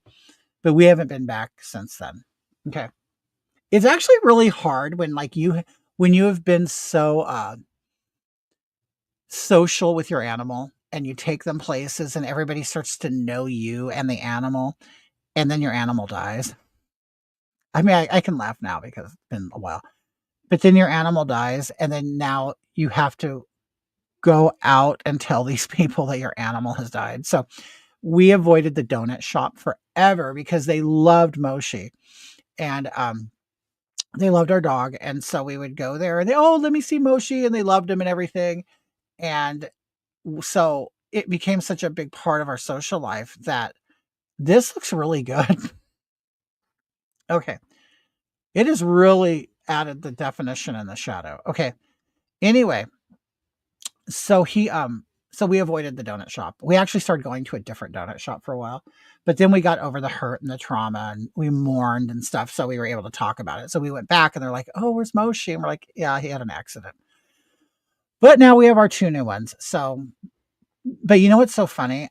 Mark, I, and I don't know if I'm just still hurt by it all, but I don't really want to take my dog anywhere. Like Mark's all about it. But I'm like, I just want to leave him at home, and I don't know, maybe because I'm just afraid of, you know what I do find myself? And I don't know if you guys have gone through this. Ever since I lost my dog, and I know it sounds weird to be 55 and be talking like that, but I've never had an animal I was so close to and lose them. And it was a very tender part of my life. I thought I was dying. I had a heart attack and all that stuff.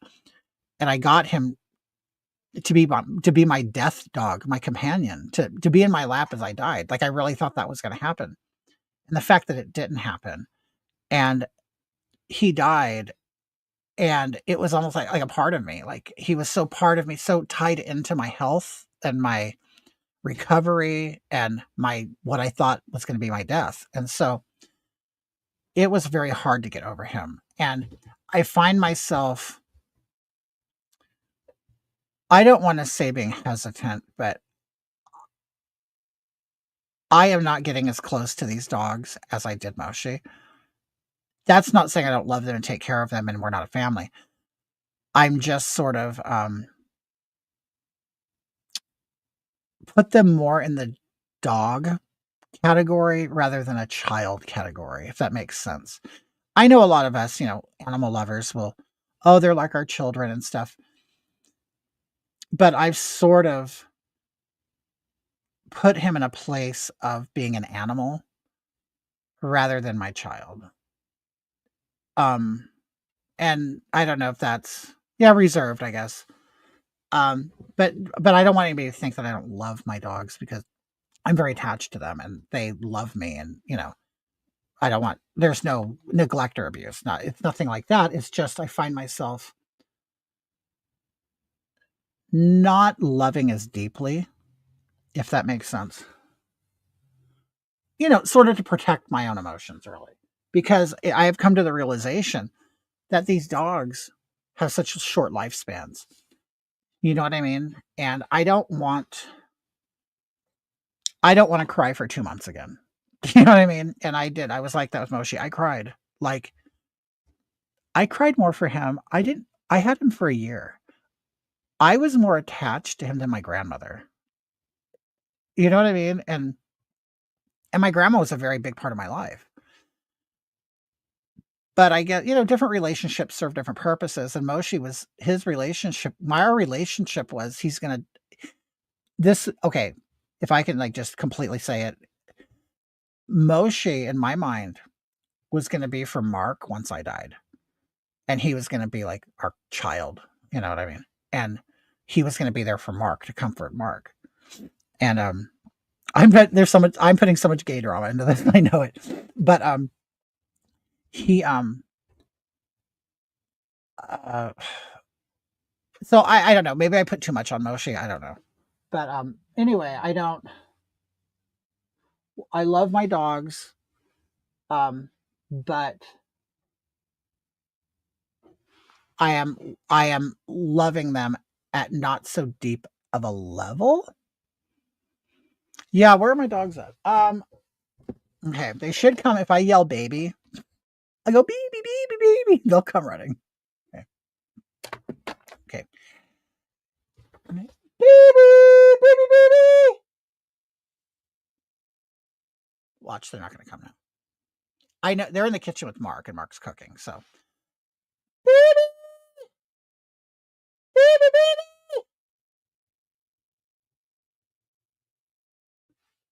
I think I hear them running.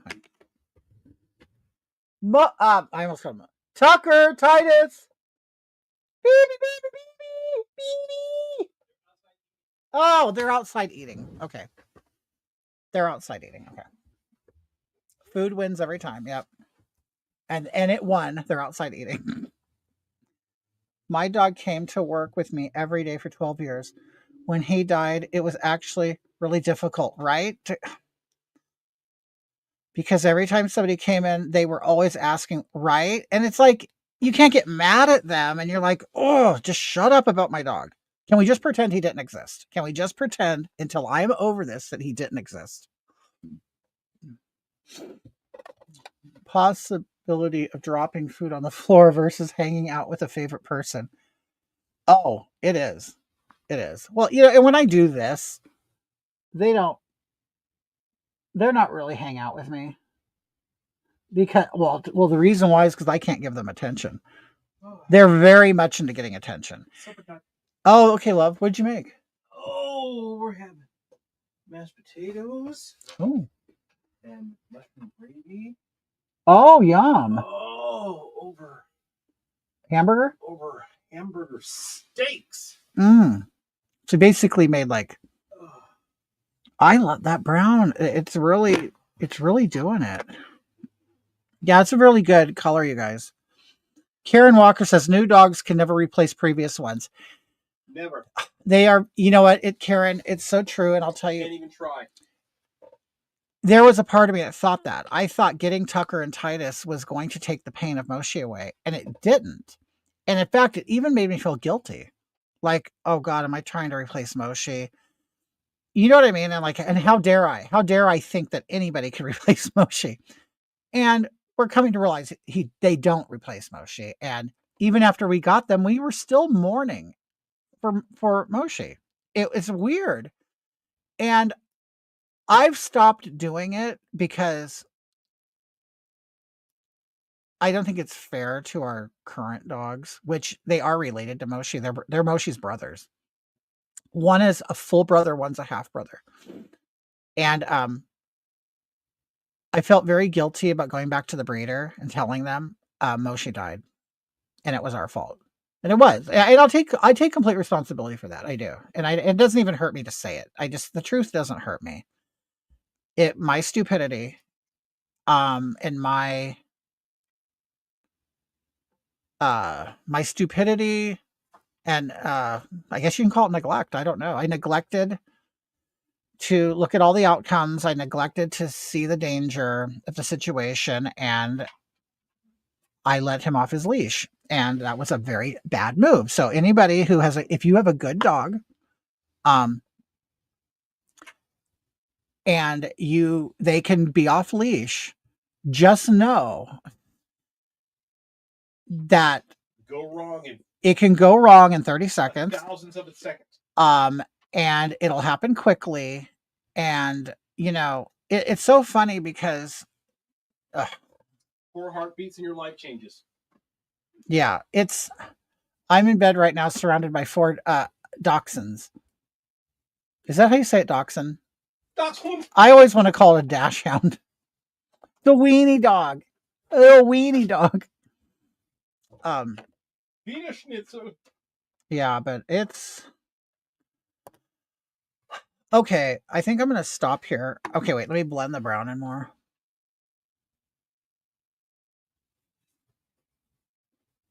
But yeah, this is Katrina. If you're watching, I love these colors. You did a great job, and I appreciate it selecting these for me. If you guys follow Katrina Klein, I'll tell you, he's way more of a drag queen than I am. I'll tell you, I'm not. I just like to do this as an artistic expression and make a character. He's really into the pageantry of drag. I'm not. Even though I was in a drag pageant once, it's a whole different thing. I don't know if he's not really a pageant queen.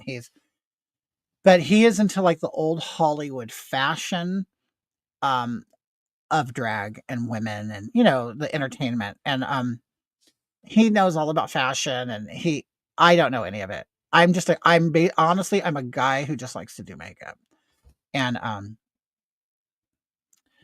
but yeah, Katrina Klein, or the Modern Maine. He's the one. He saw me on camera. And then he's like, "Oh, I pick out your colors," and he did a great job.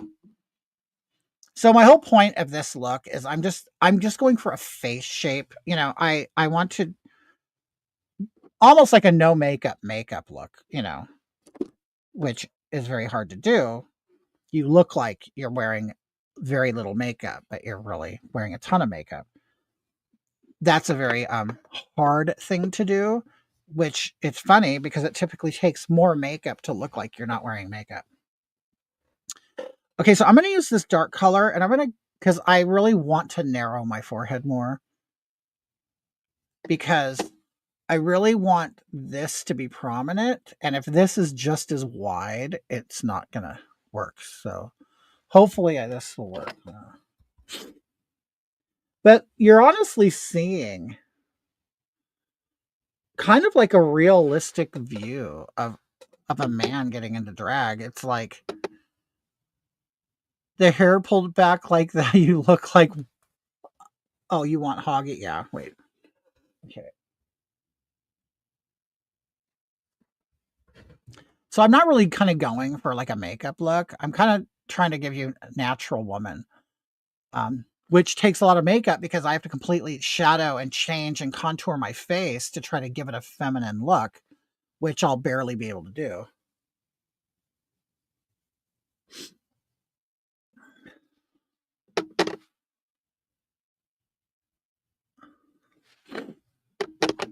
Is that even getting darker? I guess a little bit.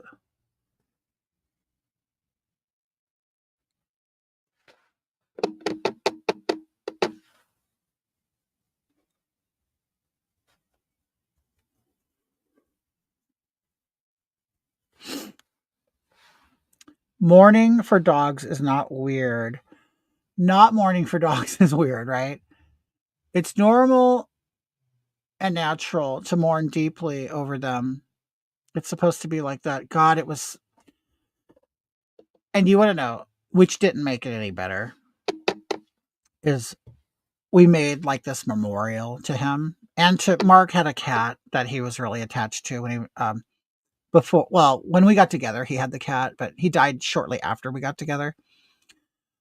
But we have like this shelf. It's like it's in our hallway and it's kind of above our heads. Mark made it kind of high and we have their ashes on it. And for a while we did have like a candle that would constantly illuminate the hallway.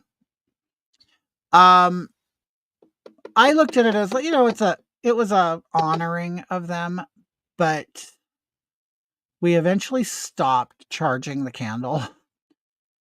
So now it's the ashes are there with a box of their ashes with like their collars on them. But we stopped kind of doing the candle thing because it's funny because we haven't even we don't talk about this stuff. But I stopped charging it up because looking at it did not make me feel any better. Like it actually was a constant reminder. It'd be like kind of like putting your mom's headstone next to your bed. Do you really want to see it? I mean, I know you love your mom, whatever, but do I really want to see her grave every day? So I kind of looked at it like that. Like I'm just staring at his grave all day long. So I I stopped charging it up. Um I don't know what Mark's motivation is for not charging it anymore, but we just don't talk about it. Hmm. Okay, I'm going to add some of this brown down here. See, but the darker you go down here could easily start to look like 5 o'clock shadow. So you really want to be careful with that. But you see, my face is completely narrowing, and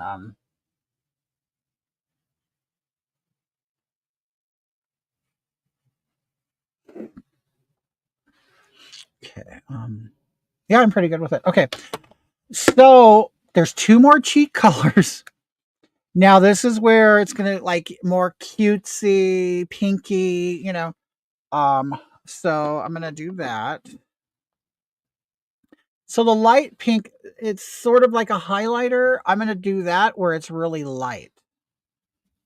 And yeah, I use my tank tops as to clean my brushes. Okay.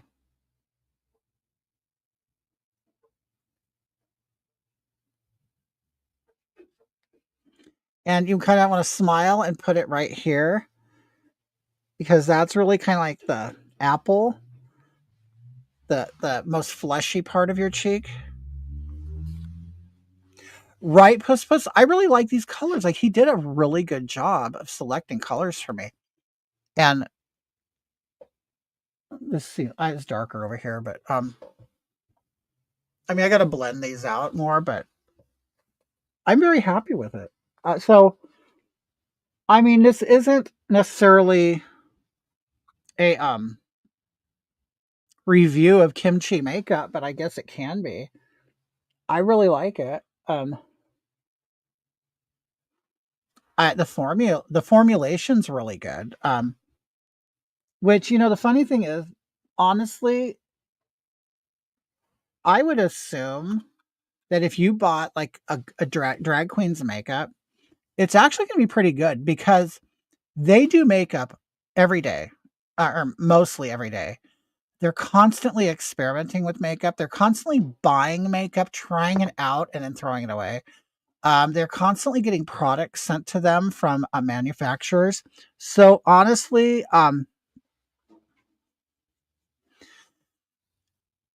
you would do pretty good by maybe looking at drag queen makeup lines. Like I've never done this. I've never used a drag queen's makeup. I've always used like Mayron or NYX is a big one for me. NYX is a big makeup line for me because it's cheap. But these are really good. I like them. It makes me. I'll look at other kimchi makeup, but it blends well. The colors translate well on your face. It a lot of you women might know, you'll buy makeup.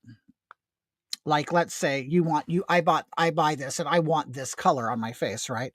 And then you go and put it on your face and it doesn't look like that because maybe your tone doesn't mix well with it. Maybe your face absorbs the makeup. Maybe the light hitting your face is different. Who knows?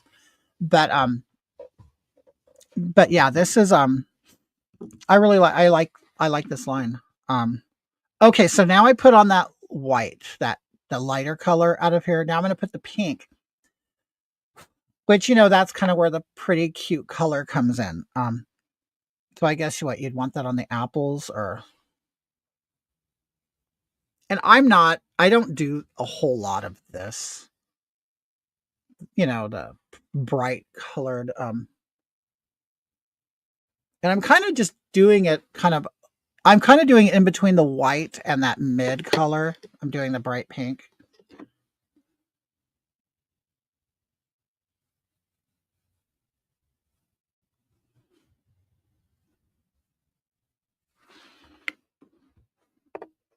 Okay, so the pink isn't very pigmented, the light pink. Or I'm probably not going heavy enough.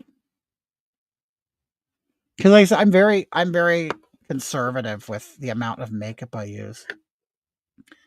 Hi, Anne of Green Gables. How are you?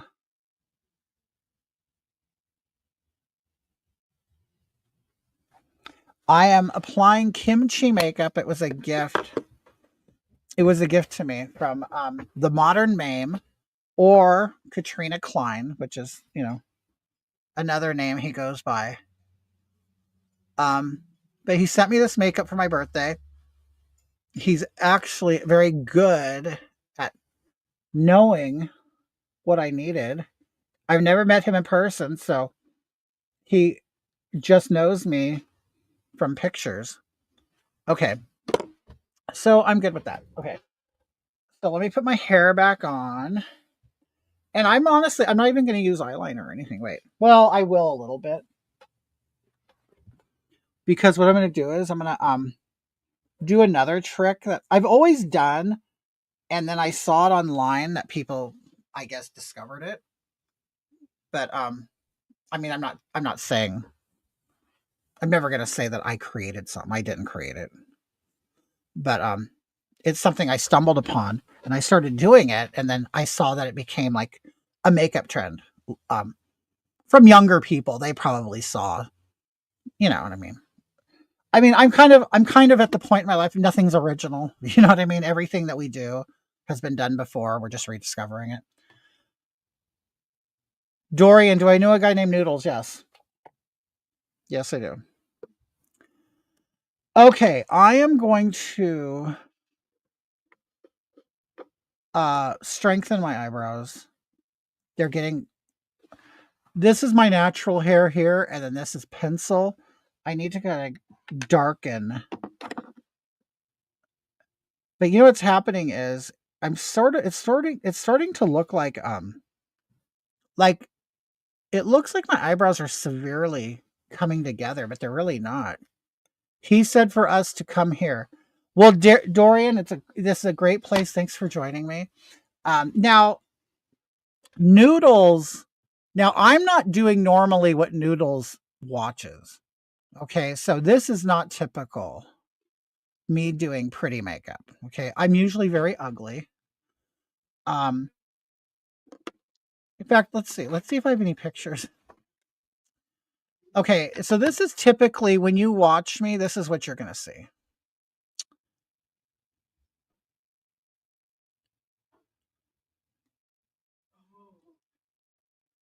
You're typically going to see me look like the person on the left. Okay, that's typically what I look like. Okay, so that's Hagatha. This is another person I do. That's Kitty.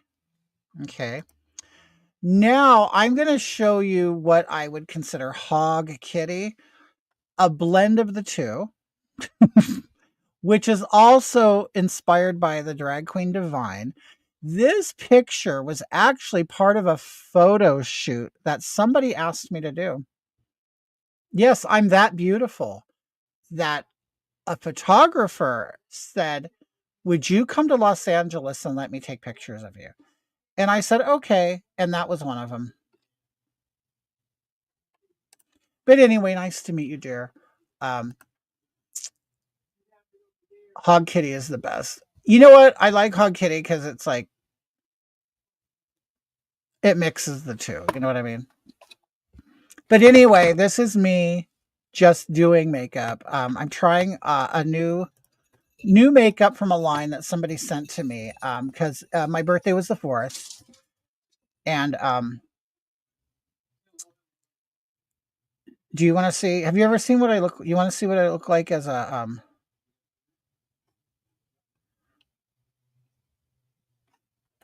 I don't have any like man pictures of me. But anyway, nice to meet you. Oh, thank you, Scarab City. Okay, so I'm not gonna put any eyeshadow on. Okay, so because I'm trying to make it look like a no makeup look, right? So no, I'm not gonna have overly made up. Your birthday is the 29th. Well, happy birthday, dear. If I don't see you again. Okay, so let me darken this a little bit. Okay. And then what I'm gonna do is, which is probably what a lot of people wouldn't do, I'm gonna put my fake eyelashes on right now. And then I'm gonna worry about the eyeliner afterwards. Okay, because if you notice, okay, if you see my eyes, I have like heavy eyelids and I have downturned eyes, which is kind of like Britney Spears like. But she actually wore makeup to enhance her droopy eyes. I don't like droopy eyes on me anyway. So what I'm gonna do is I'm going to apply my fake eyelashes above my eye, above the natural eye line. Not here, but at the end I will. So my eye curves like this and then it droops down. I'm going to put my eyelash to where it goes like that.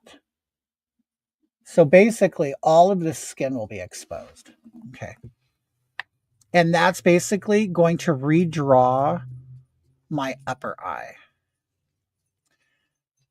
Carrie says, "Oh, hi, Carrie. I've been away too long. You look so different. Still gorgeous." Oh, thank you, love.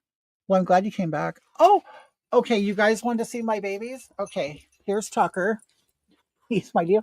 He's my little. Oh, no, no, no. Don't lick my makeup off. Okay. There's my little baby Tucker. He's a boy, but I put ponytails up here because I wanted him to have ponytails. So I'm growing his hair long and he's going to wear ponytails. Okay.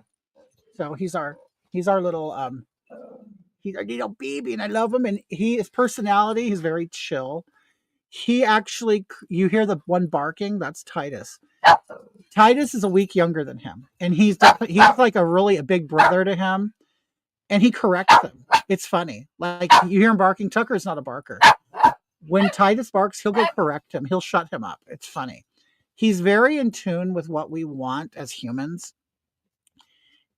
and he then tells Titus. It's funny. It's hard to explain, but it's almost as if Titus is Tucker's dog. I know that's weird. I can't explain it any other way. Alicia, 8 months old. They ran out. Once Titus comes back in, I'll get him and show you Titus. But that's Tucker. He's a Shih Tzu. Tucker was born April 8th. Oh, Titus is a little bully. He is. And it's funny. Oh, hi, New Zealand. Oh, Carrie, you know what? I know somebody who lives in New Zealand. I have a friend who's a cousin who lives there, and she was just out here during the summer, and we did stuff together. I was shocked at her lack of an accent. Like, do the Kiwis not have a strong accent? Now, I don't know if she was born there or was raised there, but I know she lives there and she's been there a while, but she had no real strong accent. Like I don't know why I imagined it being sort of like an Australian accent. And like I said, maybe she just hasn't spent a lot of time there. I don't know, but I pictured her having a, a a Kiwi having more of an accent. Oh, thank you, Jennifer. Okay, so these are my eyelashes. They're very large eyelashes. My hand is big, so you know you probably can't tell the scale of how big they are, but they're very big eyelashes. And this is actually two eyelashes put together. And if you notice, it's shorter on one, shorter here, and then the hairs get longer. So that's sort of like to give you the upturned cat eye kind of look. So I'm basically going to glue these on my eyes. Okay, like that. So the ends are going to be up here and the beginning will be like that. It's going to be that. So it's going to be a complete slant, but you won't be able to see when I'm done doing everything. So what I do is I glue them on with weaving bond, which is glue for your hair, you know. Jennifer's are a trick. Yeah, practice. Practice. One thing I do, because these are kind of stiff because I have two together, I kind of do this. I kind of roll them and make them kind of pliable and soft. Oh, wait. I was going to show you what I look like without all these lights. Okay. So, yeah. And this is what irritates me about Instagram people or TikTok people is they're doing their makeup and everything looks beautiful. Like I look so smooth and I look so blended and everything. So, but once you start turning out the lights, that's when you can start seeing the lines and the texture. And so that's why I see a lot of these Instagram and TikTok people telling you what to do with the makeup. And they're not getting the realistic results that people want because you're like a lot of people are going to like looking at me doing this, not realizing that I have all these lights on me. Oh, well, God, look at he's a 55-year-old man. He threw on makeup and look how soft he looks and how blended and diffused but no, here we go. So let me turn off my side lights. Okay. So I mean it's not that bad, okay. But it's starting to get rougher. Okay. Then I'll turn off this bar light. Okay. Okay, so you're now starting to see my real features. But the makeup still doesn't look bad. Okay.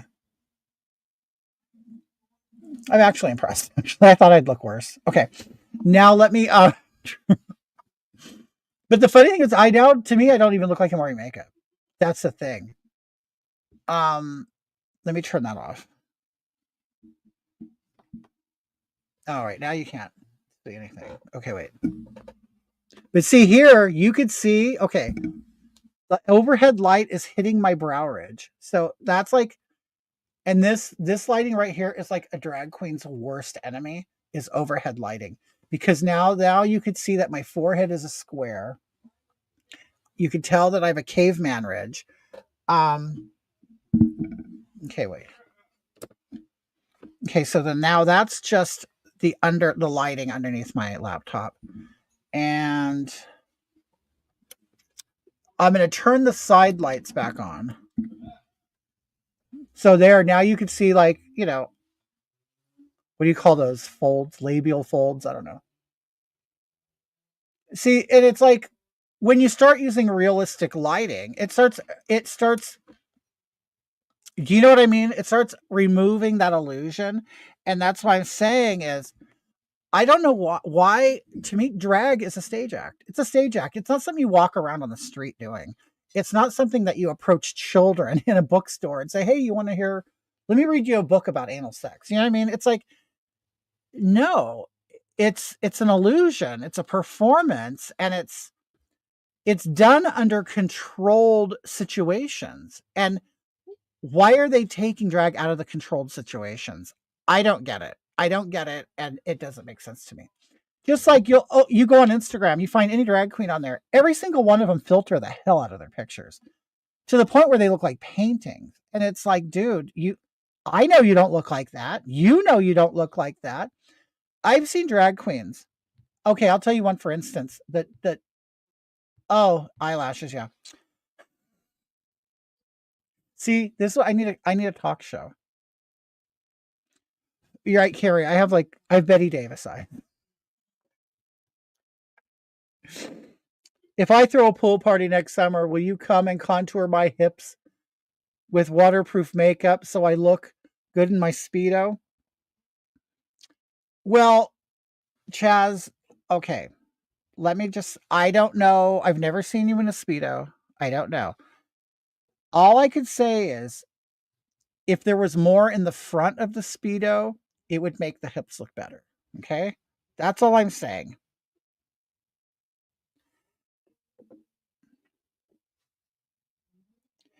And Chaz, that's probably why you're focusing on your hips. Okay. Because there's nothing else in front to look at. Okay. I don't know if that's the situation. I don't know. But I'm just trying to help you get more of an understanding of what might be going on. You would be an excellent talk show host. I mean, honestly, back okay, when I would perform on stage and everything, and there was always a host of the show. My goal was to be a host. I wanted to be a host of a show. I would love to be the host of a show. Love it. Um, it never worked out. Now I can say I could have made it work out. Because the club I managed a club, the club I worked for is a very popular club with drag. Okay, so I put the glue on here and I'm just letting it dry a little bit. Um, I could have worked my way into being a show host, but I just could not.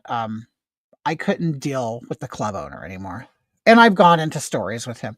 Are you saying you'll have to contour my wobbly bits? No, Chaz. What I'm saying is if you had more there, it would disguise the fact that you had big hips. Okay. So I'm talking more, I'm thinking prosthetics. Maybe I should look for a magician and not a makeup artist. A surgeon? I, you know what, Chaz? I would love to come and contour your hips. I would. But we probably have to contour the love handles and the stomach area. Because of course you want big, shapely, womanly hips, don't you? Well, we're going to have to contour the stomach and the love handles to bring them in more so your hips and your butt could pop out. That's what you want. Okay. So I wish I had my tweezers. I don't know where there are. It's much easier with tweezers, but because they're so big, I can just hold it, you know? Um, so I'm going to lay the eyelash down. Now you don't want them to do this because you've seen it? They look like a sad cow. You'll see people with eyelashes on, they look like a sad cow. You When you apply your lash, you don't want it to lay on your eyelashes because your eyelashes kind of do this. They dip. You want to make a wall. You want to make an eyelash wall. Okay, so it might feel very uncomfortable putting it on. Um, is it so big you can hold it? Not Chaz. If Chaz was big enough to hold, he wouldn't have the hip problem. Okay. So I'm going to put this against my lash line. And then the rest, I tilt upward. See, you can see my skin. Now you want to make sure this sticks to the skin. You don't want it to stick to your eyes. So before it really dries, then you kind of want to encourage it to go up high.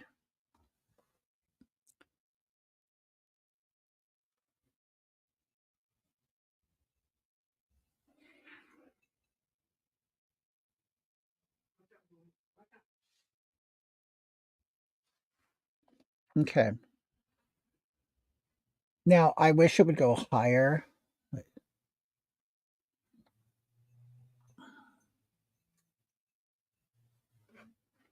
Okay. I mean, I wish it did more like that, but this is fine. As long as it's not like dipping into the colored part of your eye. You know what I mean?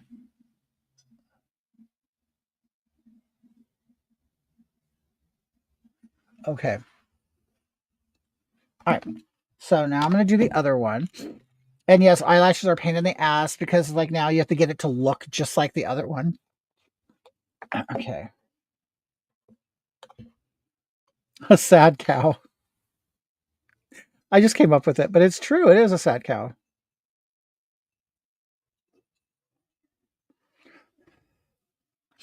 Okay.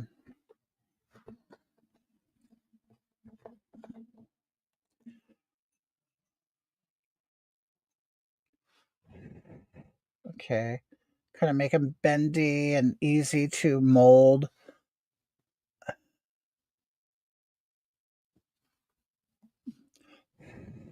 Okay.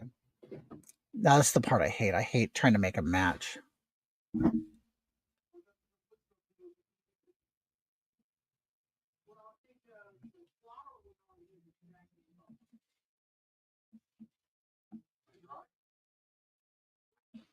Okay.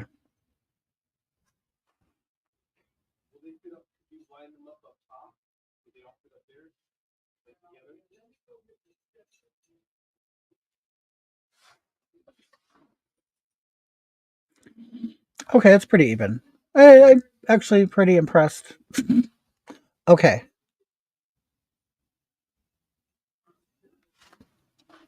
Okay.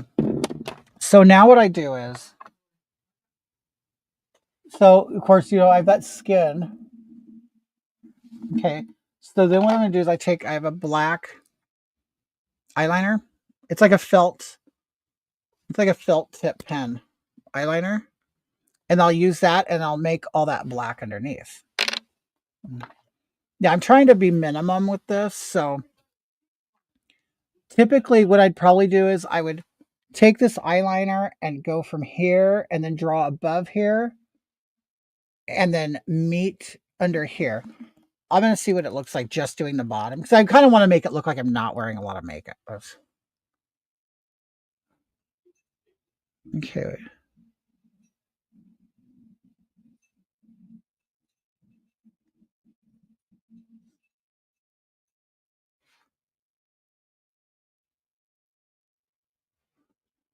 Okay, so all underneath, I'm coloring it black. See,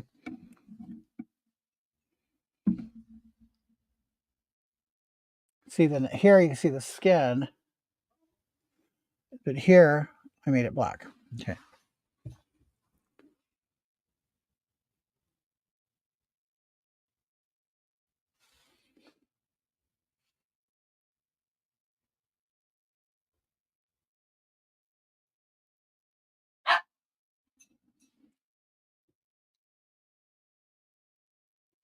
Okay.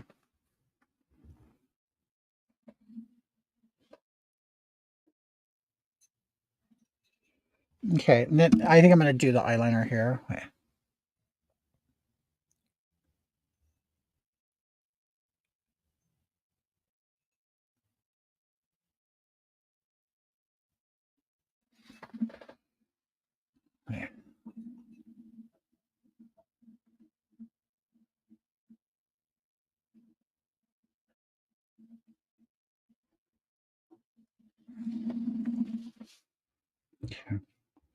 Um. Okay. Go glue those tarantulas on.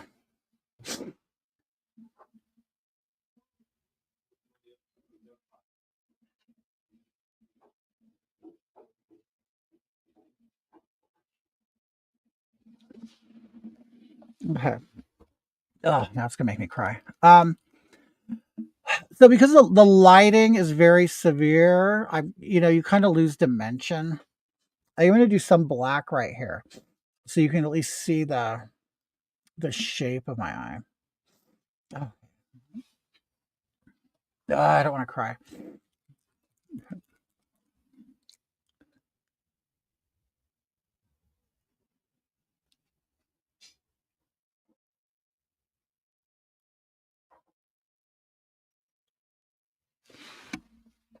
Okay, so that kind of gives you some shape.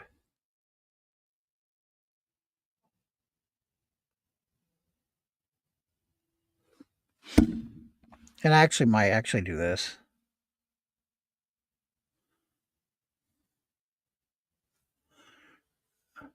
See, now this is ruining my no makeup look. Now it looks like I'm wearing makeup.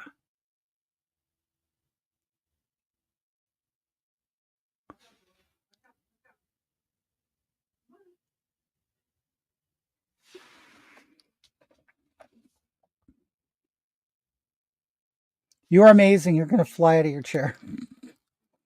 But see, like that added, at least you could see like the shape of an eye. Right, it makes the eye pop, huh?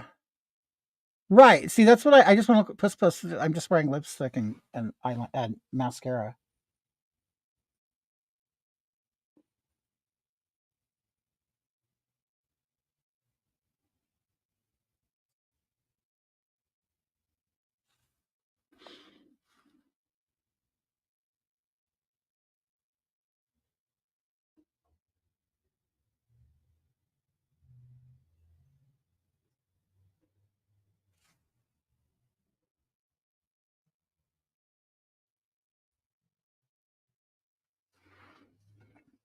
Plus, were you always into makeup?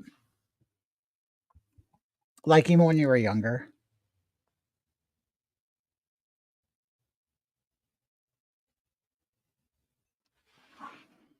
Okay. And then also, then it leaves like a harsh line, and I hate that. I'll probably add some more. Wait, let me see. That's the thing with makeup. It gets on my nerves. It's like I keep wanting to add more and more. Okay, so I learned this trick from I don't know. I heard it. I don't know if he didn't create it. You know I don't know if you know the drag queen Alaska. He said something once that I followed and I liked it. He said, okay, so like the type of eyeliner I did was to make your eyes look bigger, right? Like I did the line on my lash line.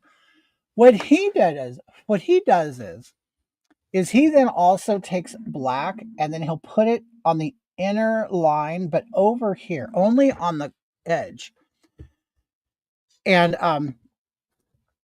he says it's very feminizing. And I don't know if it is or not. I like the way I look when I do that. So I do it, but I don't know if it's more feminizing. I don't know. I literally snuck my mom's CoverGirl compact in my book bag and it fell out in third grade.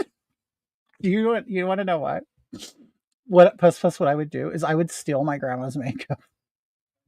Okay, we would go. She lived in Palm Springs, and we'd go visit her. I'd spend my summers with her. I would tell you, I stole from my grandma.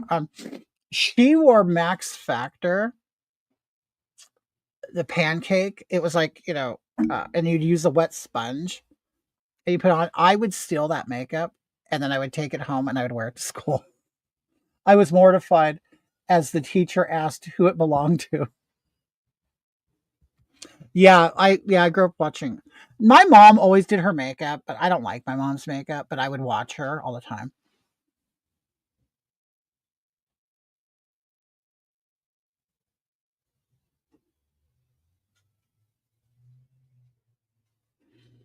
So I added black here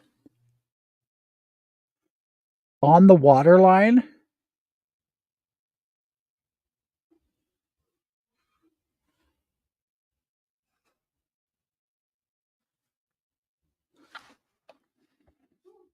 I guess it adds more. You have a slant. I don't know. But what I'm going to do is I'm going to take another brush and I'm going to like take the black pencil I did and I'm going to smudge it more this way because I don't want it to look like I do black and it just stops. You know what I mean? So I'm going to blend it in. My friend does not wear a scrap of makeup. When her little boy saw me putting on basic makeup, he asked, so what other tricks have you got in that bag? That's funny. Okay. So I'm going to take this brush and I'm just going to move some of this color toward the corner, inner corner. The idea is to make it really black and make it kind of smoke out to a lighter black and then disappear.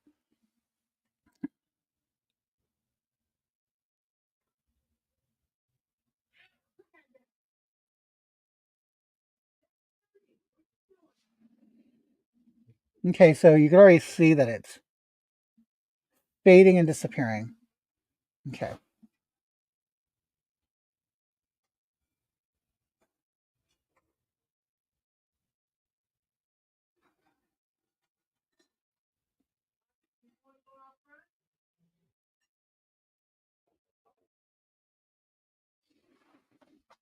Okay. All right, I'm satisfied with that. Now, because I'm not doing a big drag look. My eyes don't look enormous. You know what I mean? Or maybe you think they do. I don't know. I mean, I know they're enormous eyelashes. But because I am such a big man with a big face, you need things like big eyelashes to distract you. Does that make sense? Okay. Now my lips. Okay. So he sent me this color called Honey. Okay.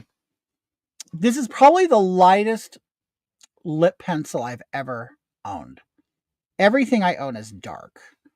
So, but I have realized I will see myself in pictures because I do have a small caved in mouth. Because, like, my mouth, it literally is concave. Okay.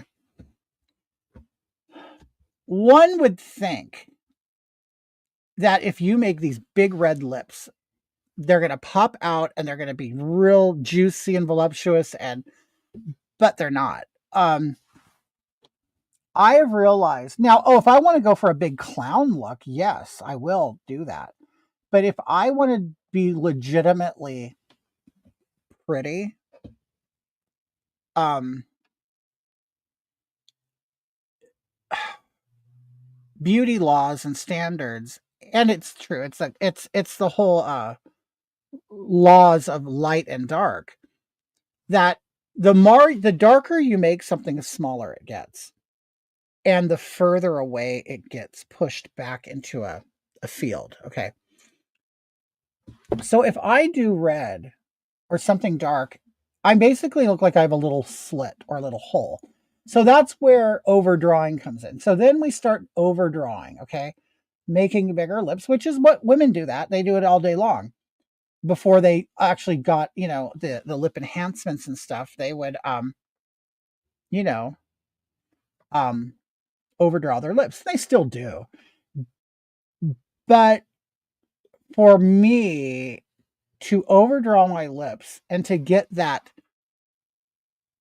uh plumped look, I can't. It's very hard. And I have to go through a lot of contouring and shadowing to like really dark out here and then really light in the center. And I have no lips. Like I have none. Like, so I do draw them on, but I will draw them on now in a light color because I've realized this is not the most attractive part of my face. So why would I add a bunch of dark stuff so you could see it? You know what I mean? So basically, I want to create shine in this area because it will reflect light back to the person watching you.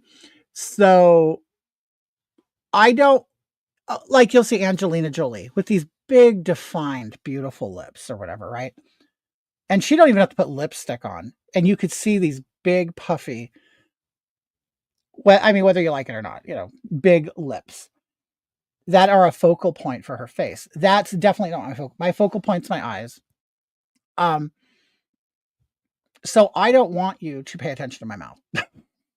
So what I'll do is I'm going to draw it. I'm going to draw it a suitable size, and then I'm going to put a reflective lipstick on it, like a light color.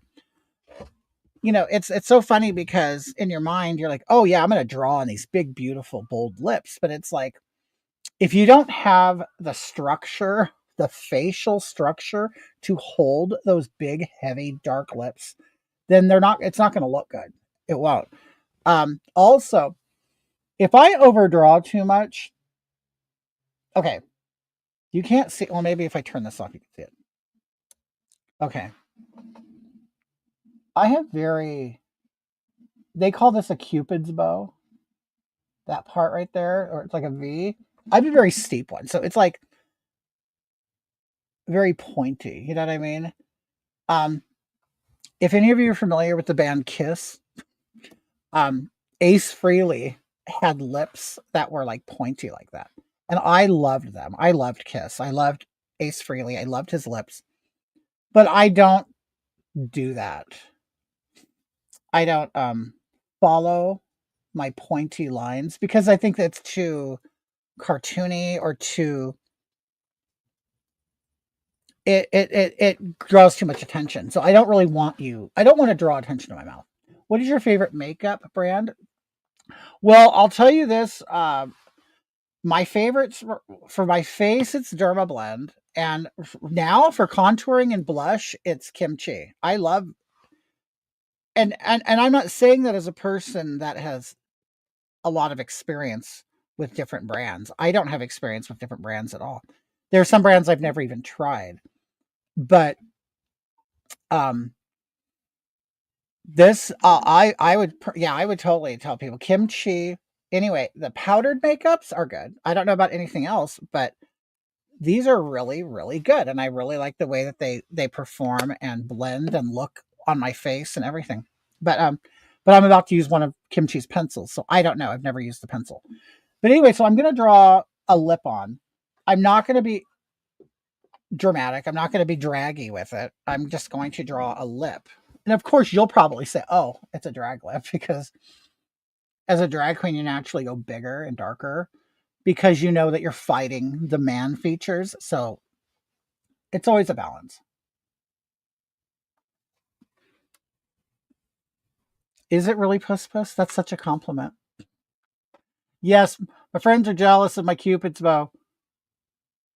Uh, but yeah, not much lip there either. Right. Love it whenever women put on long eyelashes. Yeah, I do too. I love a long. you know what? I love the long eyelashes.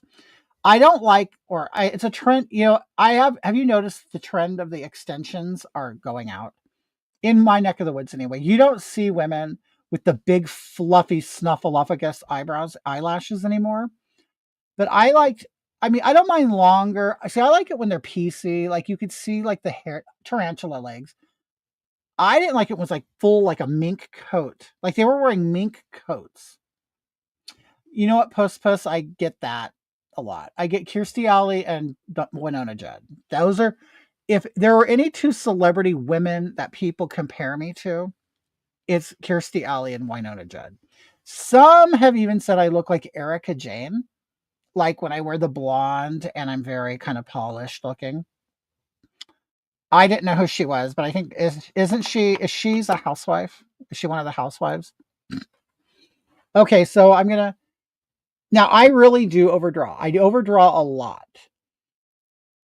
But okay. Also on your lips, they pop out like on the ridge on top. If you overdraw too much, it's like you're gonna still see the natural shape of the lip, which looks ugly. Because all of a sudden you see big clown lips and then you see little human lips within the clown lips. And that's not cute either. I mean, at some point you just have to accept it and know that I'm only going to do this on a stage. So no one's really going to see my features. They're just going to see the features that I paint on. But when you're in front of a camera like this, or when you're in person off a stage, people can see it. And it's like, but like I said, I'm going for like natural beauty, not necessarily character drag makeup tonight.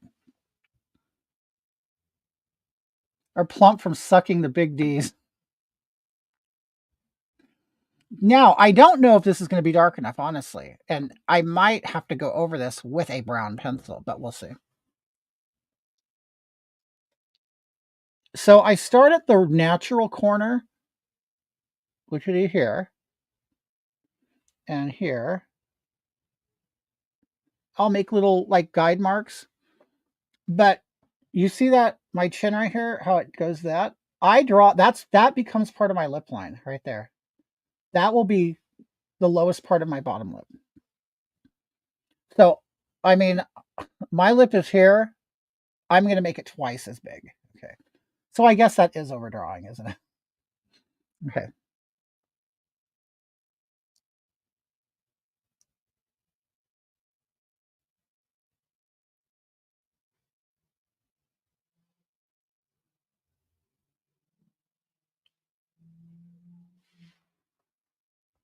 And you probably can't even see it.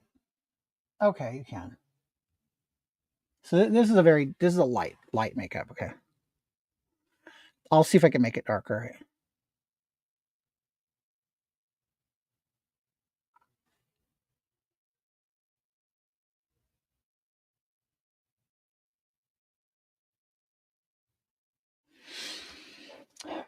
Okay. This might be too light for right now, but I'm still going to go through the process, but I might have to end up darkening it.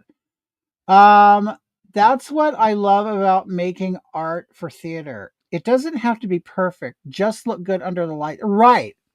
Exactly. There's a lot of these like okay, so a lot of these like famous ones that we all see on TV. I've been backstage with them. I've been in cars with them. I see them under real lights and it's ugly. It is ugly as hell. And I'm always that to me that's where the real art is. It's like that person knows what they look like from a distance and they look like a lot of times I've done my makeup and I'll do it like here. And I'll do it like this. So I know it's dark enough and I know it's bold enough. And then when I get up like this, I'm like, oh my God. And then when I come up here, then I'll just kind of soften it and perfect it. But I'm really enjoying this. Brings me to when I watched my mom put on makeup. Puss, and I'm probably as old as your mom, huh? Am I?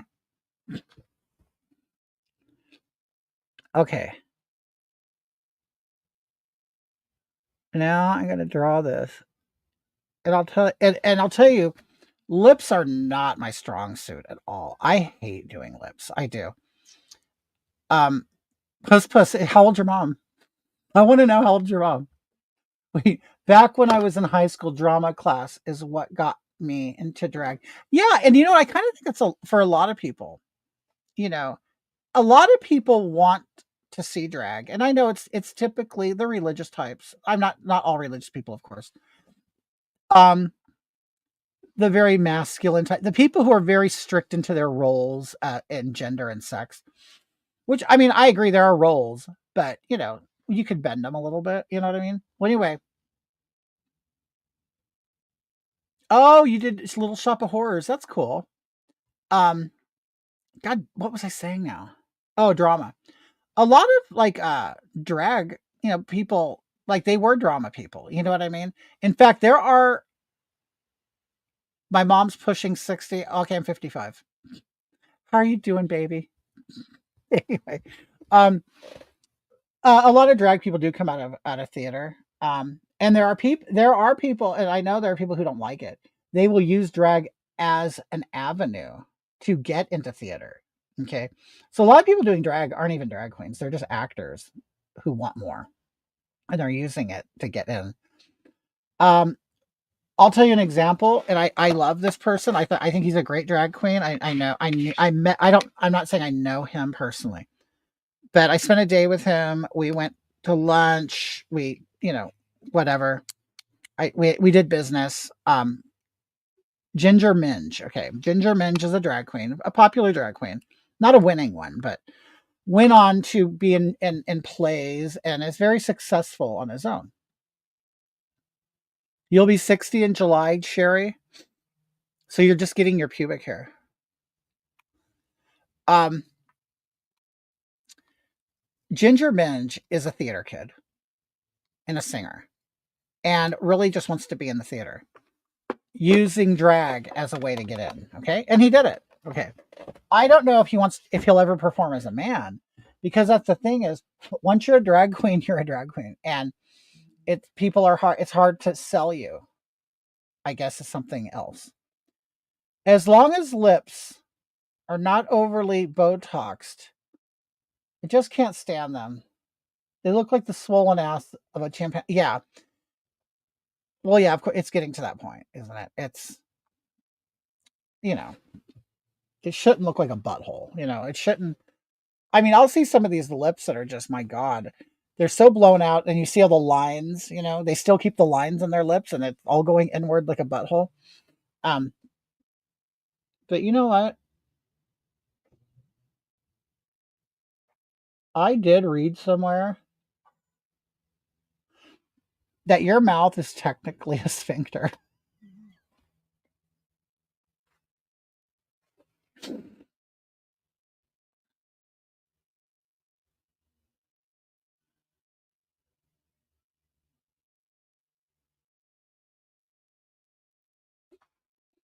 Okay.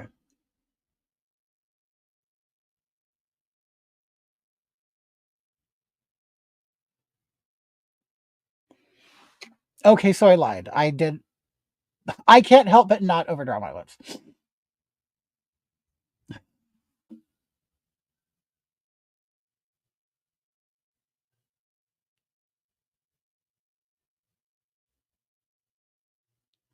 Okay, so what I'm going to do is I'm going to fill my whole lip in with this liner. Okay. Because I feel it will disguise. Oh, okay, it's starting to look like a real lip. Okay.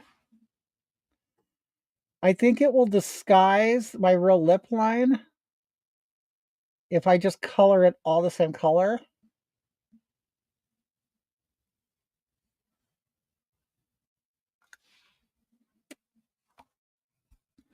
Okay, and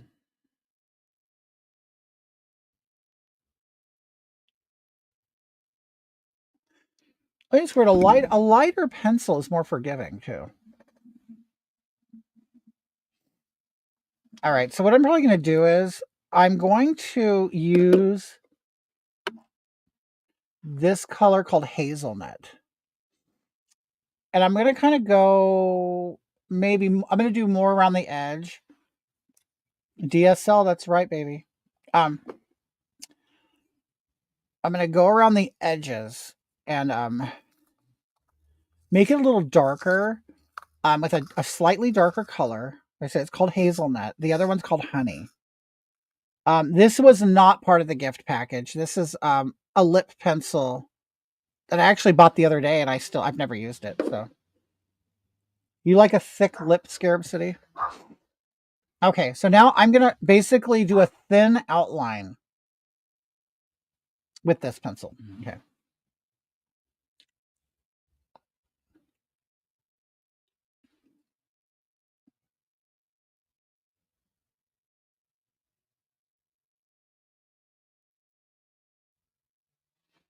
Okay, you can already see it's defining my lip more. Okay.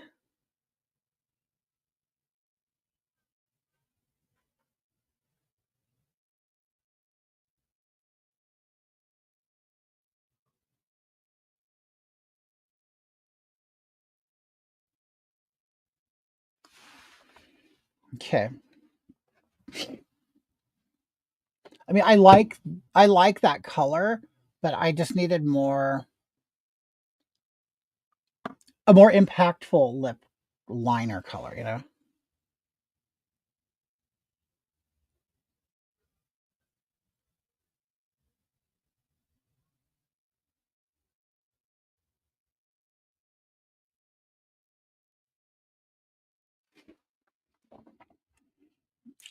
Botox isn't my cup of tea, but I do have some wrinkles on my bottom lip. So shy away from the lipstick now and just go with balm and lighter colors. I'm 55. Everything is Oh, yes, Terry. I mean, Carrie. Well, like I did my makeup, the fat that used to be here is now down here.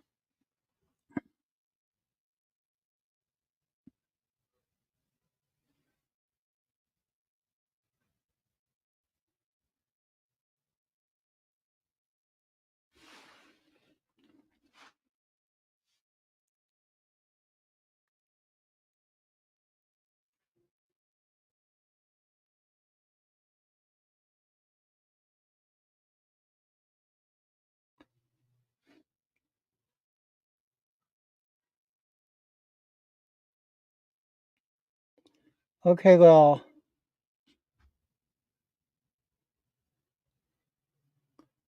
I completely lied.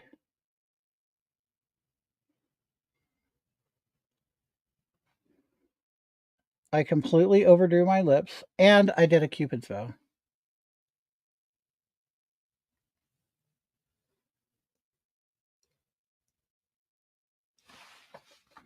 So I'm a liar. Okay. Um, I mean, they do look thick. They do. They're thicker than I want them to be, but I'm not mad at them. Um, yeah, I'm not mad at my lips. I just wish they were a little thinner. But and see, that's kind of like what a thing that I want to do. Where's my lip pencil? I wouldn't mind, because fashion comes and goes. The era of the thin lip is coming back. It is. They're going to come back. So why not get on a head start and just start making your lips thin now, because it's going to come back. Believe me. There it is.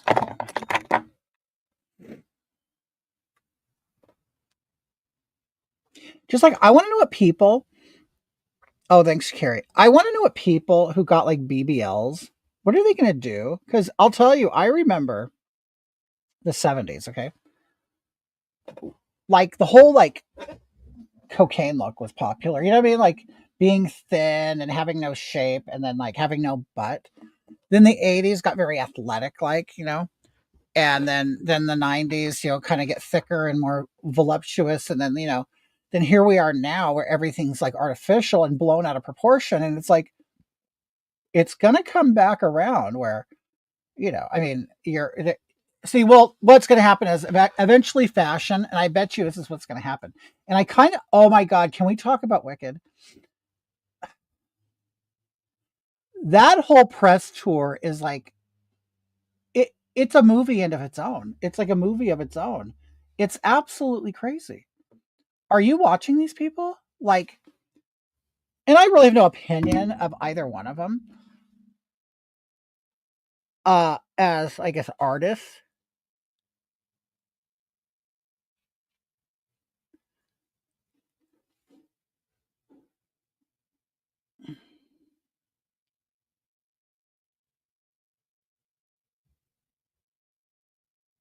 but I have never seen women cling on to each other the way these two cling on to each other, and the way they're always hugged up on each other and kiss. I don't even, are they kissing? But they're holding each other's hands and grooming each other, dabbing tears.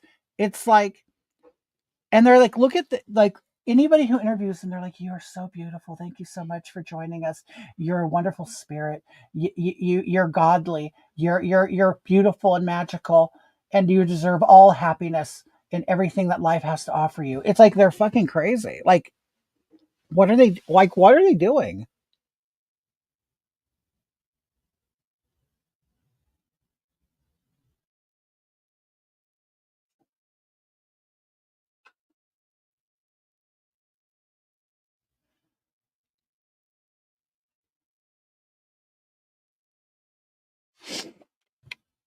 Okay, it looks so big. I look. You know who I look like? You know whose mouth this? It looks like Kimberly Guilfoyle, the one who Donald Trump Jr.'s girlfriend. She has a mouth. Oh my god, does she have a mouth on her? I do you remember when she was on Fox and she was on the Five? Do you remember her? See, I already want to fix my makeup, my lips. I can't. I don't want to wear my lips like this. Did you see? Do you remember her when she used to be on the Five? She was on the Five, that one, the Fox channel, the show, which I love the show. It's like, yeah, I have trout mouth. It's my favorite show on Fox. Okay, the Five, but Judge Janine, Greg Gutfeld, Jesse Waters, which I was on Jesse Waters' show twice, just in case you don't know. Anyway, so I do. Okay, I love that show. Um, But I remember when Kimberly Guilfoyle used to be on that show before I think she got with Don Jr. I think she might have, it might have been because she was with Gavin Newsom too. So I don't, whatever. How do you go from Gavin Newsom to the complete opposite side to Don Jr.? I don't know, but whatever. But anyway, well, she's now uh become ambassador to Greece. Oh, she's your birthday twin? I think, who's my birthday twin? It's not Britney Spears. It might be Tyra Banks. I don't know. Um, where's my mirror at? Okay. Basically, so I'm gonna take my makeup color and I'm gonna fix my lip. Okay. Like it drops down too much, so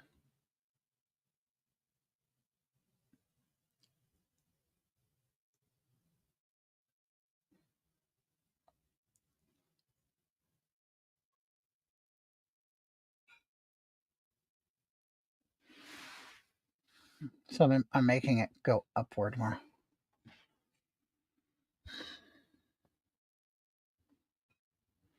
Yeah, I do. Puss puss. Yeah, I. It's definitely cunty, isn't it? Sometimes I'll paint a very severe face on me, and I'm like, I would hate to encounter that woman, which makes me feel like I've succeeded at drag. It's like I want to create a woman that is unapproachable. You know what I mean? That everybody's like afraid of or whatever.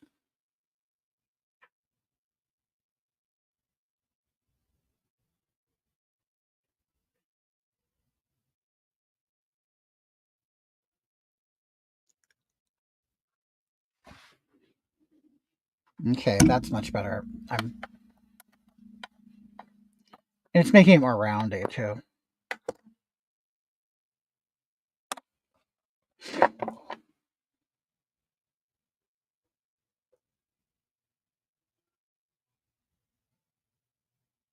It's also a good way to clean up your makeup too.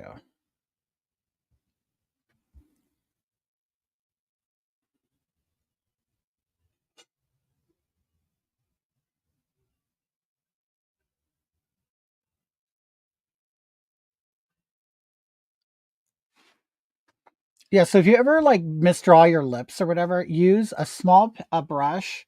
I use a firm brush, and then I use Dermablend, and then I basically draw outside my lip to clean it up, like any smudges or anything. Plus, you can do a minor like reshaping.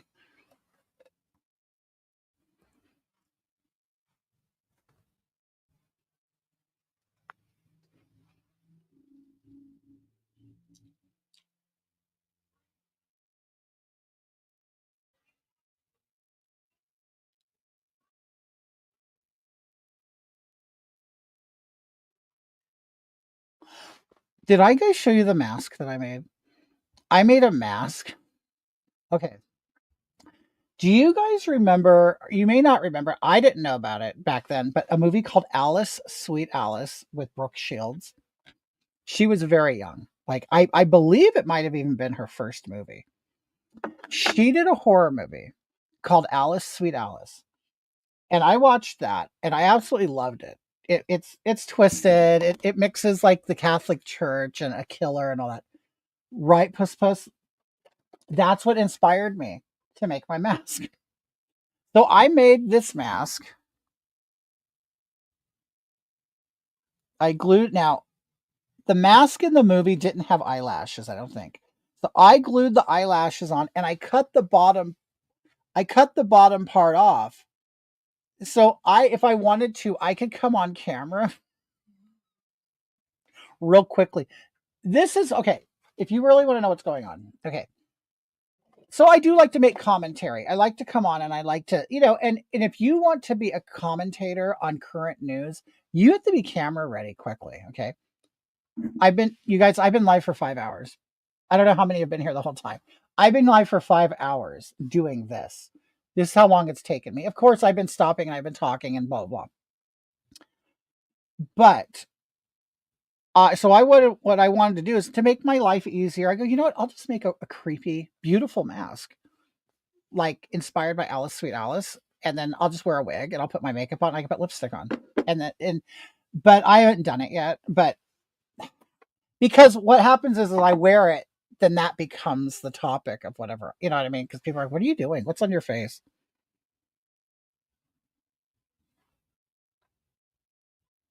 Love that movie, Alice, Sweet Alice. Yeah, I just watched it the other day again. I showed it to Mark. He's like, he loved it. He's like, we fell asleep, and so he actually went back the next day to finish it. Yeah, I like my lips. I mean, of course they're still blown out, but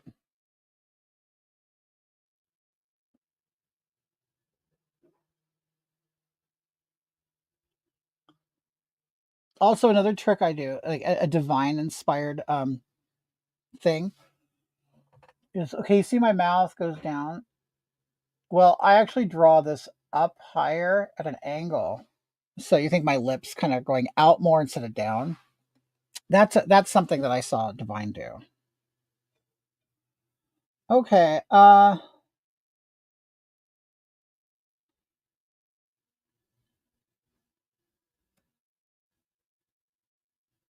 Okay, so I'm kind of cool with my lips now. Okay, wait, I gotta add. Now I'm gonna add. Now this is where the shine and stuff comes from. Where'd it go? I have a lipstick color that I saw my friend. Oh, she's a real woman. She was wearing this. Her name is Stacy, and I've known her since kindergarten. Okay, so we went out to a bar a while ago. We did karaoke and stuff, and I often do look at women's faces. I mean, I mean, I'll study them. I mean, I don't know because I like to look at the makeup and the features and see how it all works together, and you know what I mean, and learn things. So I'm constantly looking at women's makeup, and so I said, what are you wearing on your lips? She has thin lips like me, and so she goes, oh, I wear. She finds it, and so I got the same lipstick because I liked it on her. Do I like it on me? Not always. It depends.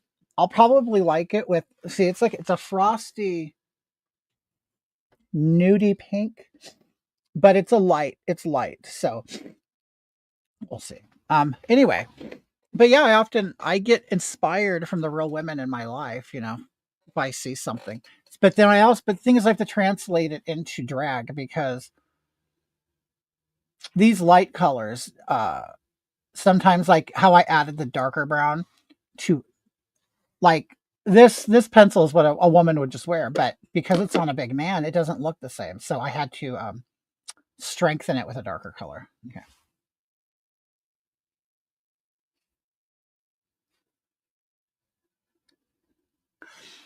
So this is like a nudie pink, and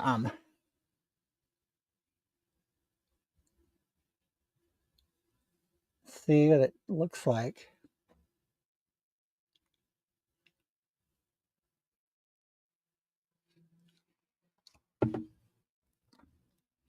Okay, so I don't think it's like really shiny enough. So I also have, if I can find it, a lip gloss. Um I don't know what I did with it. Anyway, I have another a glossy so it'll be shiny, you know what I mean? Gonna make it shiny and pretty and all that stuff. That I can't. Here we go. This is it. Okay. Let's see if it. But I do like the lighter color on me. Why this is coming out pink?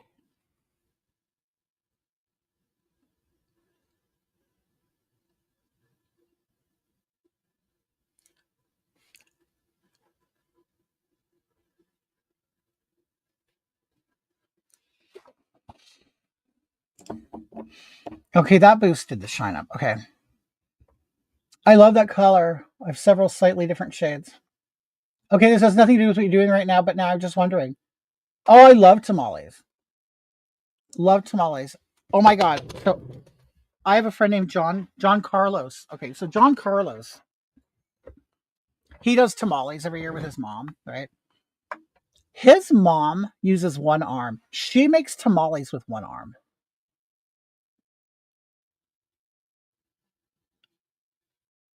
Like I'm all that's awesome. Okay, yeah, I love the nude. As long as I can make my lips look bigger. But yeah, I totally like it. I like it better. Okay, so this is pretty much I'm pretty good. I pretty much am satisfied with this. Okay. So this is my natural look. Okay. Um Using the makeup that this is my look with kimchi makeup. Any powder on my face is a kimchi product. I love it. It works really good. Um I'm using like bronzer, the blush, um contouring. I mean, it's really good. I really like it. So I hope Katrina, I hope you see this. It's all your makeup. But yeah, I'm very happy with it. And the funny thing is I've been wanting to do a look that's not so draggy. Um, Although the eyelashes give drag. And the mouth, but yeah, I love it. So and you know, and if you watched long enough, you would know that I put on the eyelashes, put them way up, and then I did my eyeliner afterwards. I'm not wearing any eyeshadow. Um well, okay, I used some right in here. Okay, so I did. But there's no like shine or color or anything, and I kind of wanted to look, you know, it's more like natural. But yeah, I like it. Let's see what it looks like without the ring light. Okay. I mean, it's not horrible, but you know, of course, it makes me look older and more masculine. And then,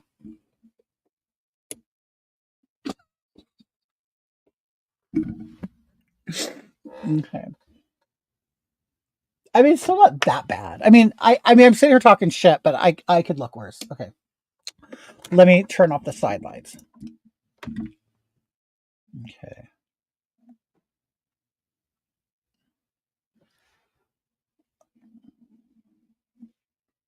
See, that's when like see, it's so funny. These like it's kind of like you could really see all your real features. Like, okay, you see like my wrinkles,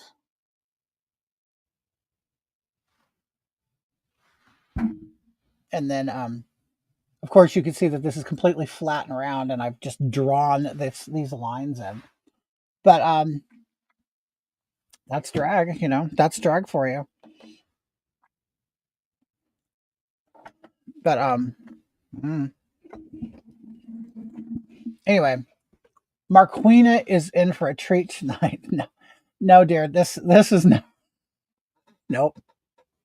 I don't, you know, I wonder if people think that. Do that? What do people think? No, not at all. We do not. This is like I don't know. If your husband came home from work, if I mean, you know, let's say if you're a woman and your husband came home from work and he's full of grease, and he's wearing his mechanic uniform, you probably want him to take a shower, or even though you might find it hot, you know, he's sexy, but we're gay men, so we don't find well, we can find women sexy and beautiful and appreciate their beauty. We don't necessarily want to have sex with them.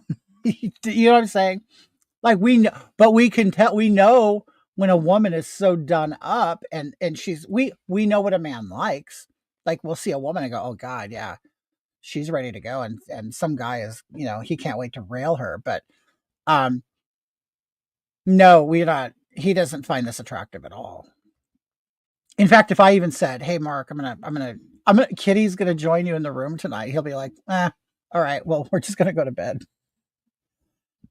Oh, Pippi Long. No, it's Niggy Longstocking. Okay, you guys. Well, thanks for being here all this time. Thanks for the gifts. A lot of you sent me tips. I was very shocked and surprised. Thank you so much. Wait, Philip says what? Makeup can't fix that. What are you talking about? Wait, Philip, the travel and camping guru. Really? Philip, have you ever been to Ram Ranch? Have you camped at Ram Ranch? Do you know Ram Ranch? Okay, so now that I'm happy with my face, now I'm gonna experiment with the darker color.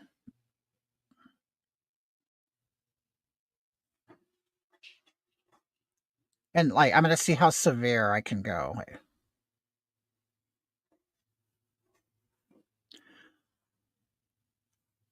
See now I'll do the drag stuff.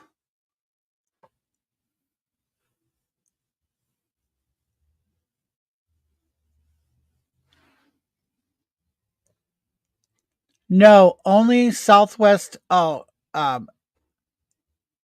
U.S. and Mexico. Oh, I've never been to Mexico. I know the Southwest.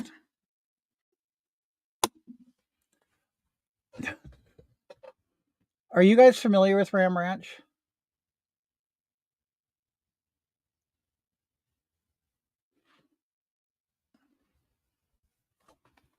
Here, if you want, watch.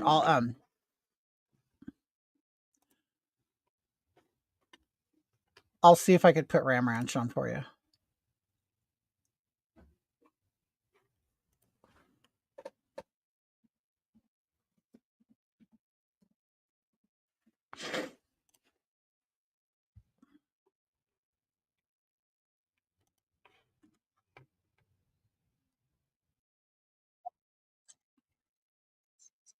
Okay.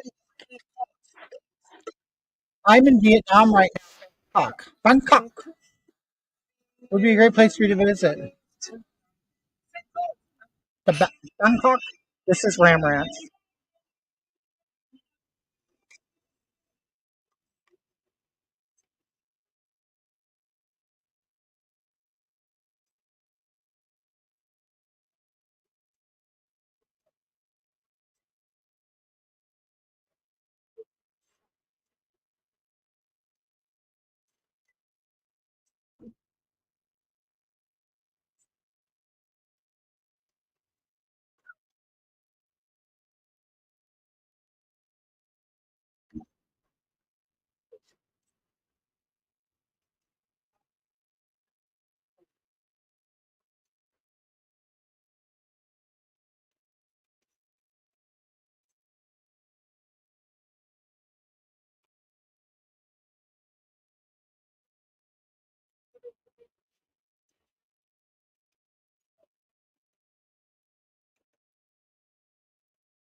Anyway, that's Ram Ranch, and it just goes on and on and on.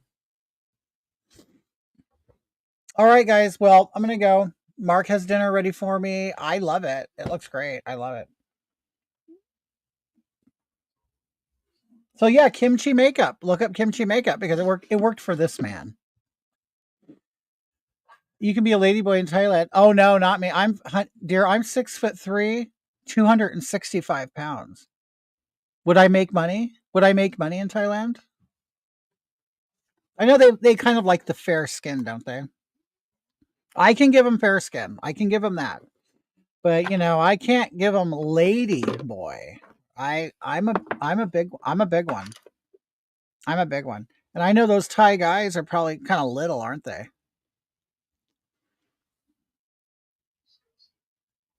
Or maybe they do. Maybe they want a big woman. Huh. Okay, so I realized I didn't take off all my powder. So I'm going to add some more and then I'm going to remove it. So after, like, you get all your powder on, you then let it sit there for a little bit, and then you go over it with a huge brush, and you just blend it all and brush all the powder away.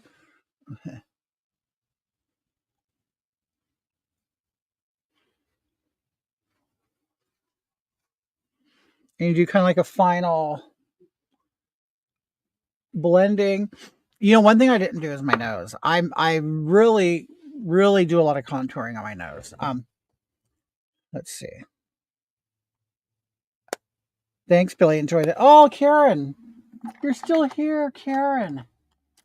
Karan. Big boy American, no buffet for you.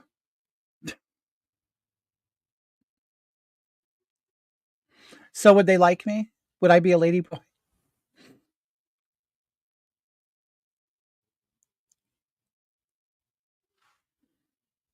Oh wow! See, look at I'm contouring my nose. Look how it dipped it in.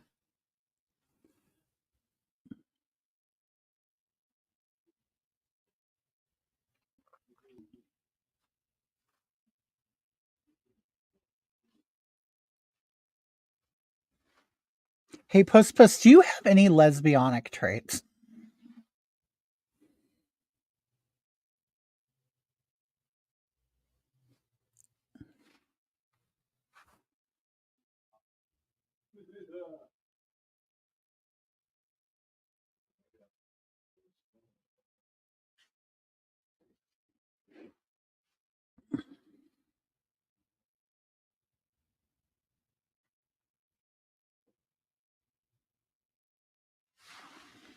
Okay, and then I add after I've contoured with the dark on my nose, I then will add. You have to add white. To really get the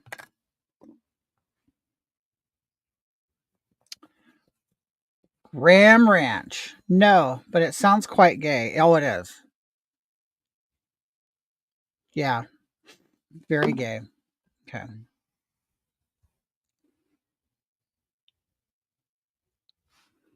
Okay, then I kind of take this brush and I add like a what will be the new tip of my nose.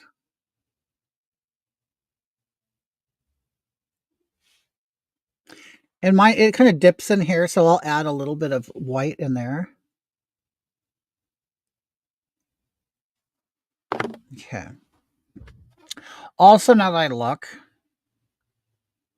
under my brow, I want to make it whiter.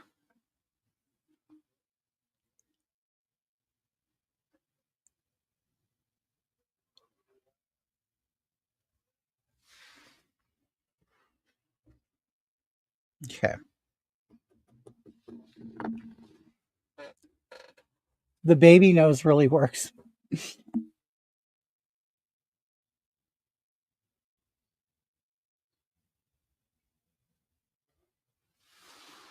Yeah, basically, for some reason, making the nose look like a baby nose it became a beauty standard. I don't know. And then I kind of tap it to kind of, maybe remove a little bit of it. Hmm. Yeah, I'm actually happy with it.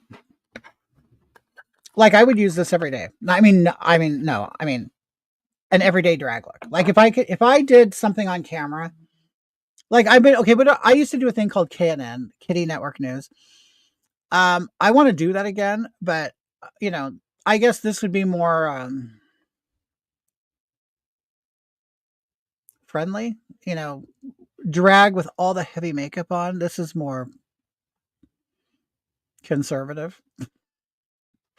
I mean, can a man in makeup ever be conservative? But anyway, yeah, this would be more of I guess a conservative drag look. But yeah, I could do this. Although it took me almost 6 hours to do it, but it's because I've been talking. That's why. This actually would be very quick drag. Because you definitely you don't have to do all the makeup, all the eyeshadow. That takes a lot, honestly. Creating the big lid and all of the colors and the shadow and making it symmetrical and then doing the lashes and then putting more eyeliner over that. And it's a lot. Karen, we're having a hamburger. Mark made hamburgers and a mushroom gravy. So we kind of, a lot of times we'll just have like a hamburger patty and make some like a really flavorful sauce or gravy and pour it over that and have like roast potatoes. Oh, Titus, come here. You guys didn't see Titus, did you?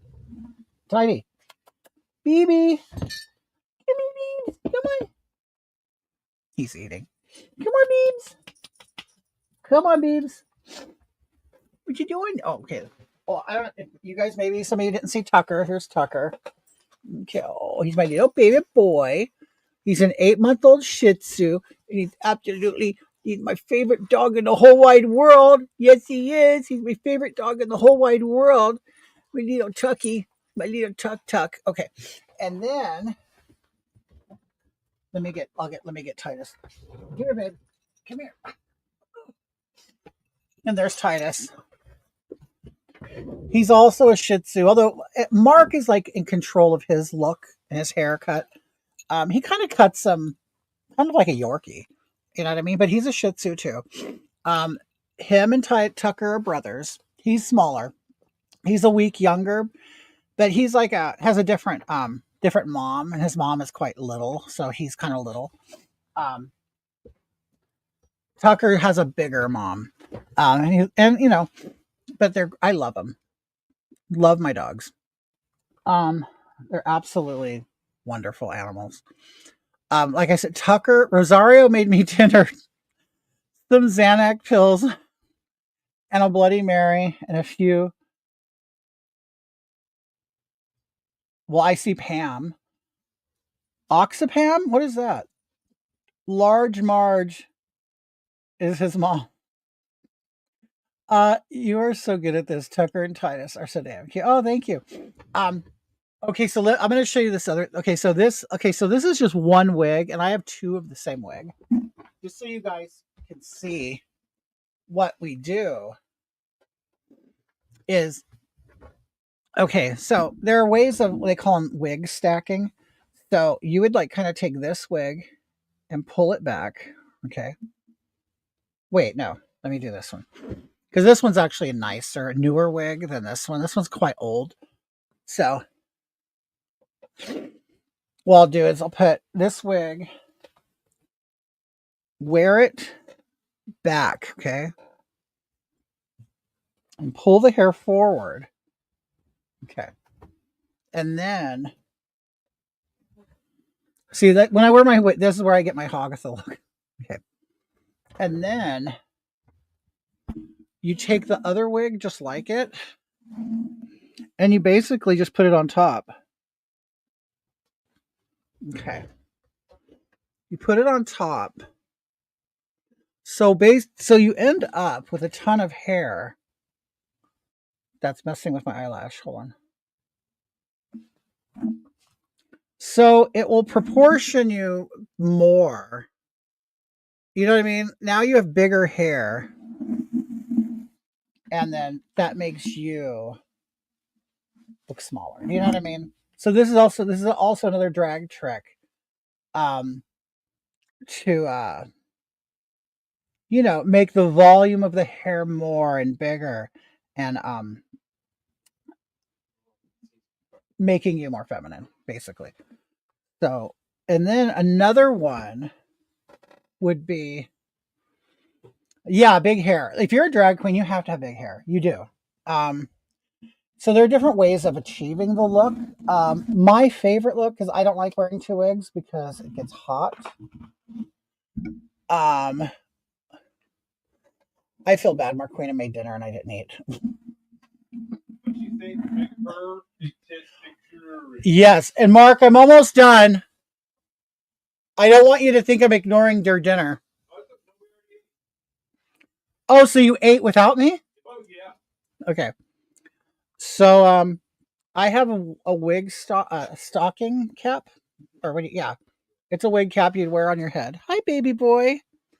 And I have a wig. I have another wig in it. So what I do is I'll put this on, which it also snatches your face. It'll pull your face up. Okay. So now I have this. Now, ideally, I would tape this to my head.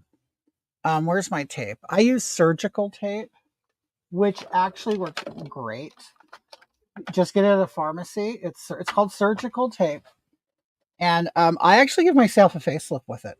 I'll put tape here and pull it back, or I'll put tape here and here and pull that back, and it really snatches your face. Okay, so it pulls the wrinkles out, it pulls your face up, and gives you more of a slanted eye look. So then what I do is, with that up there, go ahead, I know. Oh, thanks, Scarab.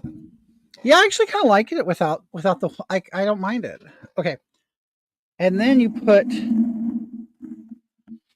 the wig on the cone. Okay, and then you kind of got to find the spot where it looks the best at. But what it does is it gives you more height. And like I said, I really would have to fiddle with this for a while to get the right everything. But you know what I mean? It looks like you have a bump it. You know what I mean? Or like you've teased the top of your head. But you know, it gives you the volume, it gives you the height, it gives you all of that stuff. You know. But anyway, that's that. So anyway, I had fun doing this actually. So thanks for joining me. Thanks for all the tips you guys sent. That was very sweet, unexpected. I love mushrooms, Karen. I do. Oh, and in my teeth. I wear fake teeth too. Okay, so anyway, thanks for staying with me all this time. I appreciate it. And again, thanks for the tips and everything. I appreciate that. Thank you, Karen. Thank you, everybody. Bye.